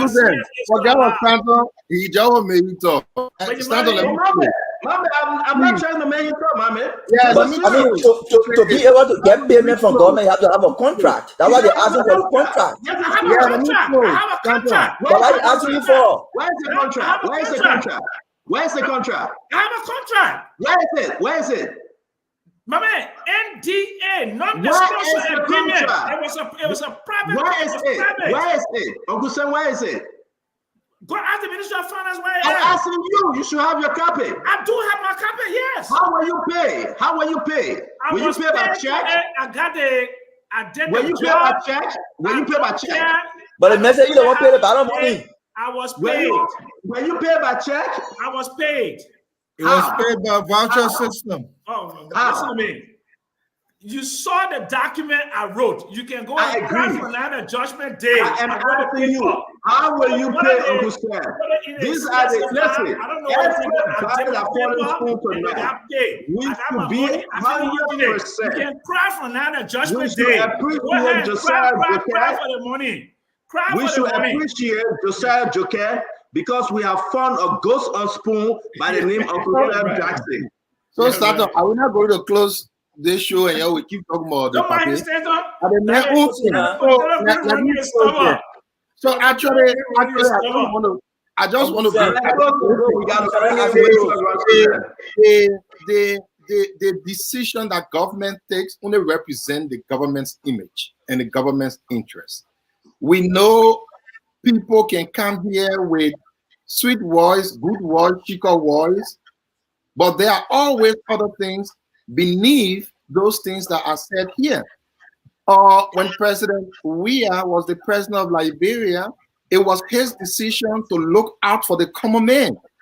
He did all he could to ensure the common people got their little $150, $100 to go and help their family. Today is President Broadcast. We cannot stop President Biden. You are so inappropriate right now. Common man, Uncle Sam, that common man, to give Sam Jackson 25,000, that common man. Not Uncle Sam. No. Look at Uncle Sam. He needed another houses. Look at Uncle Sam. Where is the contract to give Uncle Sam 25,000?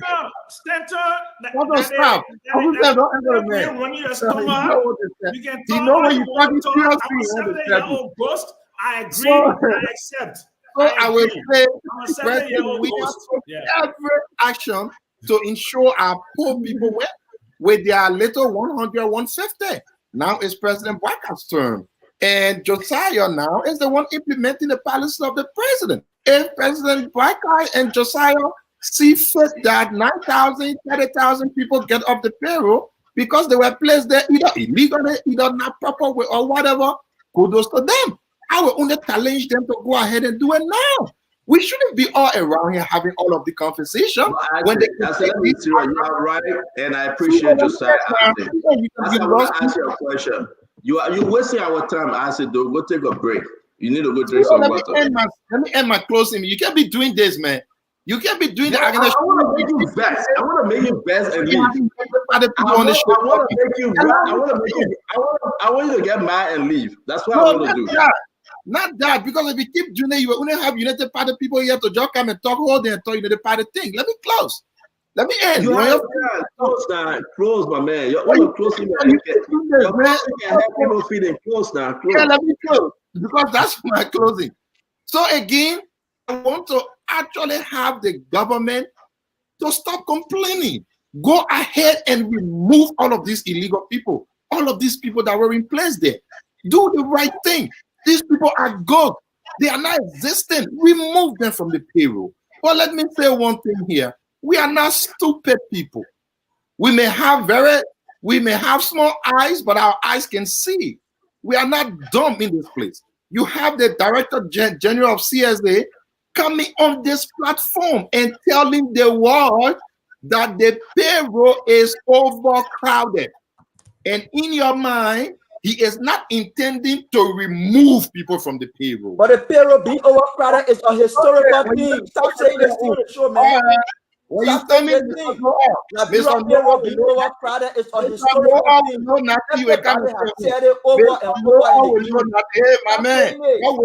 My man, wait. You know all. When you come, you say, yeah, wait. Payroll being overcrowded is a historical thing. That's a new story. Robert selling no car. Please let me.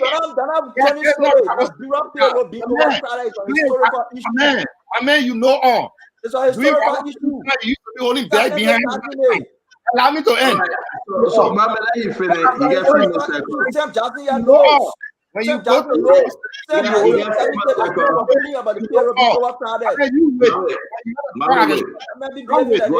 Go ahead, Isaac. Thank you. Finish up. Thank you. You will not talk today.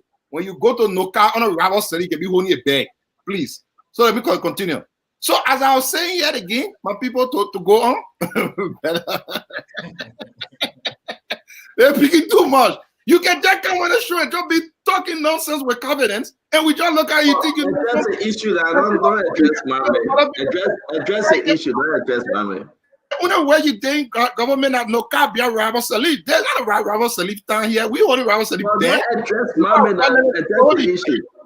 If you do more for himself, just try to people talk. So again, this man came and talked about payroll being overcrowded. He has not conducted no audit. He has not conducted no investigation. He has not had just everything he said he wants to do.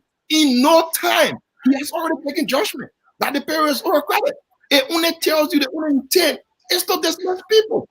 We are pushing the government, asking them to go ahead and dismiss people. We know evidence that Ministry of State were around here saying they were ghost names. In no time, there was a protest there, and now they negotiate with the people to pay them. So who asked them not to remove the people anymore?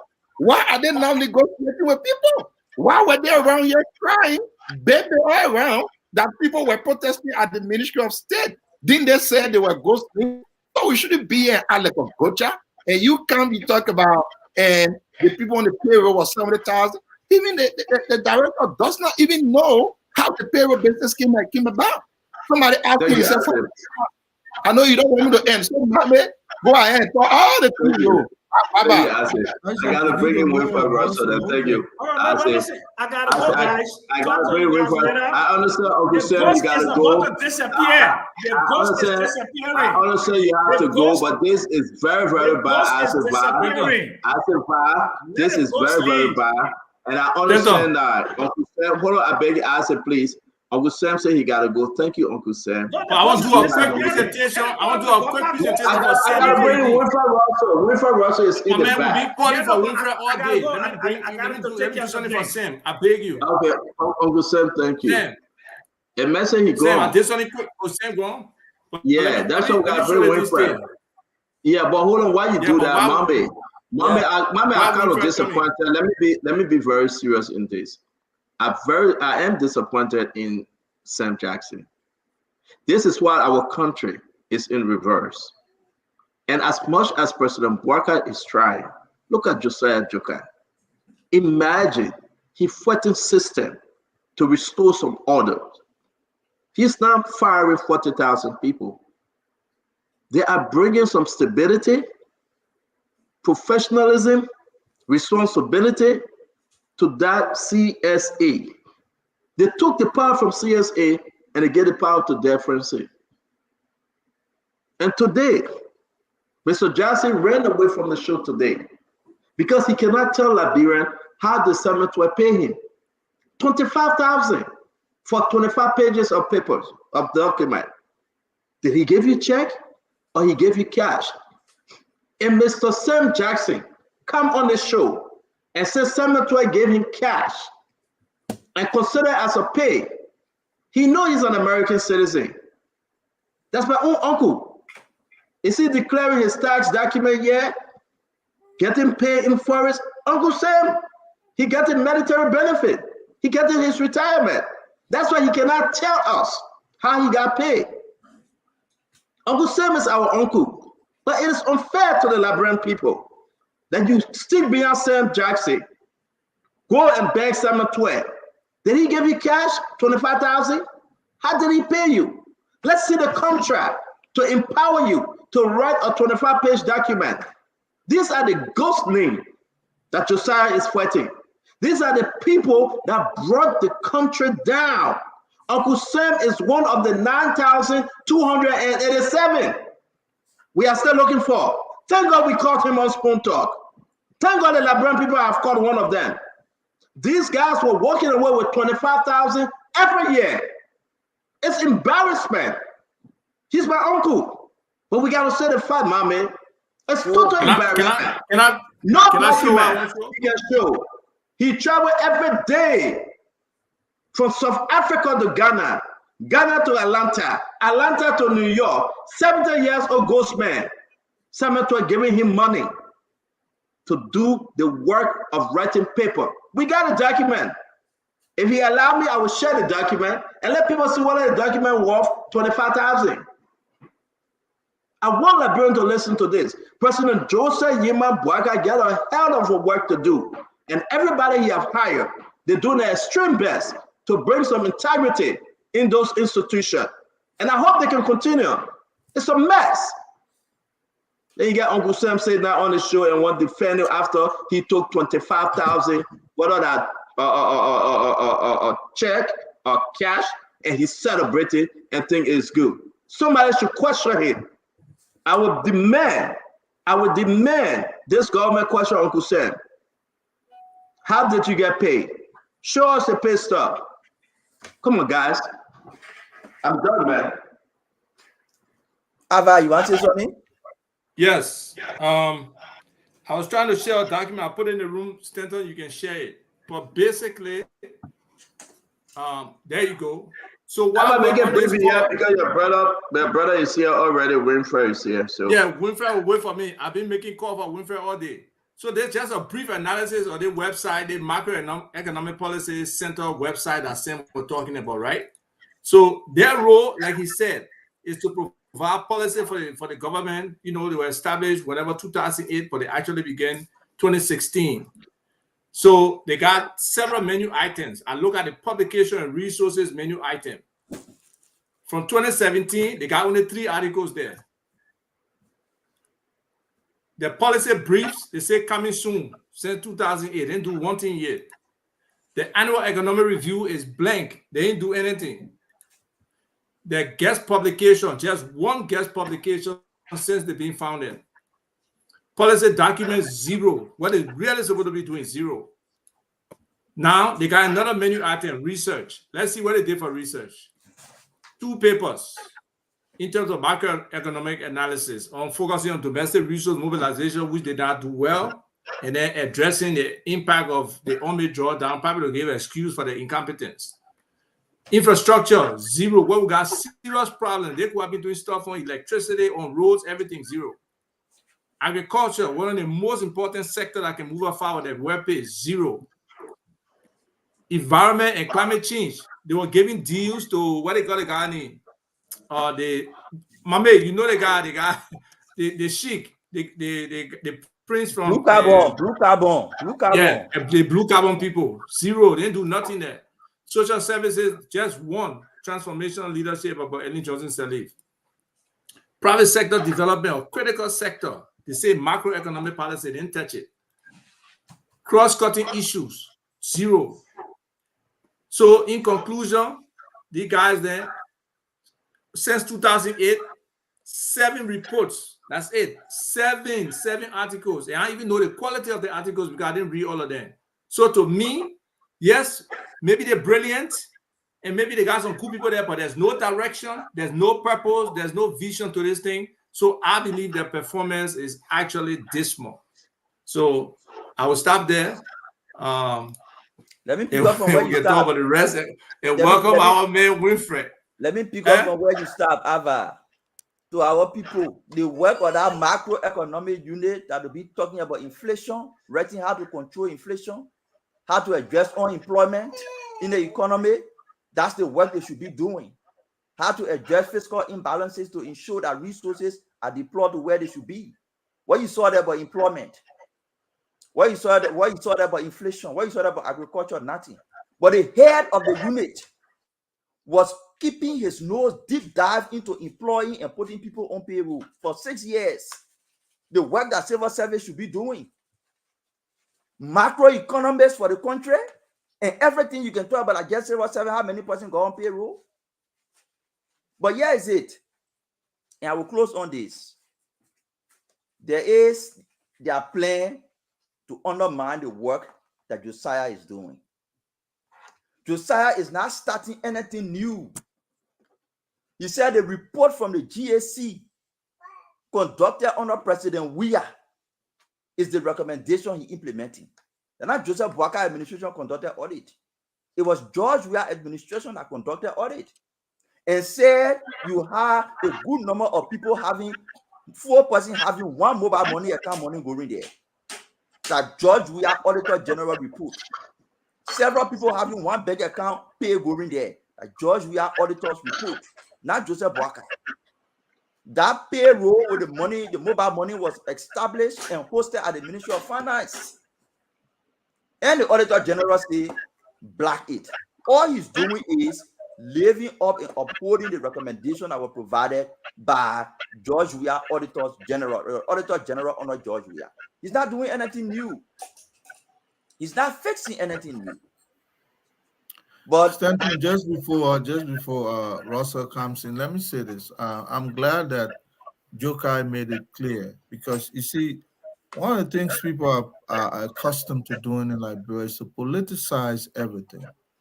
They issue about 40,000 that they're about to be removed them from payroll, is to incite their base. And I'm glad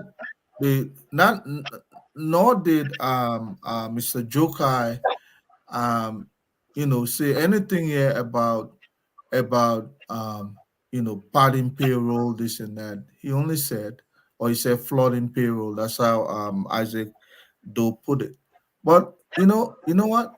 The man only said that there are names that we're trying to verify, and we've been verifying them for 2 months. So I put a stop pay order to those names until it can be verified. And he didn't say 40,000. You understand? He said 2,000. And those names, so far, just imagine out of 9 point something thousand that came up on the GSC audit, the guy is not even pushing for all of them.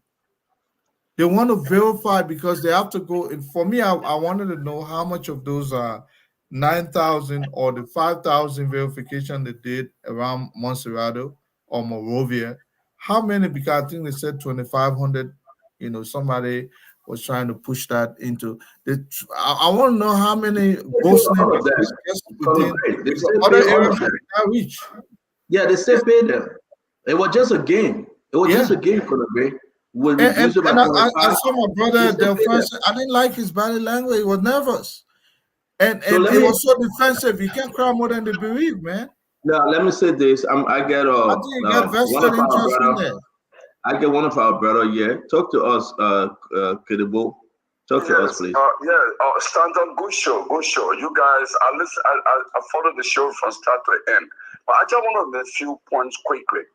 First, I want to make comment on Joker talking about consultant report, not been a CSA. I worked for government before, and I hire consultants at the Ministry of Labor. So the way it works in government is the procurement. Consultancy hiring is a procurement process. You have to make an announcement and advertise, solicit. You are providing services basically. So it's decentralized, and the entity that utilizing the services of the consultant is responsible for reviewing the report because they understand what the delivery should be, not CSA. So take, for example, Ministry of Labor. If they have somebody doing something on labor market information, they don't have anybody at CSA with background in labor market information. So it is the consultant report to the ministry. So I think, I know he's new there. It's a learning curve. He's going to learn on this one. So I wanted to make that clarification quickly. No, that's not. Let me clarify. No, let me read that, Kedibo. Let them with you right now. What do you think the DG can request those documents? No, that's not what he said, Stanton. That's not what he said. That's not what he said. Go ahead, make your point, Mohammed. This is what the man said. This is what the man said. Go back to the clip. He said he did a case study at CSA on CSA Consultancy. He did a case study and he realized that at CSA Consultant, I think all the files he saw, he only saw 3 that had documents at CSA. So he said, if we have up to 7, 8 that could not show up, just imagine how much is going across government. So he was using CSA as a case study. He didn't say across government, and he was not calling for consultant report from all government to be a civil service. He called the consultant report across government, and then he said at CSA, he did a case study on the files at CSA. That's what he said. No. So I think he created confusion for himself because I think he tried to telescope 2 different things into one. I think that's a confusion. So if you're talking about CSA report, then you limit to that because you cannot extrapolate what you just say I CSA to all of ministry. You cannot extrapolate Why not? that. I mean, All right. why not? All There's right. no way to do that. All right. That make us last point. Yeah, we got to. The next point is, I listen to Joker. I don't know Joker well, but I've talked to him a couple of times. But he made something that struck me, and I think I wanted to bring this up. Joker said on your show tonight, because Del Francis was in the studio, that the next time you bring him in, you must bring somebody at his level. And that's the one I took issue with. That statement, I told Stanton, you were to even react to that because he is a public servant. He's not above anybody. Any Liberian can take issue with him and he can come on Spoon or in a medium and speak and address and argue with him. CSA, I want to go back and the public service worker, they are unionized. Okay, so why if he's coming and the president or secretary general of the civil servant union is coming in the studio to present alternative information to what the director general will present? He should not say that. You know, so I think I will share arrogance. He's a servant of the people. He cannot say that. Thank you very much, Grebo. We welcome your touch. Thanks a lot. Thank you. Folks, we're just going to just turn over right now. Again, I promise, tomorrow, our brother Winfred Russell will be going over for the delegates' support. And because of that, we just want to again bring in awareness. Thanks to Aziva that been making phone calls. Conan Gray, I spoke to a couple of folks myself. Mame stay on the show. Dr. Richardson couldn't be here. Glennie traveled. They're all traveling. Aunt Jemima, she couldn't be here, but we're here. Let's see how far we can go today. And again, I spoke with the gentleman from, I think, KMTV. And I spoke to the CEO from Spoon. I guess Damo and Nelson in studio. Maybe Nelson will stay to connect with the gentleman that we can go live as well. Welcome again, Mr. Russell, man. You guys been busy all day. I see that you're out there, so talk to us. Yeah, thank you. This is it. Always a pleasure to be here. And so I just want to say thanks to you all and the team. Yeah, we are out and about. So we've been out door knocking and calling folks, asking folks to come out. There's no doubt all roads lead to Brooklyn Park tomorrow. There's some folks who are coming in from other parts of the metro, other parts of the Midwest, coming in to be part of the crowd, to be part of this big celebration. It's the Democratic Party endorsement convention tomorrow at Northview Middle School in Brooklyn Park. Okay, so here we are. Again, I think we get Kamati somewhere. Do you know the address to that infrastructure? Because people would like to know the address as well. Yeah, Frances can share the address with you. I think she has. Let me share that right now. Okay. Yeah, share. Let me put it up. So how far are we going today, Mr. Russell? I think we went very far. I mean, there are a lot of folks texting, calling. It was very, very impressive. Very grateful to Isaac. And there were a number of folks. So Isaac, by the way, the lady you called, Dr. Sanders, we went to her house. We knocked on her door as well. In addition to. Oh wow! In addition to the call you made to her. So we talked to her. I mean, for some people, they see this as a first come first serve thing. They say, I mean, you were in Liberia, we didn't hear from you, and all that kinds of stuff. They say, okay, we understand that, but the fact of the matter is, this is not a first come first serve. We've been here, we've done the work. We cannot, allow someone to just come in and decide to come and just come in just to run for the sake of running. So that's where we are. But we're making a lot of progress. So I asked her that question. She hasn't responded. I asked her the question. I said, may I ask if you are supporting her only because she reached out to you first, or did you compare the two candidates? And she hasn't answered that. So I think you still got a chance with her. Let's not give up on her. Let's try to reach her again tonight. Okay, yeah, we went there and we spoke with both she and her husband. So I mean, they were pretty excited to see us. Yeah.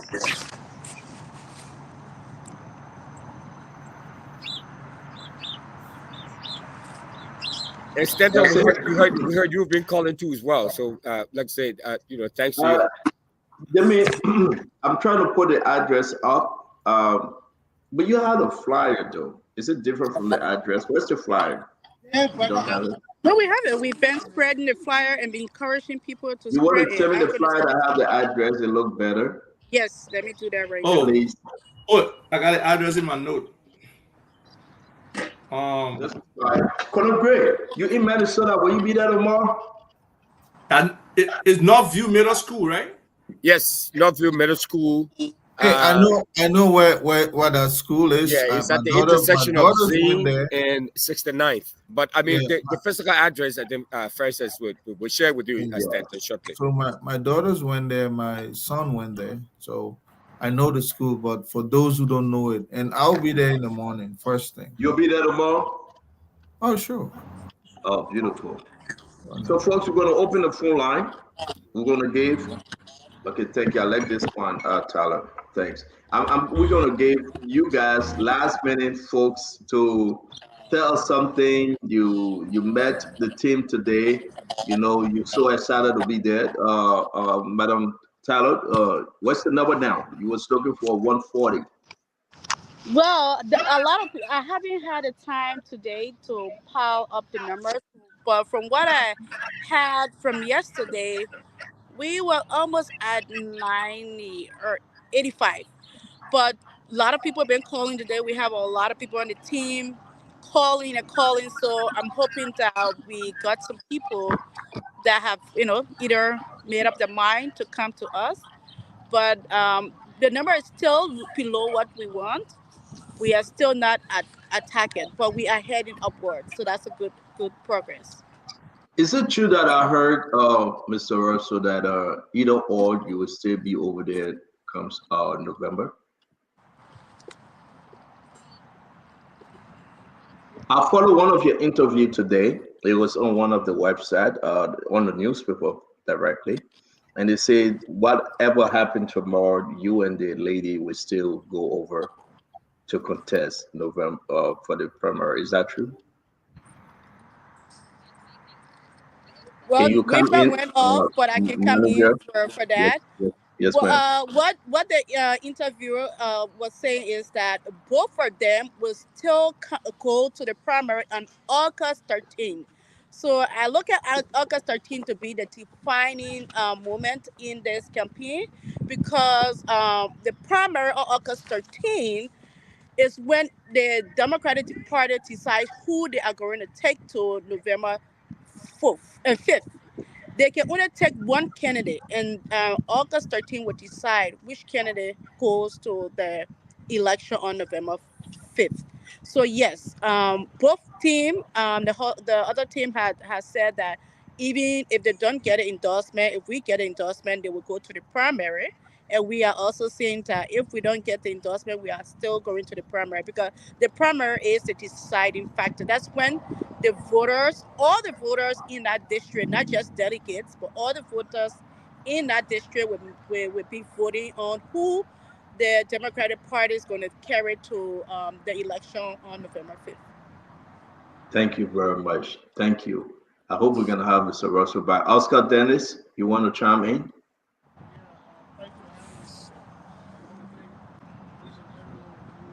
We're not hearing you, sir. No, sir. No, they can.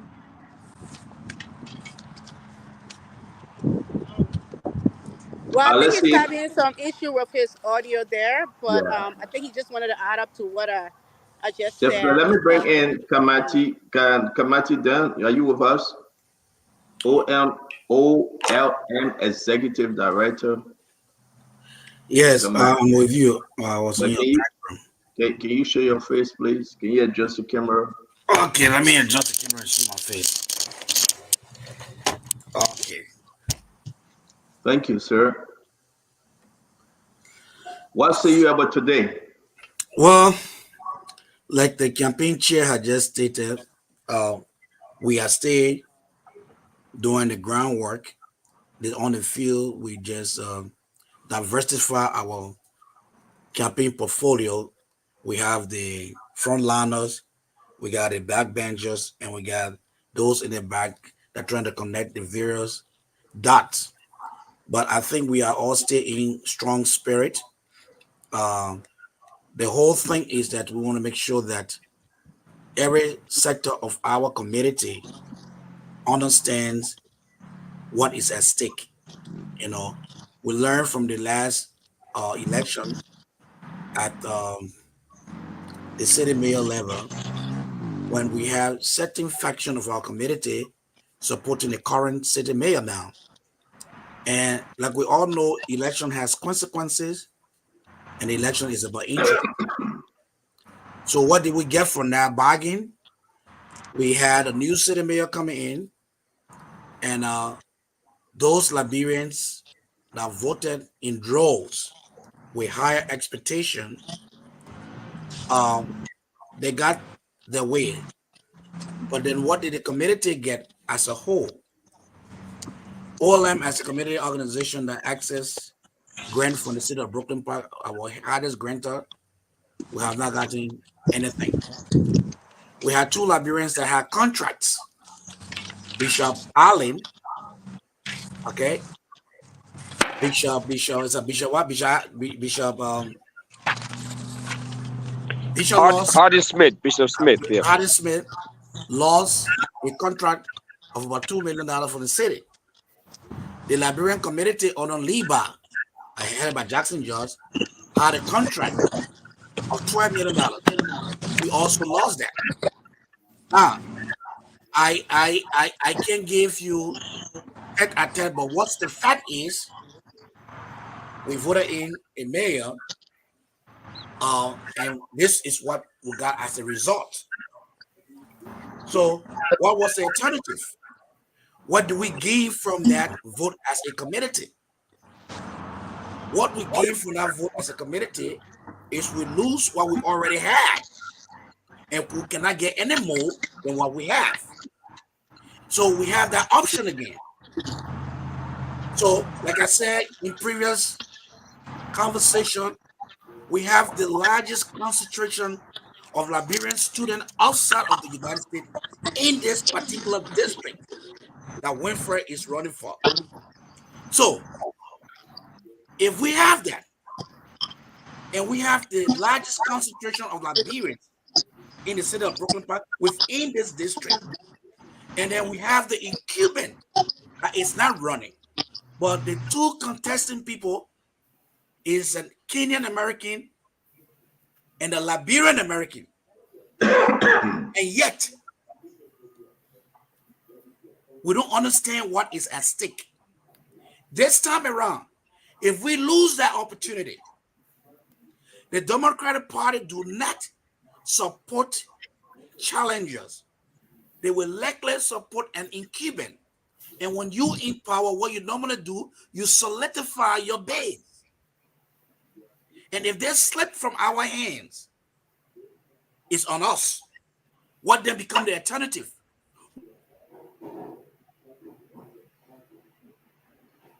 Thank you very much. It's first. Something is happening in Minnesota. So come back in. Come back in, Mr. Russell. So what we're going to do now, just take a few calls, and what you want us to do? We at your service, sir. I mean, you guys have been calling folks, so we're just trying to call as many people as we can. We've been texting some of them, and then encouraging people to show up. From what I heard from many of them, because tomorrow is this weekend is Liberia's weekend off, so there are a lot of Liberians will be off this weekend, and so I heard that the Kenyans have all call off work for the weekend too as well, so they're going to be showing up there tomorrow. So we're just trying to encourage as many people as possible, even if you're not voting, to come in and like Conor Gray said he's going to be coming in. There are a lot of people who will be coming in. So we're just going to encourage as many people as possible to come in, to be a part of it, be a part of the process. Stanton, this is something new for. I mean, this stuff happens, but many of us don't participate in conventions and and all of that. So this is one of the first conventions that many of us will be participating in. I participated in a convention before, but this would be a good thing to have the community there, as community as Kamadi said. This is a high stakes game, and we have to be there because our community is the largest here, and there's a lot on the line. So, I mean, a lot of folks have heard us. We've been here on Spoon, and we hope that we can run with this, structure it well. Ava, what say you? Couldn't great. Let's talk.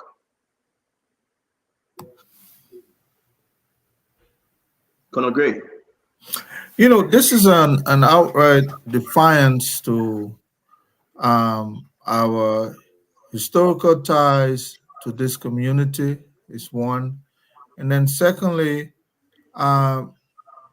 this has to do with perception from other communities as well, especially minority communities within the Brooklyn Park and matter of fact, the state of Minnesota in general. Like I said, we started coming here earlier than most of these people. And if we've been here that long and we're still struggling to pull 130 some more, 40 some more votes, that tells exactly our level of unity as a nation. And that's why we're asking people to put aside all their differences. See this as an affront to your country. Imagine how many Kenyans they have here. It's not going to be that all the white people voted for one person, but it's going to be like you Liberians have this much people and you can pull a small vote like 140. And that is an affront. And that's why some of us are taking this thing personal. So that people don't think that we just want to put somebody else there, but we want to put our own there, and so that we can garner that level of respect from Kenyans and other minority organizations. I can tell you if this were between a Somali and a Kenyan, you know the result already. Those people, they go about their business like dog. Where the mama dog goes is where everybody follows. And I wonder why we're not that way. I wonder why we're not that way. And hopefully this will bring us out, will tell us exactly who we are. But I would say we're in high spirit, and we hope our brother will, regardless of when he entered the race. The moment you hear Liberian is in the race, that's it. I don't even want to attach Liberian American. I just want you to come. That's a Liberian race. The Republic of Life. Take this like a soccer match, and against another nation, the Kenyan nation. Who would you support? You go for the Liberian nation because that's where you belong. But continue to do the good work. I'll be there very early in the morning. I know, we will probably try to bring some refreshment if we're allowed to. So that way we don't just come with our hands swinging, even if it's water or, pop or anything, we'll try to bring that in. Thank you, Colonel Gray. So, folks, you want to call in, you can call in. We're going to wrap this up, giving you the chance that we can support our brother and friend, Winfred Russell. We appreciate your call in where you listen. It is why it is. They will be there tomorrow. We just ask you to please join the group. Let's take pictures. Let's do videos, and I hope it can go live on Spoon that folks in Liberia can see around the world. They can see this and watch it and listen. Get up in the morning. Tell folks that you went there. You cast your vote as a delegate for Mr. Russell. Let's just make this happen. We are backing you. So we're gonna open the phone line. I know Nelson or Dama, if you stay with us, let's open the phone line. Let's hear people. It's 8:47, so we'll do this for 10 minutes, not to hold the folks in Minnesota. Kamati is comfortably home. He's relaxing. He's not under I'm the in the cold. office. I'm still in the office. I'm not home yet. Yeah, he's in the office relaxing, but you get Francis, Tyler, and Russell in the cool. Russell is everything just running, his eye, his nose, everything. But that's the struggle you got to go through. So we want to say, let's open the phone line, folks. It's 609-649-4206. You can call and just say what's on your mind, what you want to say. Ava, are you with us? Because you want to say something before we go to the phone line? Definitely. I just want to encourage people out there in the Minnesota area who are listening, or even people who can call in, to just call in and give that support. It's necessary that we do these kinds of things. And thank you for creating that platform. And it's just not only because Winfred is a Liberian, but he understands governance. He has been in that community. He's a rock solid person in that community. And he and I have gone back and forth about the level of support, and he believes that the people there support him. So I just hope they can demonstrate that support tomorrow and come up. Yes, we know regardless of what happens, they will be there August 13th, but tomorrow is a demonstration day, is a preview.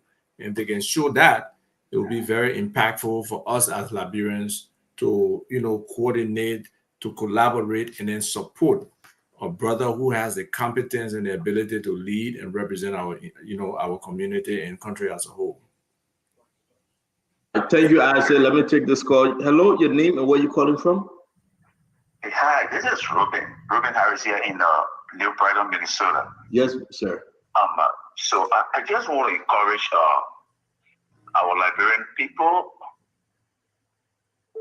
So the thing is that I just want to see it this way. Remember, in Liberia, when the civil war was going on, we had a rebel on one side and we had the other people on the other side. Whenever there was a game,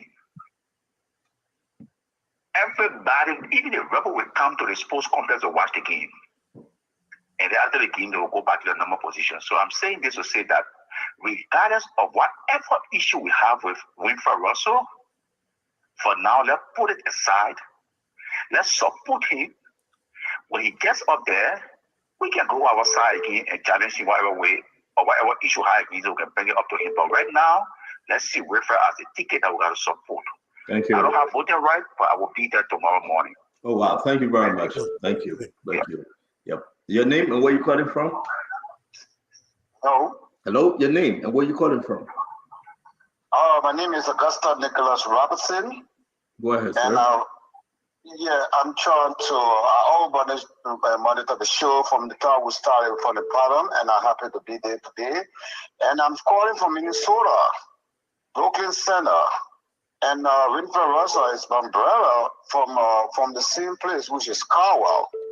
And I will be there tomorrow, and because all my friends, for us to be able to give him the support. I know him very well. Thank you very much, my friend. Thank you.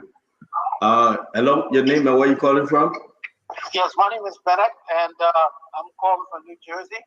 I wanted to tell Winfred that I have quite a good number of relatives in Minnesota. I'm giving them calls right now. I'm not sure if they're delegates already, but I'm calling them. And I also have one request, Stanton, because Mr. Kamati DM is on the show. And Russell is a product of that community. Kamati Dian is an extraordinary leader. And I think we haven't asked Kamati Dian what makes him successful, because he has a special form of governance that is different from all other Liberian communities, maybe one or two others. So Kamati Dian is doing something that is revolutionary. And I think you should ask him before he leaves the show so he can explain. Thank you very much, my friend. Appreciate it. Hello, your name and where you calling from? Hello? Hello? Okay, you're holding the line, my dear friend. Please, when you call, please just answer into the phone. Let me take this one. Hello, your name and where you calling from? Hello? Yes, your name and where you calling from? Hello, my name is Terry Bono, and I come from Minnesota. Terry, go ahead. Thank you, Stanley, for giving me the opportunity. Well, just want to thank everybody. I want to encourage our Liberians. As for us, as for me personally, I have worked exceedingly hard to talk to friends at my job and in the communities. I got a lot of friends, and as a matter of fact, I'm a former Secretary General of one of the biggest, old-time association in Minnesota. That's Veteran Ablao, and of course, Conor Gray, as I learned before I joined, was part of that group before, so he knows how we network there. So we'll be talking to our guys that are old-timers, and we network in so many ways. So thank you to you, Stanton, for flagging this. And like Conor Gray said it perfectly well. This is the Liberia national team against the other side. I don't want to be too to say the public here to call the other side name, but this is like the national team against the other side. So let's go out there and go for Winfield. Thank you, sir. Thank you so much. Thank you very much, my friend. Thank you. Let's see if we can take maybe to please Tyler on the show. The address is there. We want to take a lot of calls, and if we can take 25, maybe she will be happy. We just not take full, I believe. She want to add to her dubbers who all will be there. Hello, your name and where you calling from? Hi, Stanton, and hi, panelists, and hi, Russell. My name is Marcus Morva. I'm calling from Minnesota. Go ahead. Don't mean that I will be there tomorrow to support you, brother. It is not only about you, but it is about all Liberia. So count on me for my support. I support you 100%. Thank you very much. Thank you. Thank you. Let me take this one. Hello, I'm putting them down, just counting the numbers that will be there. Your name and where you calling from? I'm calling from Philadelphia.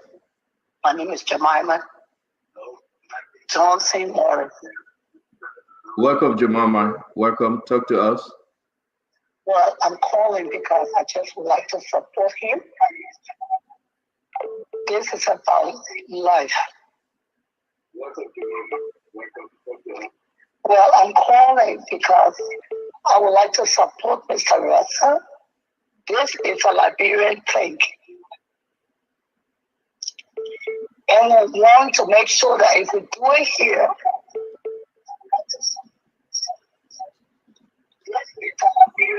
you are listening to the. Don't. Across in Liberia. I know I was going to lose her. She listened to the radio. Your name and where you calling from? Your name and where you calling from, please? My name is Matthew Kamara. Matthew Kamara? Yeah, this is Matthew Kamara. How you doing, Stanton? I'm doing good, sir. How are you? I'm doing good. I'm calling from Minnesota. Yes. Talk to us, please. Yeah, I want to encourage all Liberians in the Minnesota area to come out and support Winfrey Russell. I don't have a voting right, but I will be there to also support him. And I mean, Liberians are here in a very large number. I think we should come out to support our own and let have a voice. Let have a voice, in the at the state level to address these things, that affect our people. So I'm gonna be there tomorrow to give my support. Despite the fact I don't have a voting right, but I will be there. I'm encouraging everybody to show up. Thank you. Thank you very much, Matthew. Thank you. Hey, we need to talk, brother. We need to talk. I know you. I will call you. Thank you. Okay. Bye. Let's take this one. I mean, where are we now? Is that what, 8? Hello? You are not marking them down. We said we need 25 callers tonight. So we'll hang here till we get 25. Hello, your name and where you calling from? Yeah, hi. This is Caroline Kierkegaard. I'm calling from Philadelphia. Yes, ma'am. Pennsylvania. Hi, Steta, and thank you so much for everything you're doing for my brother, Winfrey. I'm just calling to appeal to all Liberians in Minnesota to please give Winfrey a chance. This is a Liberian thing. Let us all rally around each other. It doesn't matter what we have among us is a Liberian versus a Kenyan. So let us all come together. All our friends and family in Minnesota, please come out and support Winfrey. Daddy boy, thank you. I'm proud of you. All right, Daddy boy, yeah, you. Thank you, Daddy boy. Hello, your name and where you calling from? It's Younger Morris calling from Otsego, Minnesota. Talk to us, Younger. I am in Otsego, Minnesota. I'm calling all Liberians. Let's come out tomorrow. Let's support. It's about time that we have a say in what happens in our community. We are losing a lot. Let's put our differences aside and come together. We need representation. We are the oldest immigrant community here, but yet we are the least among our peers. I mean, it's overdue. It's time. Let's come out tomorrow. Let's support Winfrey, no matter what it is. Think Liberia. We need the support. Thank you.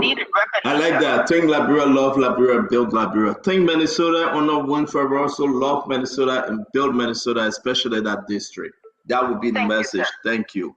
Let me see your name and where you calling us from? Yes, CEO. This is Stockbar Miller calling again from Texas. I'm not in Minnesota, but this is very encouraging. This is going to set the pace for all Liberians in America. It starts from Minnesota. You guys have the numbers. You guys are the one that push the Liberian agenda in America. So we understand that it has to begin from here. So with Russell taking power, that set the pace for all Liberians all over the United States to engage in these kind of things. So I'm going to call again to just encourage our people. You guys have given us the numbers in Minnesota. We want you guys to stand in the gap and represent Liberia. We're handing the flag over to you guys right now. So we want you guys to do the best you can do. So put all partisan things aside. Whatever hatred, whatever friendship, whatever it is, it's time to rally around our Winfrey. So let's do this, guys. Let's do this. Call your people in Minnesota to show up. Thank you, CEO. Thank you very much, my dear brother. Thanks a lot. Let me take this one. Hello, your name and where you calling from? My name is Ambrose Wisse. I'm calling from an apartment in Willowbrook, Brooklyn Park. Okay, what's your message? Well, I just want to encourage other Liberians in the Brooklyn Park community. Yes, to vote Winfrey Russell. I think this is welcoming, and since I was introduced to Mr. Russell, I think I've already been following up some of the good things that I got to know about him, and I've since this afternoon been reaching out to other Liberians, and let us make sure we turn out to do what we can do to protect our Liberian community. Vote Winfrey Russell, and Winfrey Russell all the way.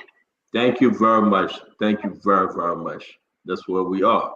And the brother is right there, stone throw from the center tomorrow. So all the folks over there, Willowbrook, hope they can show up. Like, that will be a hangout spot for us tomorrow, man. I know. I hope you get food. Stanton, that's the place you visited. That's smack in the district. That's one of the places you don't knock. That complex. Okay, so you're trying to teach me now. So be there, right? Let's go ahead. Let's take more calls. Hello. Where are we, Madam Tyler? Are we 25 now? No, not 25 yet. We haven't reached that yet. But one of the things I wanted to talk about, Stanton, before Grandpa, is the fact that the opponent has reached out to a lot of Liberians, and she has been able to convince some Liberians to vote for her.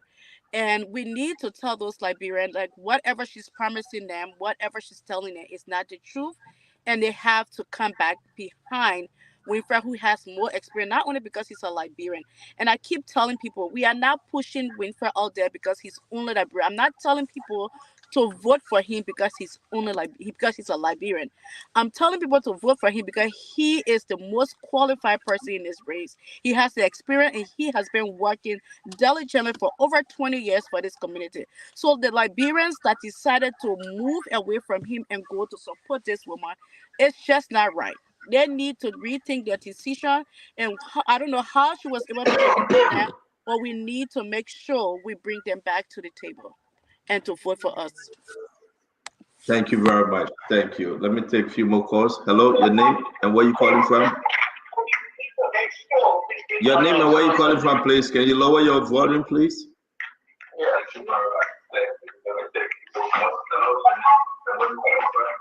Hello. Yes, ma'am. Yes, sir. Hello. Hey, my name is Philip Sigley. I'm calling from Minnesota. Hey, Russell, me and my niece Noel will be there tomorrow. Thank you. Thank you very much, sir. We appreciate it. All right. So, is there any other thing we have to say before we leave? It's 9 o'clock. Let me take this one. This person squeezing themselves in. Hello. Your name and where you calling from? Hello, my name is Bani Kamara. I'm a doctoral here in Hawaii.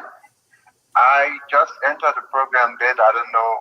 I'm trying to follow up, but I just want to let you know that Hawaii is part of the U.S. and we at Hawaii are following this program. Thank you. Thank you very much. Thank you. All right. Hello, your name and where you calling from before we leave? Can you lower your volume, please? And your name and where you joining us from? All right. I don't know. Hello, your name and where you calling from? Yep. Hello. Hello. Yes, you're live. Talk to us. Yeah, I'm Matthew Field, and I'm calling from Minnesota. I saw Wilfred, campaign manager at Waterside Market, and I promise to come tomorrow.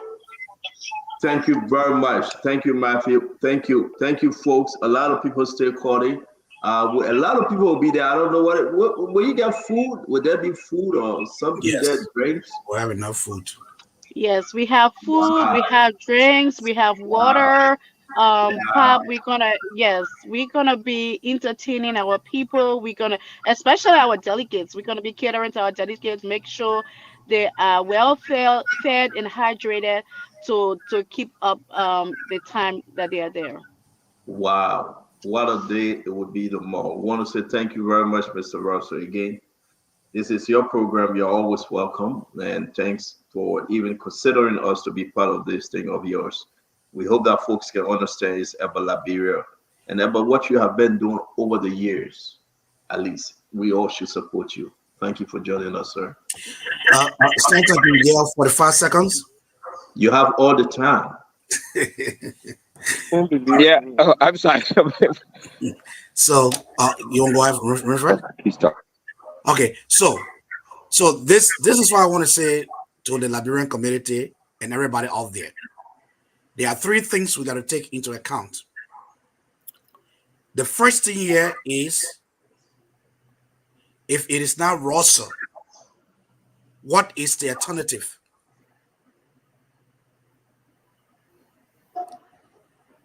We are Liberians. We've been in this community for over 45, 47, 48 years as an organization. Liberia was founded by people, free slaves from the United States of America, the largest and oldest immigrant community. The Somalians joined us in the 1990s after the Pharaoh ID War. The Somalians have at least five state representatives and 2 state senators. They have 1 United States representative. They have a Senate mayor. Now, English is the second language. English is our first language. We do not have 1 elected official in this community. There is not a bill that can be passed in the state senator that do not have a Somalian signature on that we have to appeal to. We need a single Liberian to be in the state house to fight for the Liberian, to fight for our cause. There had never been a state appropriation that directly affected or impacted the Liberian community. But the Liberian community, they impact the economy of this state, even the Hennepin County, by over $2 billion. What do we get in turn? We took our vote for the city mayor where we are highly concentrated. What did we have? If you're not a delegate, come. If you are a delegate, you run and come. If you can't run, you should walk and come. If you can't walk, you should crawl. If you can't crawl, call us. We'll get you there. But by all means, you got to go there. You have to think Liberian. You have to be nationalistic. You have to be patriotic. You have to fight for this as though there is no chance. Winfred Russell is the vessel through which our community can have access to the table. It is not about him as an individual. It is about us as a community. Should we sit down and fold our arms and say, I have a personal issue with Russell, and the issue and the interest of our entire community be at stake? We saw it happening before. It is a time now for us to sit back, look at the bigger picture, what it is that we want as a community. Do we always want to fight for the crumb, or do we want to be on the table? If the choice is to be on the table, let's go for it. If the choice to fight for the crumb, sit back, cry, criticize, and blame. But we should all take responsibility of our individual action. The choice is yours to be part of history making, or you can sit back and watch. The train has left. Get on board. There is no turning back. I'm asking all Liberians to be there tomorrow, because your presence will send a sound message to the Democratic Party that we are standing as a community and we are moving forward. Whether you are a delegate or not, let's be there. Let's show our strength, let's show our presence, and let's show our focus and cause. Thank you very much. Thank you very much, Mr. Comanche, man. As always, we want to say you guys are welcome. Nelson, you want to come on the show? So this is what we're going to do. Nelson, I know we're into your time. It starts tomorrow. What time? Let's know. It starts at 8 a.m. to 2 p.m. And did you give the address? That's the address. That's the address. North View Middle School. 5869. 69th Avenue North.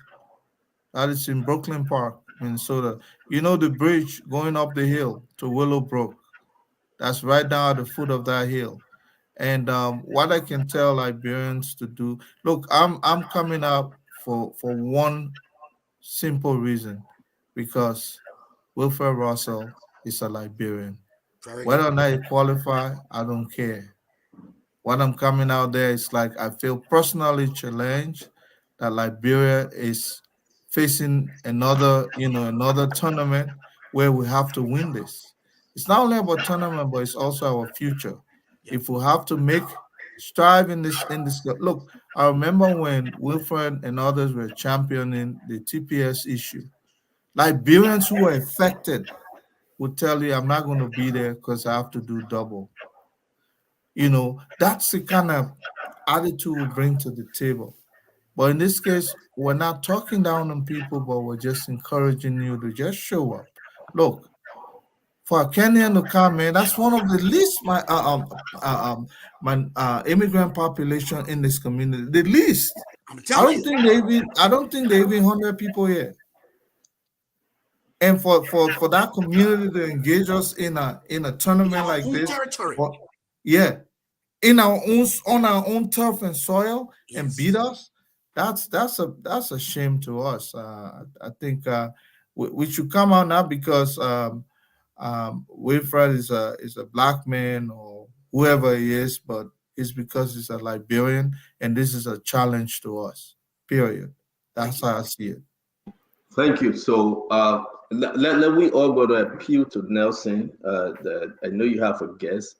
Can we take calls in your next on your show segment? While when we're further, I'm going to leave. We are going to leave, but can we just run with this because only tomorrow? Just open the line. People can call. Just please if you can. Let's just folks are stay calling.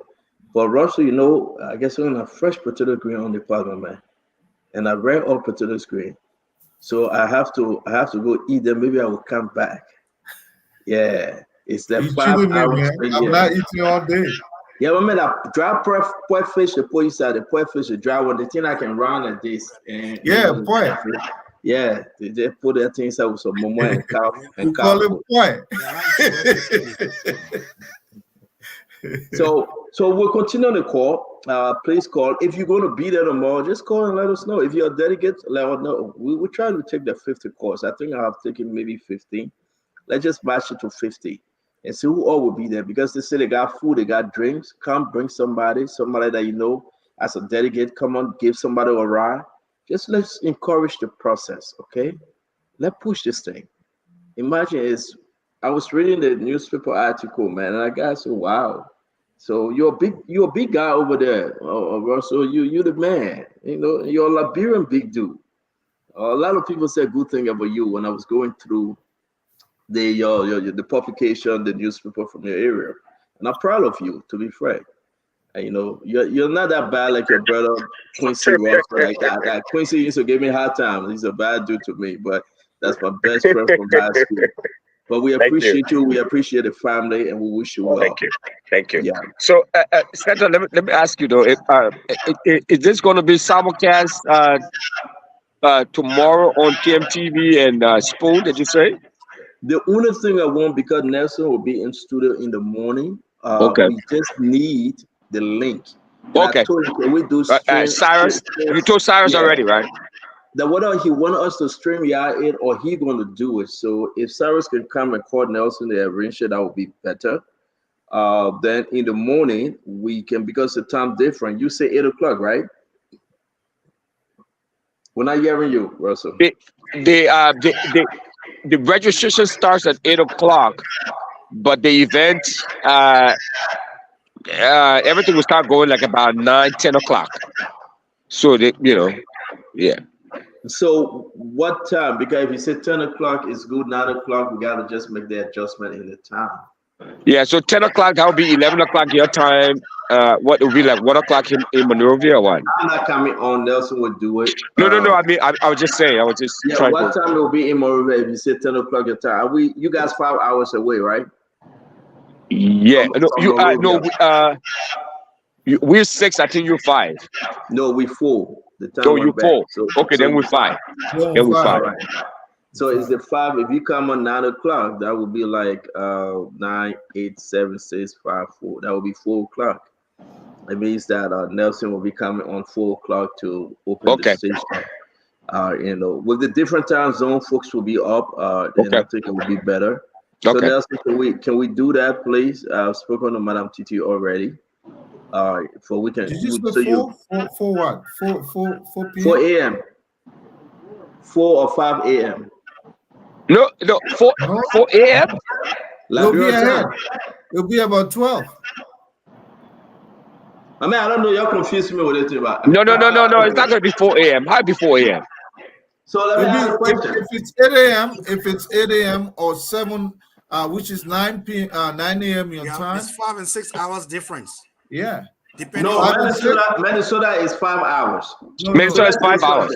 Yeah, Minnesota is 5 hours. What time is the program? What time is the program tomorrow? The program registration starts at 9. The program will begin when registration starts at 8, right, Francis? And so by 9 o'clock, people will be there. So you turn 9, 10, 11, 12, 1 to about 2 o'clock. So yeah, so at least that's 4 a.m. from your time. No, take me from that. It will be 2 o'clock Liberia time. PM. Yeah. 2 p.m. Liberia time. Yeah. Yes. So that's when you get the time. Can you call Cyrus? Let's just face this out before I leave. I just want to be sure. Can you call him? Do you have his number? Who, me? I should call Cyrus or Nelson? Give us the number. We'll call you and arrange it because I don't think I have the number. If you okay, I texted you because I'm using my phone, but I can't. Okay, I have to get off to call you. Yeah, so 2 p.m. will be fine. At least want to see all the food, want to see the drinks, want to see everybody that will be coming.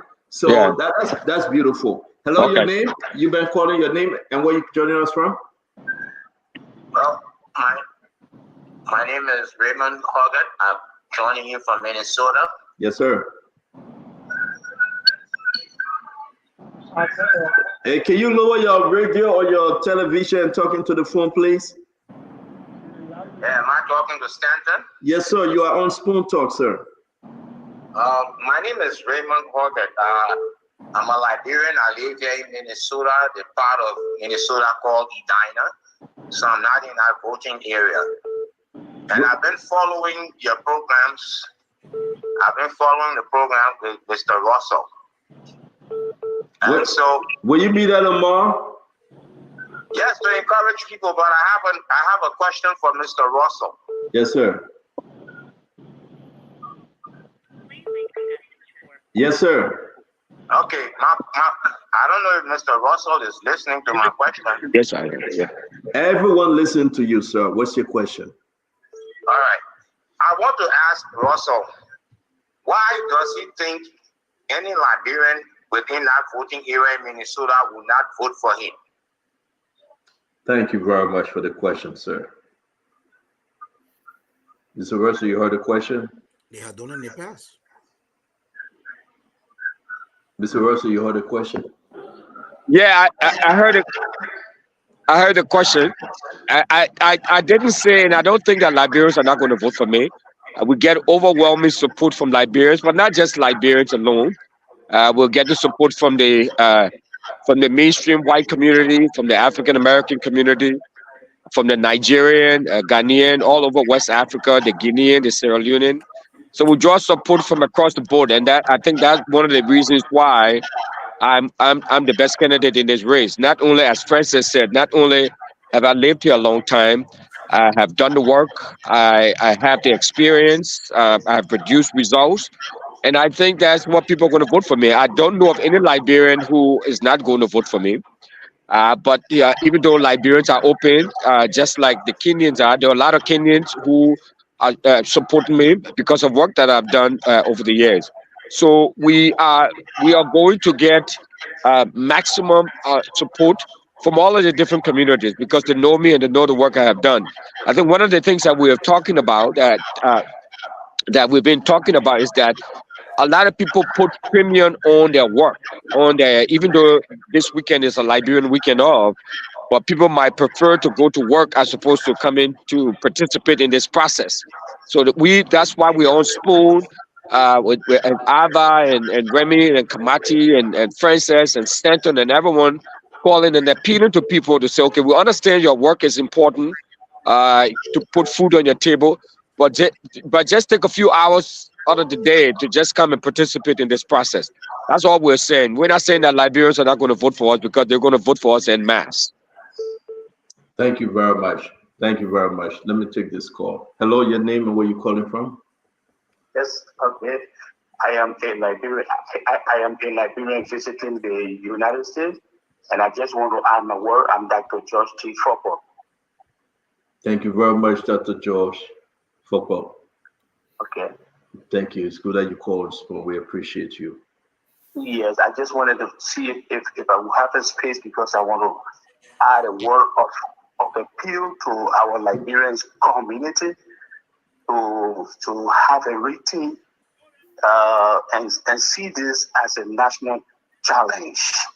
And I want them to know that East Africans always have the tendency of forcing alliances, even if the person that they are choosing is not the appropriate person, given the fact that he comes from their region. So I want us to double do that, to making sure that every Liberian who finds himself or herself within the area being mentioned should vote for Mr. Russell, so that the things that we anticipate for our people can be enjoyed. And this is my appeal. I want every Liberian to take this as a national challenge. Thank you. Thank you very much, my friend. We appreciate your call. Thanks. Hello? Hello. Your name and where you calling from? Hey, Senator, this is Joseph William calling from North Carolina. Yes, sir. So, Senator, first of all, I just want to say thank you for accepting my call. I've been trying for so long. But let me just say this. I lived in Ghana during the war, and I experienced some issues in Ghana, and I've seen the Ghanaian unity.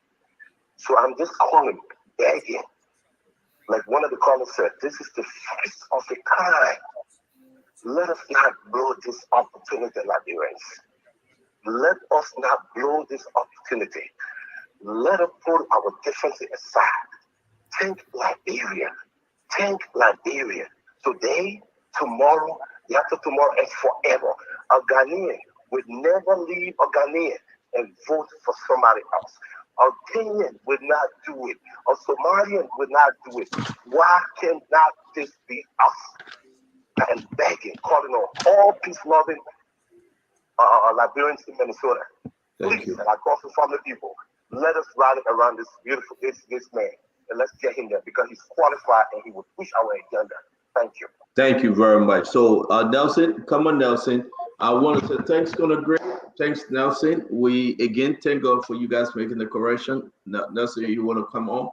2 p.m. tomorrow. Nelson, please don't forget, we got to go live with this thing. It's about Liberia, and let's just make it happen. We want to say thank you to Kamati Dion. Kamati, you poor boy. You cool? Oh, I mean, what tribe are you? Oh, I'm from Eastern Liberia, from Grand Junior County. Oh, you're from Grand Junior. That's where I come from. My mother is from River Cess. So which one do you speak? Yeah? Which one do you speak? I speak both. Oh, you speak Quran and Baiso? And I even speak French. No, I'm not talking about French, man. I'm talking about our dialect in Liberia. I understand Crew, my man. You sure? Talk to me. When I speak about, I understand.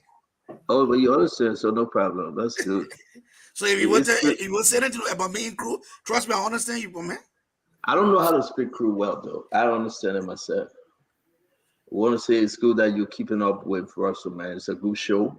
We hope that you guys send us KMTV, the gentleman number. Let's try to make this bigger than we listen. I think he's going to do better tomorrow. Liberians are resolved. Yeah, man. We appreciate what you've been doing for us, for our community, my man. Because in fact, I don't normally follow this show, but during the election, I mean, that was the source for which we were getting information, everything live. I'm like, which election? This going election. I wasn't part of it. Oh yeah, right. I wasn't part of it. I know, but I didn't say you were part. I mean, but the TV, the station, right? The station. Yeah. That's what I meant. The station was very informative for us in the diaspora community.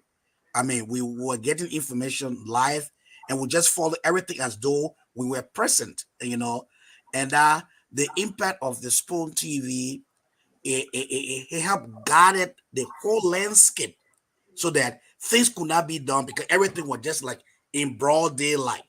So I mean that was very helpful to us, and some of us in the diaspora community tend to have some kind of love fest with Spoon TV. So yeah, man, we are grateful to God, for the strength for making us to do this. This is for the Liberian people, home and abroad. Everyone can come on Spoon and make the case. This is what we do. Above all, it's just to love Liberia, think Liberia, and build Liberia. I mean, it would be hard though. That's a hard way. I always tell people this. I don't know why President Walker asked for 100 days. If I were close to him or you were making, I was going to take that line all of the speech and ask for 3 years. Well, it is a convention. To take Liberia out of where he met Liberia, 100 days cannot solve it. Could agree. I believe you agree with me. I totally agree with you. On the show. Look what we just did on the show. You got my own uncle Seth Jackson receiving $25,000, but he cannot tell us whether it was in cash or in check, whether he had a contract, right? But Samuel Twerk could just go to anybody and just dash money to them and say, do this, you're a consultant.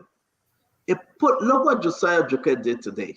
They're facing it though, all right? They're trying to change the old system. That I can just call Kamati and say, come get a job today, you make 400. And he just stay home all week, every month, and just get 400 for 6 years. Knowing that the only thing I ask for you, the next election, vote for me. I will pay you till the next election. This is bad in our country. Not that President Walker is doing the right thing 100%. He's not an angel. No. The issue that you get some discrepancy in appointments, we understand. We will pass it. I mean, I have spoken out against some individuals in the government. But the issue that for you to just look at Colonel Gray, I like you, my man. Stay in America. I give you $10,000 every month. We see your consultant. No documentation. Samuel P. Jackson walked away with 25,000 United States dollars with no documentation. The only thing they tell I did on paper. What did the people do? What change was? I mean, anybody can write SSO and ABC. You think Samuel Twerk care about your paper? Did they bring any financial resources? Did they bring any guardians to the country on a grade? Samuel Twerk will just stare at you and just dash you with 25,000 and say you did a paper. These are the ghost individuals that we need to talk about. These are the things that hurt our country. So when they look at President Joseph Yema Boakai, they begin to say, oh, this Omeyer, he got nothing to fight for again. He will car black us, he will jail us, he will persecute us. Because look at Del. Thank God he came on the show. Del Francis. I say how many names he can tell us.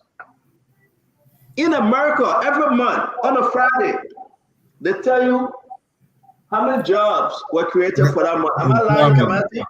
That's true. They tell you, say, oh, on a body for the month of March, we 144,000 added. That's true. If it's down, they will tell you, say they're down. Unemployment rate, what? 4.1, 3.7. But it wasn't there. Mr. Jackson went to LSU or LSE or LSW, whatever the LS is. London School of Economy. But he couldn't structure something to say Samuel Twerk. Mommy asked him, how many people were added for 6 years? They couldn't tell us. They wanted defensive. And they run there around and say, Joseph Boakai about to fire 40,000 people. Yeah. I challenge President Boakai and the team. If they fire 40,000 people, we will tell the Liberian people it is wrong. But they are not. They're trying to fix something that was broken for decades. Something that Manasari broke. Something that Joe Weah said, you know what, I would pull and then leave it like that. Then you're called a witch hunt. But Santa, let me say this. If they have 68,000 people on the payroll, then they fire 40,000. You won't tell me that government, civil service structure will only remain at 28? No, thank you. So, but Remy, let me chime in a little bit. This is what we call structural adjustment program. Even President Doe did that. He cut down government employees that goes payroll and what have you. But you see, we have to come to the point where the government of the Republic of Liberia is not the largest employer of everybody in the workforce in the country. Yeah. So, and in my estimation, I don't know the current data, but I think the government of Liberia employs almost 85% of the working force. And with that, it's something that it's just not, it's not practical. But listen. You know our country, man. And Samuel Jackson wrote that book, my own uncle. Yeah, but when you put a man on the spot, simple, man. Like your own uncle. No, that's my uncle. I love you gotta get it, man. That's why I don't like to talk when I'm hungry. Okay, when I'm hungry, even you cross my power, I'll put you on the spot. Because what we need to do, we had Josiah Joker. I was just looking at him. I tried to jam him. I don't know. He's never met Josiah Joker before in my life. But you know, I can put people in Jobo, like Prophet Keegan said. But how can he tell me, Stanton, we went through the document. Everybody that doing consultancy, there's nothing in the footer. From the Freeport to the finance ministry, to foreign ministry, to commerce, everywhere. But Samuel Jackson celebrating that he wrote a 25 pages document. And for each one of the people, 25 people. Hold on 1 minute. Hold on. Senator, the man say he only made a case study of CSC. Hold on 1 minute. Brother, 25 people. 1, 2, let's count them. Each one for $1,000. So, but Stanton, it depends. It depends what value each of the people add. Yeah. Now you know your value. Let me finish my own. Each one of the people, $1,000. You ask for value. What value the people have for Liberia? Yes. You say, what do they produce? It depends on the value. Who the people brought anybody in the country? I don't know. Yes, again. I'm going to go eat my platter, man. No, I beg you. We get one more second. I beg you. Yes, again. The people that was late now for me to go eat. It's because Samuel Tua was so tired of Sam Jackson, and he just wanted to get Sam Jackson off his back. He told Aloysius Ewell, "Get up, Papa, something." He said, "Papa, we're gonna give you anything or nothing." Samuel Tua said, "Okay. I'm going to tell the people say how to prevent mosquito from sucking your blood. Let me wear people." Samuel Tua took the whole paper and put it in the trash. Nothing came out of the paper. How did they pay Samuel Tua? Sam Jackson. He need to tell the Liberian people. Did they give him cash? Did they give him check? What's the agreement document? What was the contract to make him a consultant? I mean, then you want to stare on spoon, and you want us to believe that Saint Turbotan, Doe, Chastelo, Turbo Doe, Sawyer, Judy Bryant, let add all of them there. Chastelo, Madame Salim, all of them. Jowiah, 70-year-old, goes home to 25,000. And today we don't have no contract for him. He's not in a consultant book. He's a ghost consultant, and he walked away. So are you saying that there was no contract between Samuel Jackson and the Ministry of Finance? Are you saying there was no contract? You cannot find one paper. And if you go in a contract, you're a businessman. You must give you a copy of that agreement, right? If you sign, if there was no contract, what is the basis of payment then? The basis of payment because Samuel Tua was just tired of Sam Jackson bothering him and asking him to just do something. Listen, if you went into a contract, they must give you document. You sign on it, they must give you the carbon copy, the yellow paper or the pink, and say, yes, your copy, take it home, take it to your lawyer. Who represents Samuel Tua in that agreement? I mean, Sam Jackson. How did he get 25,000? Which bank? Which check? Was he paid under finance? The program that he did, was it an NGO program that came through finance ministry? I mean, this is so bad for our country. But how did you know it was 25,000? How do you get to know it was 25,000? He said it. He said it was 25,000. Oh, okay. He put a document in the chat room. Conor Gray get a copy of the document? Yeah, he said it. He said it. In fact, it was not hidden secret. He said it's it. Not hidden secret. I'm not building on Samuel Jackson alone. That's my own uncle. I really care about that old man. After I show him, I said, going to talk. But he got no moral right to talk about what Josiah trying to do. He got nothing. That Josiah trying to go back and go by the book. And I like what he said. He said, we will go after them. It's not wish hunt. If you don't have 9,287 names on the list, where are they? Today. Samuel 12, his name, Sam Jackson name is 9,286. He's the 9,286 on that list, Sam Jackson. He's a ghost. You know the line of defense put up by Francis Ray. Okay, my man, I see you, man. I gotta go. Thanks, my man. The line of defense put on by the guy was the only one was, if it was so easy, this guy would have stopped the payment of those so-called ghost names.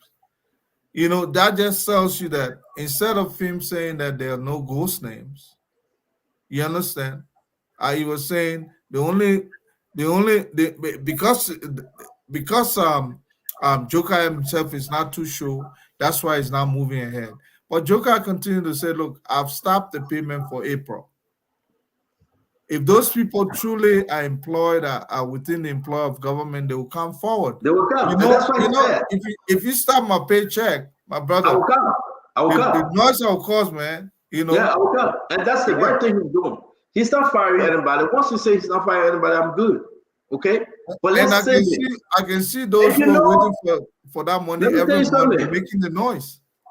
Conor Gray, I know other individuals there that will get the money from Samuel on the same scam. I do. Takon J. But MC Caro. Nelson Collect guest is in studio. His guest is in studio. Let's go. Right, Nelson, thank you. Don't forget tomorrow, Nelson. We got to be there and carry live. Yeah. Thank you very much. Nelson, thank you so much. Who's your guest for today? The head of the Liberian National Fire Service is our guest tonight. Oh, the man that fire getting burning in all the houses and but bring the man on spoon. That's great. Let me why fire on burning on all the houses there, but let me lay you go. Say hi to him for it. Say hi to him. Good night, man. Okay. Well, folks, that's how we like to draw down the curtains on the Spoon Talk. Shortly, we're coming up with the late night politics. As you heard, our guest on the late night show tonight will be the executive director of the Liberian National Fire Service, and of course, a lot will be discussed. The late night show is coming on in just few minutes from now, so you can make up time to join us. Thanks to all of you tonight for following Spoon Talk, and this is how we like to leave you. I'm Nelson Collier. Bye-bye for now.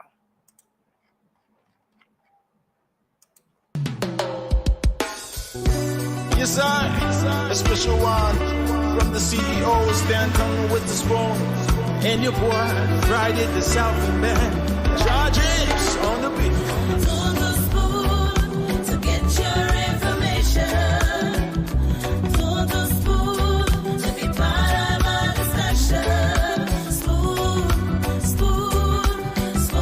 television. Spoon radio station. Spoon gonna tell you what is happening in Liberia. Spoon gonna tell you what is happening in Monrovia. Spoon gonna tell you what is happening in Africa. Just to spoon you will know. If the children crying for starvation, just to spoon. You want to get a news update, my brother, to spoon. You want to know what is happening in Monrovia, to spoon. Politicians want to make their decision, just to spoon. You want to know what's happening in the ministry, to spoon. Yeah, to spoon.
Okay, so if you're in Maryland, you're in Grand Gila, you're in Sino County, you're across the 15 counties of Liberia, always tune to Spoon. This is where you get authentic news. You get to know exactly what's happening in Liberia, in the ministries, the agencies, what are the policymakers saying, and of course, every single details you need on those happenings in the country. This is where you get it. And of course, Liberians gather here every single day to get the training issues. I'd like to say welcome again. Thanks for joining us tonight on another edition of the program, the Late Night Show, the Late Night Politics on Spoon.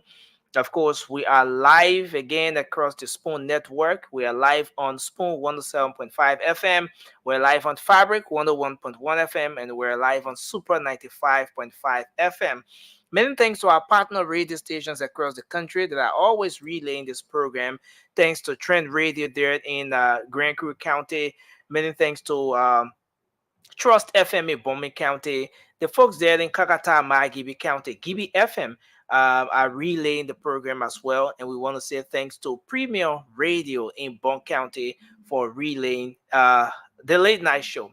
Thanks to the other radio stations that will sometimes relay the show even without telling us. We appreciate you. We appreciate the fact that you're a part of this journey to ensure that our people across the country are informed. And this is just so important for a country like ours. And this is how we can get our part. This is how we can form part of the transformation we want to see in our country. So again, I want to say welcome to all of you across the world. Thanks for joining us tonight on the Late Night Show. We are live across the internet tonight. Let me welcome all of our folks. We're live on YouTube. Thanks to everyone for joining us on YouTube tonight. We're there on Spoon Talk Live. We're live on Facebook, Spoon TV, Fabric TV, and Super TV. My name is Nelson Colette. As you know, as we told you earlier, our guest on this edition of the program is the director, the executive director of the Liberia National Fire Service, Honorable G. Waswa Bafa. He's our guest tonight, and he's going to tell us a lot. So many concerns, a lot happening across the country with respect to fire outbreaks. This is something that has claimed the attention of Liberians across the world, and and sometimes people here in Liberia, it seems as if they are living in fear. You know, when they will see one fire outbreak to another fire outbreak to another outbreak. Good thing is that he just took over as the new head of the institution, and so it's going to be a very important conversation tonight, a fascinating show. Kindly share the program as you come on. This edition of the show is going to be a great one. I've already started receiving messages from folks who have some very important questions they want to ask. We will have the time, we will open the lines and afford you the opportunity to ask the head of this strategic institution a few questions as well based on some of the issues you will touch on tonight. So again, welcome. Thanks for joining us. Just before bringing on the panelists, let me welcome a few of our folks here tonight who have joined us as we do here. CJ Alaska Peter says he's following from. He said he's following the show. You see Emmanuel Dubo is here. Siri Clemens is also here. Golden Trust Group is here. And I see Alice Band is here as well. Samuel Gatted is joining us. Yes, a lot of you, so many folks joining us tonight. Victor Morgan is here as well. Thanks to everyone for joining us on the Late Night Show. And we sincerely appreciate you for being here tonight and making sure that we have a great conversation here on the program. So we like to kickstart the show, and as we do regularly, we will provide you with some of the updates. We will give you some of the updates, some of the happenings in the country. We will let you know. We'll give you some of the updates here as we do every single day. And again, welcome to the show. Let's bring you a bus of this one as we make a very quick very quick adjustment here. Let me do a very quick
Okay, so tune to spoon to be part of our discussion. Sorry, we had to do a very quick adjustment there, and it's a good thing that we're back.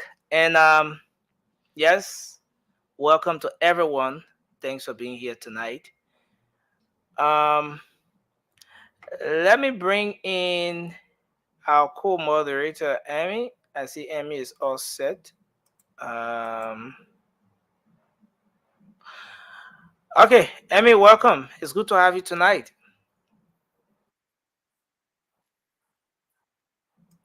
And I see the setup, the new background is working very well. Uh, from the lighting and everything. But it's a good thing that we're here tonight, and as we do here regularly, the rest of the guys will come on. I see some of the guys trying to come on. I'll bring them on once they're all set. But Emmy, you want to do a little welcome or just do your opening?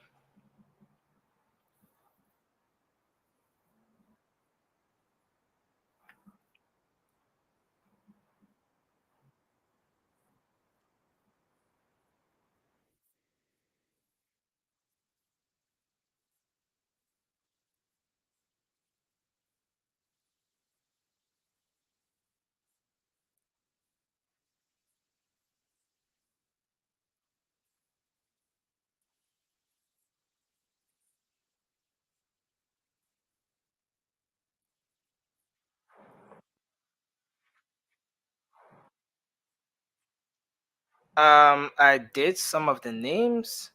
You want to pick few just before we kickstart the show?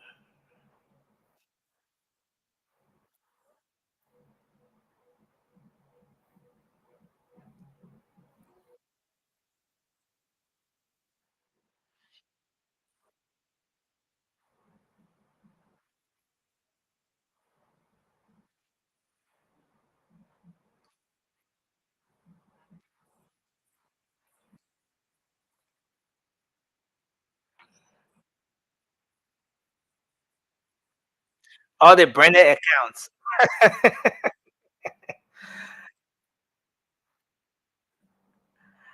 Yeah, yeah, yeah. Redemption says want to join. How do you join? You can't join. You don't have the link, Vincent. Not Vincent, but Redemption. Yeah. So yeah. So I just want us to kickstart, Emmy. Mm. Experience. Okay. Is there anything on your mind you want to do your opening?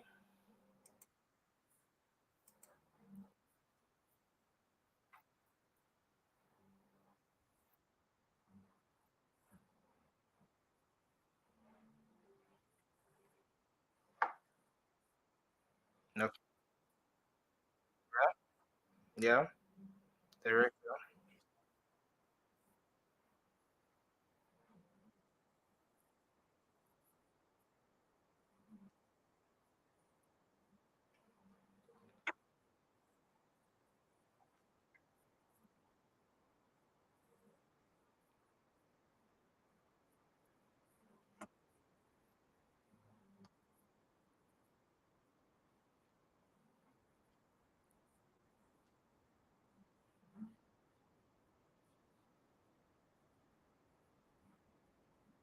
Mm-hmm.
Okay.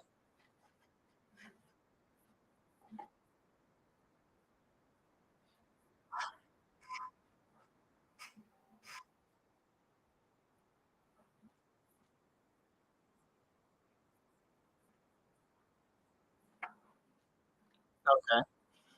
Yeah, and interestingly, we've been talking about that issue for some time now. It's a good thing that he was able to come on tonight to clear the air on a lot. But not to keep our guests waiting long. In fact, since we started the late night show several months, about 6 months or more than 6 months ago, he's the first guest to appear in studio, live in studio. We to him, and we appreciate the fact that he was able to make it up here. Because one of the reasons why most of our guests will prefer the link is because they want to be, in their comfort zone at that time, and just do what they do on the show. But we appreciate the fact that he's able to be here tonight. So let me just now bring on the executive director of the Liberian National Fire Service, Honorable G. Worswa Buffer. I hope I got the name right. And to the cabo. Yes, certainly. Certainly. Oh, okay, so it's like he already knows the rule of the show. You always did it with more so. It's a good thing to have you on tonight, sir. Thanks for joining us. And we appreciate the fact that you could make your way in studio, not just to remain home or just wherever, but that you're in studio with us tonight. That's something that we appreciate a whole lot. Welcome to the show, sir. Let me say thank you, Nelson, for the invite. And this is my first time in the studio. Okay. I hope you people will not give me tough time tonight because you say politics, then there politics. So I'm here to discuss the fire service, not politics. So I'm glad to be here, so that we can talk about the fire department. Because indeed, it's a huge challenge. Okay. So, Liberia are common denominator. So we all should play a part to make sure that it's done right. Wow. Thank you again. Thanks a lot, sir. And it's good to have you here tonight. Okay. I'm happy to be here. I just want you to start by giving us an idea of the kind of Liberian National Fire Service you met. My understanding is that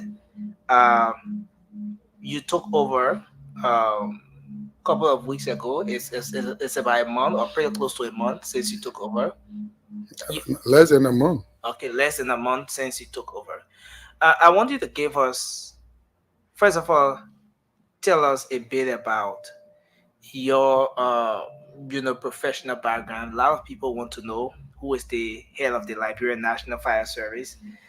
Some of the folks who follow the show who are not even Liberians, I want to know a bit about your own background, and then we can come to what you inherited as head of the.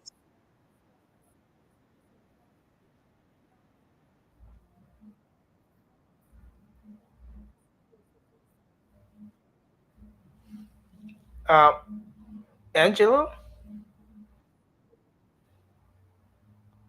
Uh,